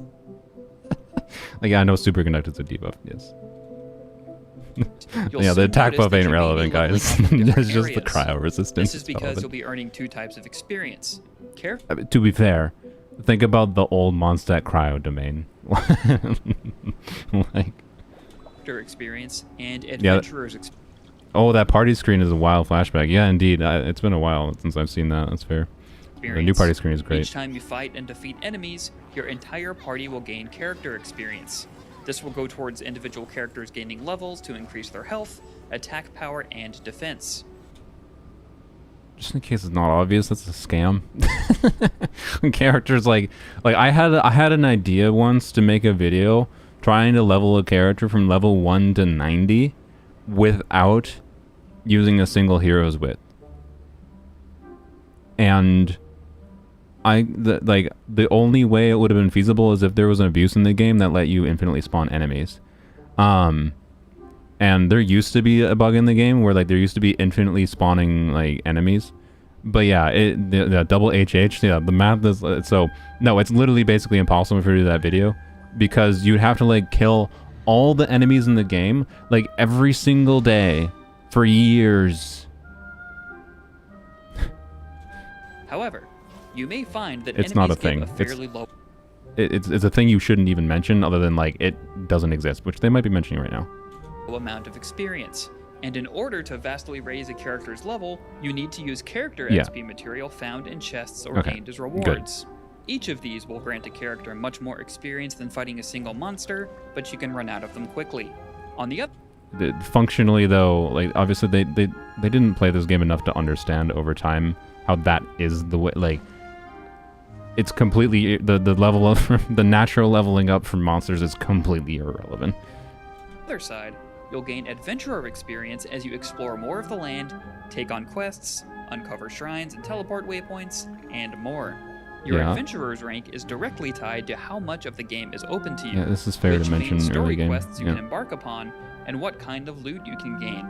Additionally, you can If I make a beginner's guide, it's probably going to be a mechanical beginner's guide and not a like story quest, because like you can watch Eeks' video and like you can learn about adventure rank XP. I don't need to spend if I make a video like this, it's not going to be talking about freaking adventure rank XP. Okay, so it's going to be a mechanics focused video. I will say that if I make it. speak with the Adventurers Guild in either of the cities each time you level up your adventurer's rank to gain a ton of bonus items. Note that both your character levels and adventurer's Yeah, isn't the rank adventure rank have rewards a soft ton of cap, rewards? 20 for character and 25 for adventurer, and cannot be pushed higher with I feel more like- experience. Instead, you'll need to meet the requirements for ascension.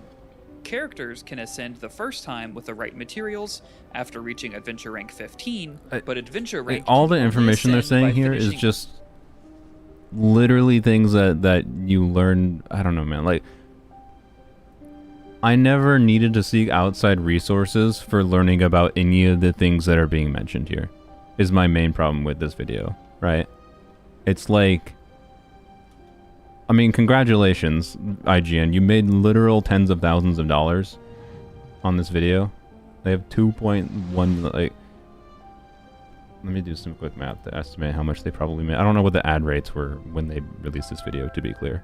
I think they made like tens of thousands of dollars on this video. And like, yeah, it's like a before you buy video, I guess. Yeah. A special Ascension quest received from the guild. As characters gain Ascension levels, they will unlock new talents and I don't know. None of these things are things that were complicated Meanwhile, for me to ascending learn. your adventurer's rank will increase the world level, when I first started giving playing. you bigger rewards and tougher enemies to contend with. And I think most of the people that are confusing playing aspect this, or watching this, are watching this after they started playing. Genshin Impact. So it should have been like a video that's like, you know, Genshin Impact before you play, not Genshin Impact beginner's guide. Is undoubtedly its multiple currencies. Our Yeah. wiki page contains more in-depth info on all of them, so I'll be covering the ones you most need to worry about when starting out. Mora is the most basic type of currency. It can be This gained one from is doing this one just is about fair to have in a beginner's guide, to be clear, because like how many different currencies there are in the game is something that can definitely be annoying and to learn about early game, and having a resource that clarifies this for you can be good, because it's not immediately intuitive necessarily.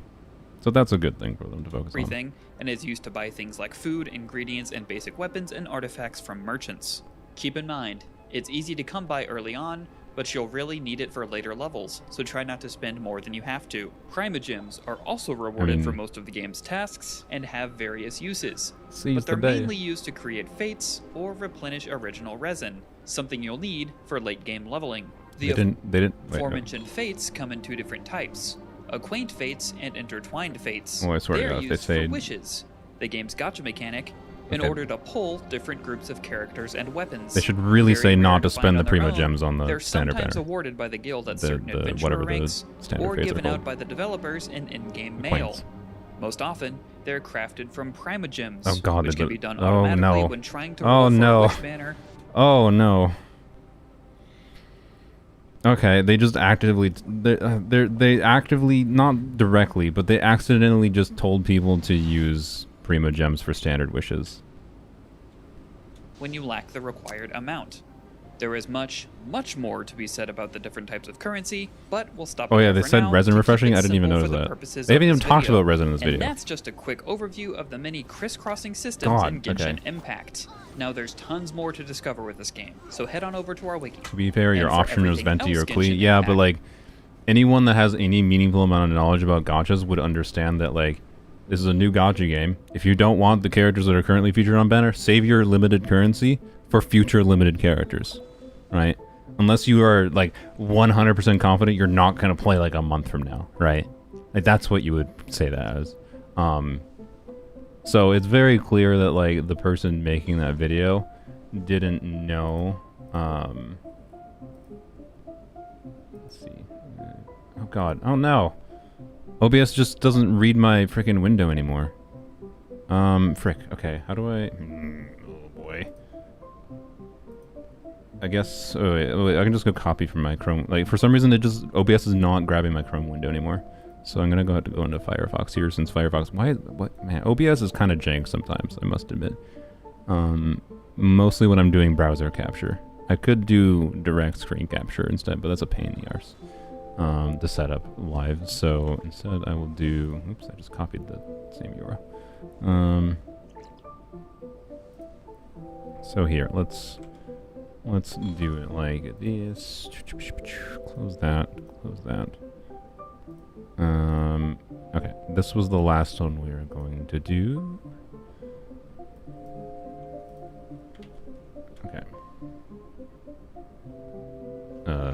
Let's fix that.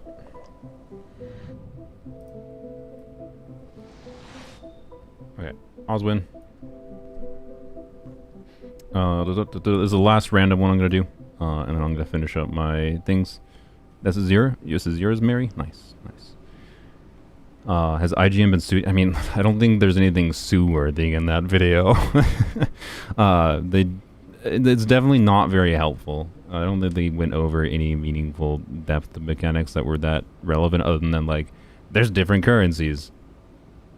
Save your Mora, which is like, fine, I guess, but also like, they could have been like talked about the resin system, how like man, not talking about the resin system is a big oof.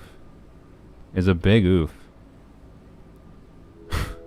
Like, it's the number one thing I think a beginner's guide probably should talk about in some level. Like, like a generic beginner's guide. I don't know. Anyways, like, yeah. You lose, like, you can farm things, but it takes real world time to, like, this is a grindy game. Like, at least mentioning this is a grindy game, but the currency that lets you grind out resources to level your shit takes real world time. And they can mention that's like an incentivization that obviously they want you to play it over different days. You know, you can't just farm fighting monsters for 8 hours to level up your characters. You have to log in multiple days to level up your characters. It's the basic thing they need to explain. They didn't explain that. Like, oof. Anyways, whatever. What are we looking at? We are looking at... I need to go to... You can't see this anymore because I need to... The OBS is not working, but... oh my god, what? My mouse button doesn't work on my desktop now. Is this a Windows issue, not a Genshin issue then? Oh god. Where? Why? What is happening? Weird. Okay, sorry. My computer just is gonna explode, apparently. Furina, official, Neuvillette, and Xiangling. Anything significant they can improve on. Okay. Official gets on field sometimes, so I have around 2 piece. I mean, if you're talking 2 piece, Golden Troop, she should still be on Golden Troop. She's not...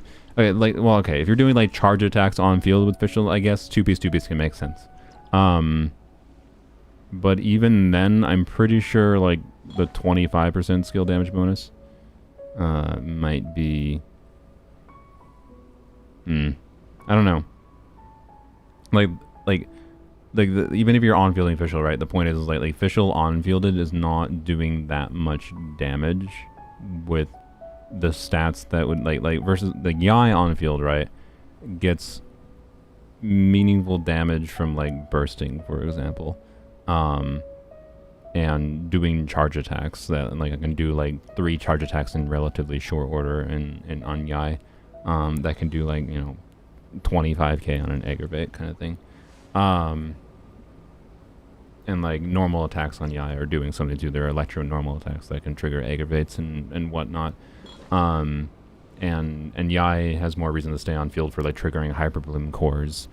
She also spends time on field longer because you do E on her and bursting potentially. Like she spends longer time on field than official does typically, where you press E switch off field or press Q switch off field. But if it's like on-fielding and you're purposely on-fielding her for charge attack damage, I guess it can make sense, right? Is all I can say. It's just... I think even then, Golden Troop might still be better. Like even if... but it would be very on the line of being better. Like 45% skill damage bonus versus doing 20% skill damage bonus and 18% attack, right? It'd be basically the same, but like you're still off-fielding official sometimes when you're on-fielding official, and therefore I think the extra skill damage bonus is still better, because like official will be doing meaningful damage when you're like if you're on-fielding official with like Furina, so you do like official E, Furina Furina EQ usually at the start of rotation, official E, switch to your Nahida burst. Official's doing damage while like your Nahida burst is happening, right? That's off-field damage that would get the 4-piece troop buff. And then 4-piece troop is still giving you 25% skill damage bonus at minimum while she's on field. And like her charge attack damage is not that relevant, or her normal attack damage. So I still think Golden Troop is the way to go for on-field official, is my point. Especially for it being more universal for when you do use official off-field, right? But with that said, official is still a strong character with 2 pieces. So does it actually matter that much, especially with the good abilities you have? Not necessarily, but if you have 4-piece Golden Troop, it's still probably worth it to do 4-piece Golden Troop if you have the pieces available, is all I think that spiel was. I haven't thought about it that much, but that's my current thinking. If I recall, my other Golden Troop pieces aren't great, so I might go back in the domain. Yeah, yeah, and to the degree that it's worth farming for, I'm not sure. Keep in mind that Golden Troop is in the Strong Box in 2 days. So you don't necessarily have to go back to the domain. But yeah, she is definitely a character that has like you can probably get meaningfully worse Golden Troop pieces than like 2-piece combos, and Golden Troop will be meaningfully better for her, and you will notice it, is what I would say. So, yeah, on-field Fischl usually is doing physical things. Like you can do machine gun Fischl. I think machine gun Fischl is mostly with macros, to be clear. But I don't know. You can do weird Fischl shenanigans, physical Fischl shenanigans, of course. But I was assuming this was like electro damage focus, like charge attack kind of thing. So I don't know. It's not necessarily. It's not terrible, is my point. If your focus is on fielding Fischl, especially. But it's not quite the same as Yai. It's a little bit of a different factor with Yai. Yai can still be on-fielded with a 4-piece Golden Troop too, right? Like I don't know. If I had a really good 4-piece Golden Troop build spare that wasn't being used for Fischl Furina, maybe I could use it on my Yai even when I'm on-fielding her. But yeah. Yai is also a factor. Like, well, whatever. We're not whatever. That was a lot of Fischl rambling. Furina, Nuvie, Xiangling. I mean, if you've been watching these streams at all, Maria, ER. But, depending on the team, this is a fine amount of ER.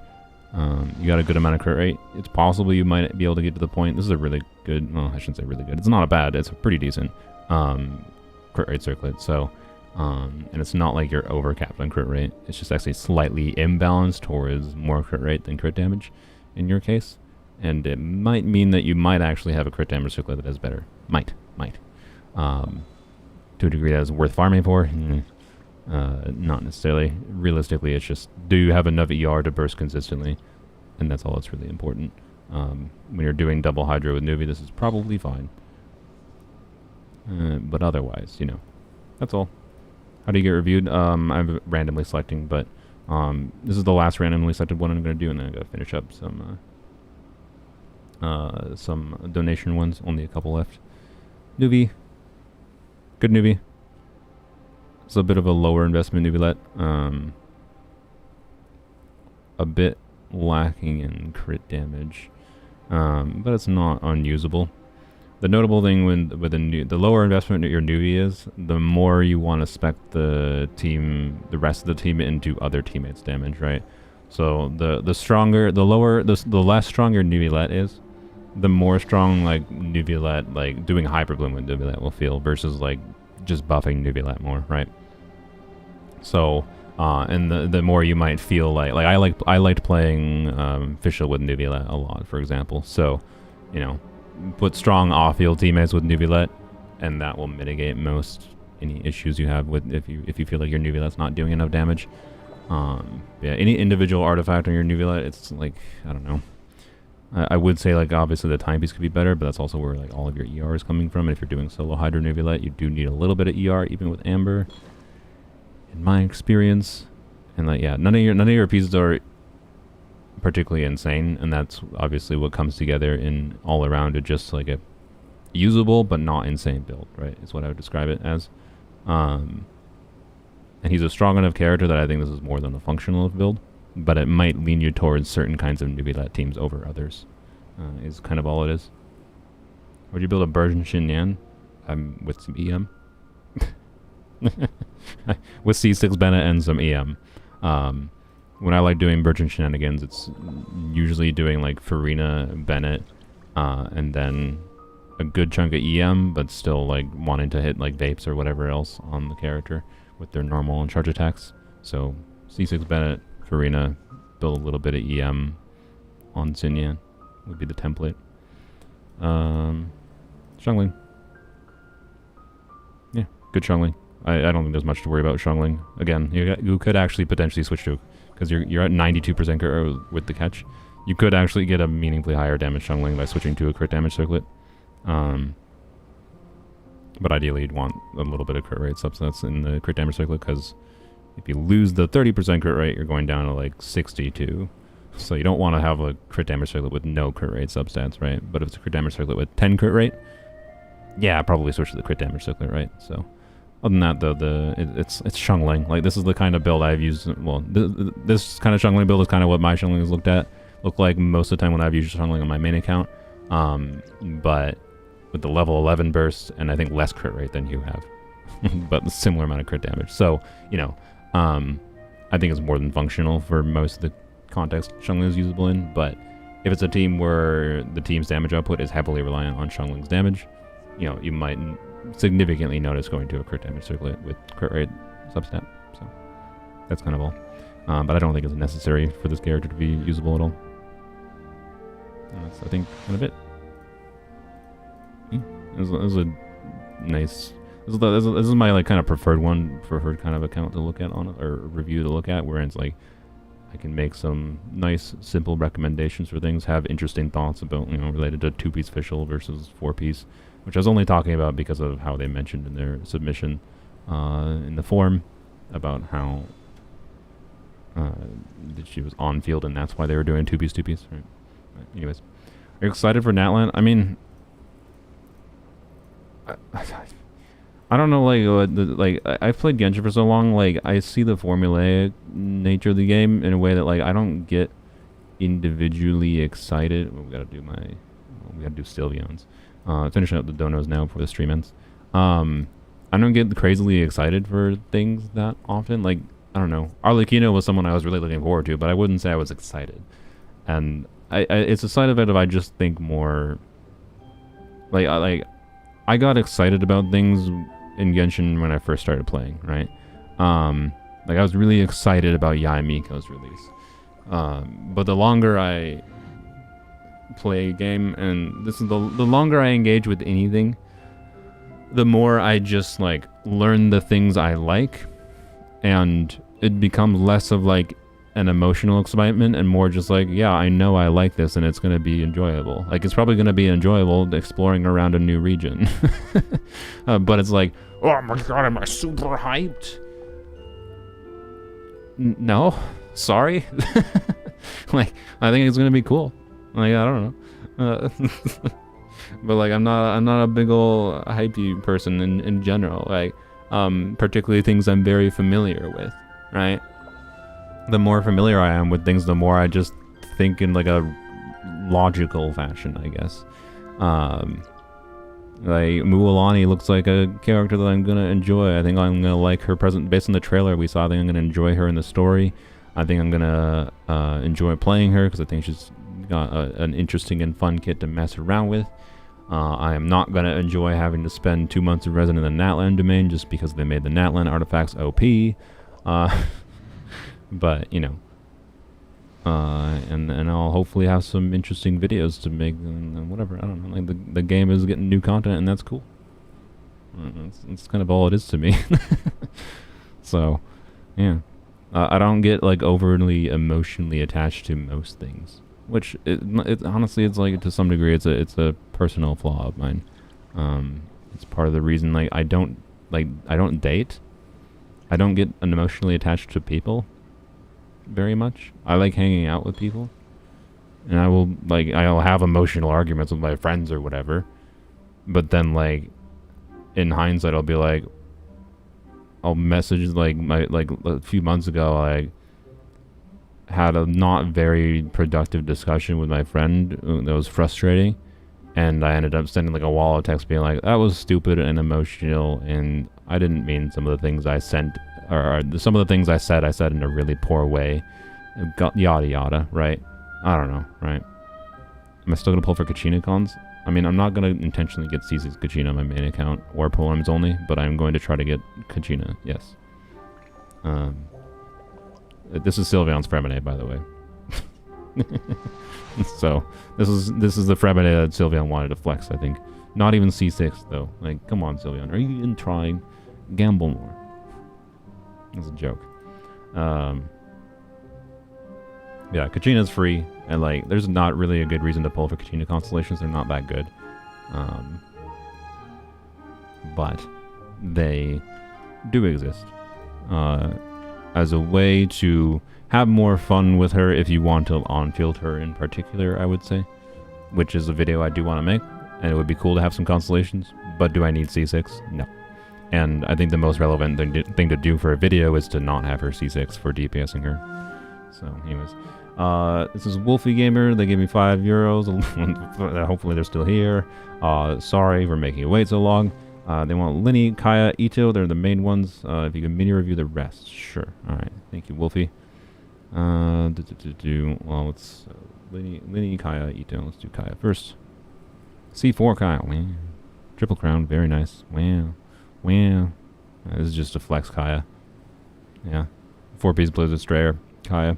With 63 crit rate even. Okay, well, okay. So with Cryo Resonance, to be clear, I think this is actually overcapping crit rate.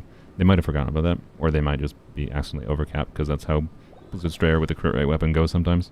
But Cryo Resonance, I believe, gives 15% crit rate when you are attacking cryo-affected enemies, which is only relevant for freeze, basically.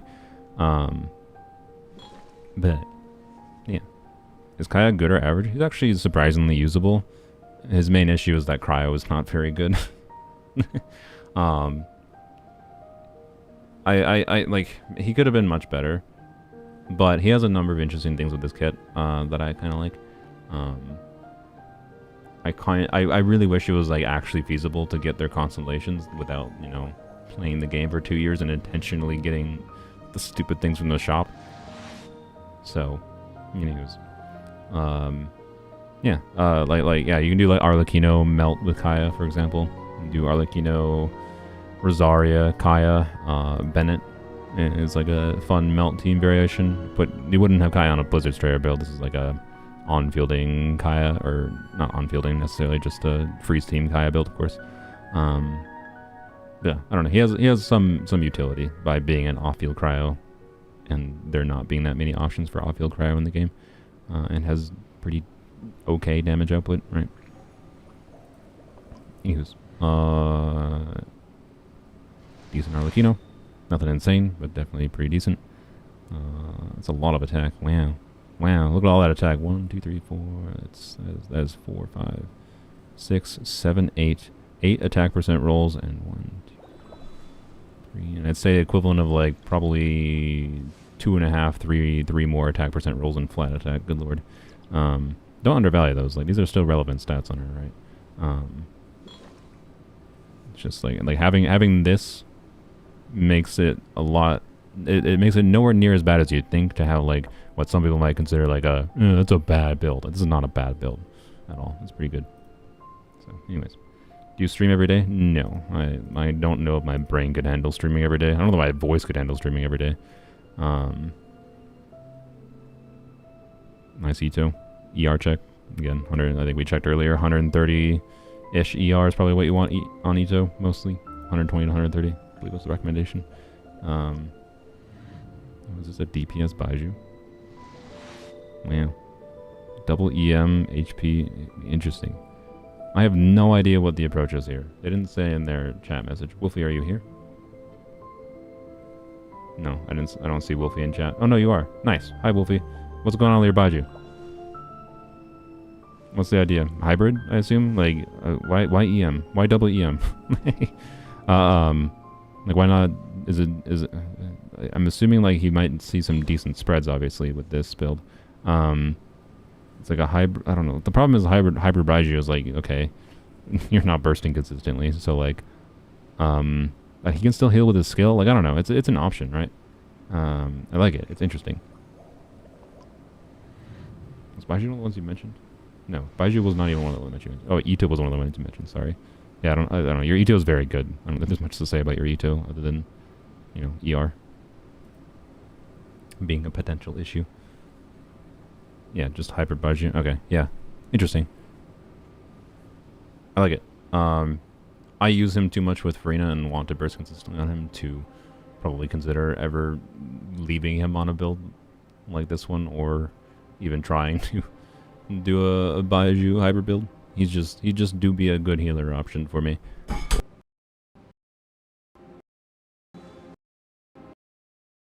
Broke my audio interface. No, oh, it recovered. Okay, that's good. I don't know if you heard that. I definitely just knocked my water bottle open and then it tipped over. It domino affected. It domino affected and knocked a whole bunch of things over on my desk, and then pushed a remote I have for turning on my display. Mostly I technically use a TV as my main display, and it pushed that into my audio interface. I lost audio for a second. I was like, oh wait, is everything dead? No, I think it's fine. Good. Oops. don't have a good Dendro cup for him. Yeah, okay, I kind of figured. Anyways, it was very nice EM couplet. Alright. It's a child. A little bit imbalanced ratio, but honestly, hey, his child. He still does child things. What does C1 child do? I have no idea. Probably nothing that relevant because it's an early game C1. It probably is bad. If I can't remember off the top of my head what it is, it's probably not a very relevant C1. I'm new to this channel. Is it good? No, it's garbage. It's truly garbage. I make garbage content. I mean, if you like someone that likes to like yap about different things and go overly in-depth, even like, and I repeat myself a lot because I think repetition is the key to get points across oftentimes in communication. I cut out a lot of my repetition in my edited videos, but I don't know. I'd focus on making videos that are just the ways I have fun in Genshin, because I'd like to think my approach to Genshin is an approach that lets other people enjoy having fun in Genshin. And then I have a lot of knowledge about Genshin, so I make videos like, or streams like these ones, where I yap about characters and things about knowledge and give advice for people, or just let them flex their things, kind of things. So, yep. But I don't know. I might not be the content creator for you. so maybe I am truly garbage. Or maybe you just like my style of garbage. And, you know, yeah. Some people just like listening to my voice and sleeping. And that's perfectly fine, you know what? I'll take it.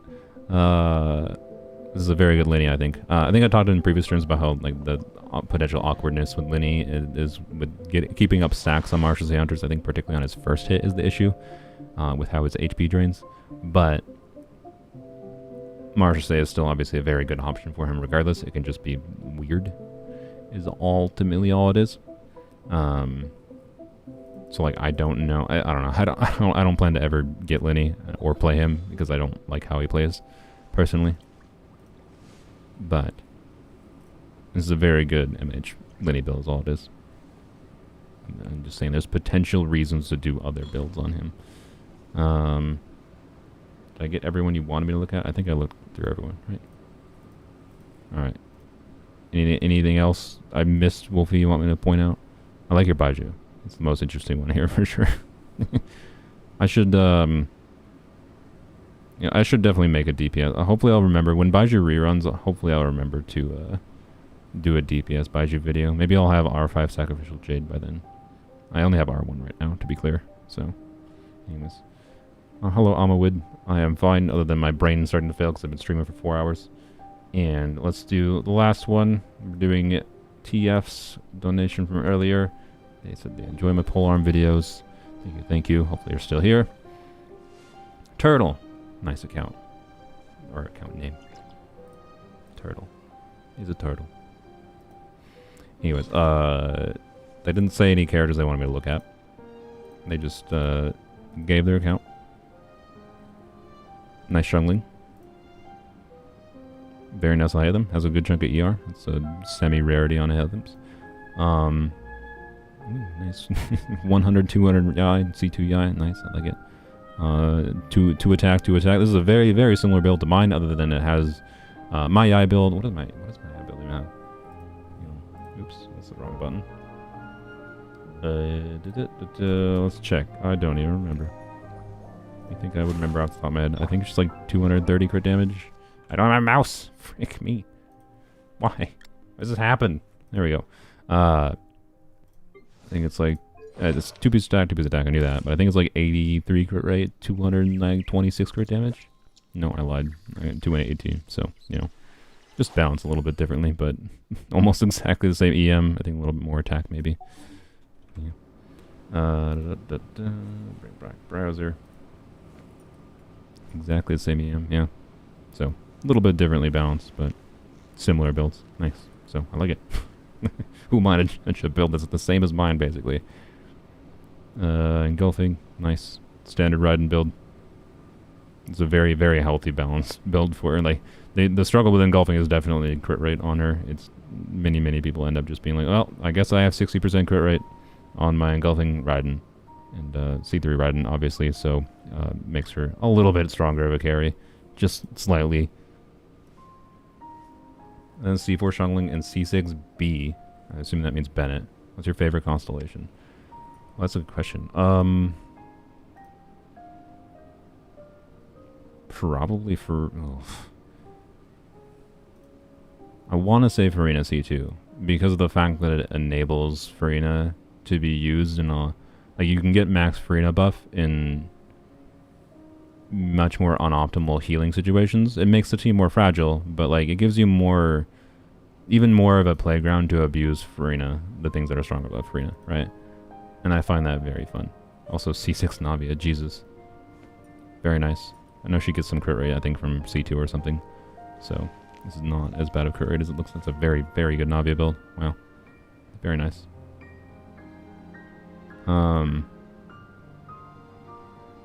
Yes, Shanyun C1, honestly. Like, literally, when I got Shanyun C1 when trying to go for Farazan constellations. And then I was like, also, Jesus, I didn't even notice this. Wow. Dedicated Geo person, or dedicated to Geo, just Chiori Navia. Well, congrats, Turtle. Your Chiori will not be replaced by Kachina with your Navia, I think. Yeah, R2 verdict. So, anyways, not necessarily a Geo main, but probably a Navia main. And they just were like, yeah, I like Navia so much, I want a strong off-field damage dealer to pair with Navia, and I want them as strong as possible. They're specifically a Fontaine Geo main, which is you know what, that's fair. I do like the Fontaine Geo approach at a baseline a bit more than the past Geo approach, personally. So yeah, as far as like 5-star constellations go, I don't know. What is my favorite 5-star constellation? It's probably, I don't know. Yeah, it's probably Furina C2 for the weird wash of different teams. As much as I think it's unnecessary, most people shouldn't get it. It is super fun. It's probably, I think I said in the video I made itself as one of my favorite constellations, and it might be my favorite 5-star constellation. But yeah, Shanyun Z1, boy, is it like just really nice. Like, let me just show. Like Shanyun Z1, to be clear, the total distance you can go is not necessarily that significant, but the different level of control that you have for Shanyun to be able to like go up slopes and whatever. So that one's too vertical, but you can have some surprisingly vertical slopes that Xiangling can like jank her way up. Like Xiangling can only, or Shanyun can only jump like that high, right? But if you do this into a slope, okay, that one was a little bit angled weird. You can kind of jank your way up slopes in a way that like gives her much more vertical ability than you might expect sometimes. Well, I just can't even demonstrate it right now apparently, but it's definitely a thing you can do. But more importantly, right, it's just like the general modality of being able to do like, okay, I'm gonna jump over here and then like turn around in midair, like go here and then go here and then go here. Like so much level of control, it's so satisfying. And then when you have C1, right? I think I did it on a stream a while ago. I compared like in this field here, in a given amount of time, when you optimize your use of Shanyun C1 for like just total traversal distance in a given amount of time, how does it compare to Yelan C1? It's almost exactly the same, but obviously it's way better than Yelan C1 for the amount of control it has. So, anyways, watch me. I'm gonna do like a sequence of I think 4 uses of Shanyun's skill when I min-max the timing of the cooldown resets properly. So I gotta wait a couple seconds here. There we go.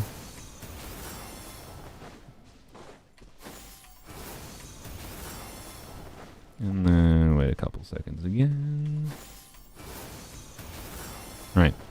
So like you can use 4 skills in relatively short order and in a very short amount of time get very far. And she's also a healer.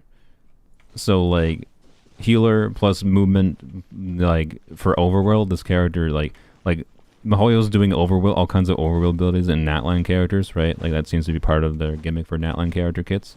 And I just like don't care about the exploration abilities because of this character.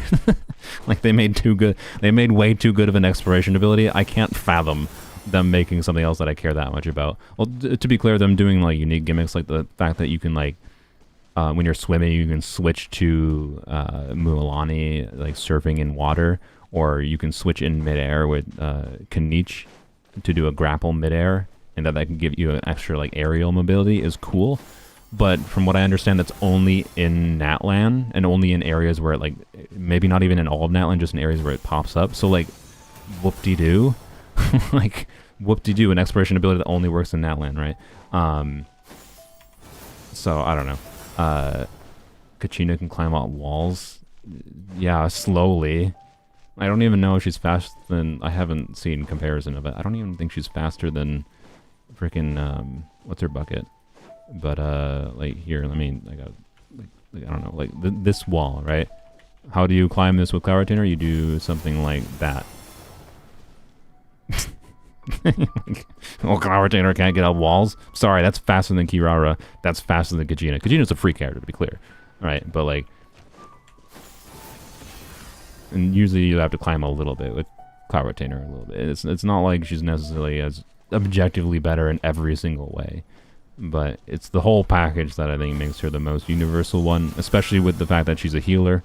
So you can just, you know, because like this team, for example, I take small incidental amounts of damage in Overworld. And like eventually I need to heal, so I just burst on Cloud Retainer when I need to. Yeah, there we go. I don't know. Kirara, even with her E, isn't as fast as Shunyun. Yeah, it's not that surprising. So anyway, it depends, I think, a little bit on the slope. Kirara does have some weird navigational utility of potentially being able to, like, get through underhangs slightly easier, but she's still not great for underhangs. Anyways, why am I talking about this? This stream's supposed to be over. The Cloud Retainer C1 is a constellation I have appreciated more than I thought I would. For just giving a substantially higher amount of uptime for being able to navigate around the overworld in Genshin in a way that feels very satisfying to me. Feels like I have a good amount of control. It feels very well made. And, yeah. It's not that C0 Cloud Retainer is bad, but, you know, having that additional skill cooldown to immediately give you it gives you so much more ability to have, like, some front-loaded, you can go a lot farther amount of distance total without having to wait a little bit of time kind of thing. Like, I noticed it, so... Anyways, it's basically purely an overworld constellation. And I like it for that. So, because it replaces any other relevance of overworld constellations to me, or overworld abilities, almost entirely. Even though some are still cool to have. Like, I think it's good that more characters, like in Natlan, will have exploration abilities. But at the same time, it's not really that much of a thing that's important to me. Having this character with her C1 now. Oh yeah, I don't have... The one downside to some people might be, you know, with dialogue on. She didn't say it. God, lady, really? Come on. Skyward. Scatter. Huh. Scatter. You hear that a lot. Skyward. Scatter.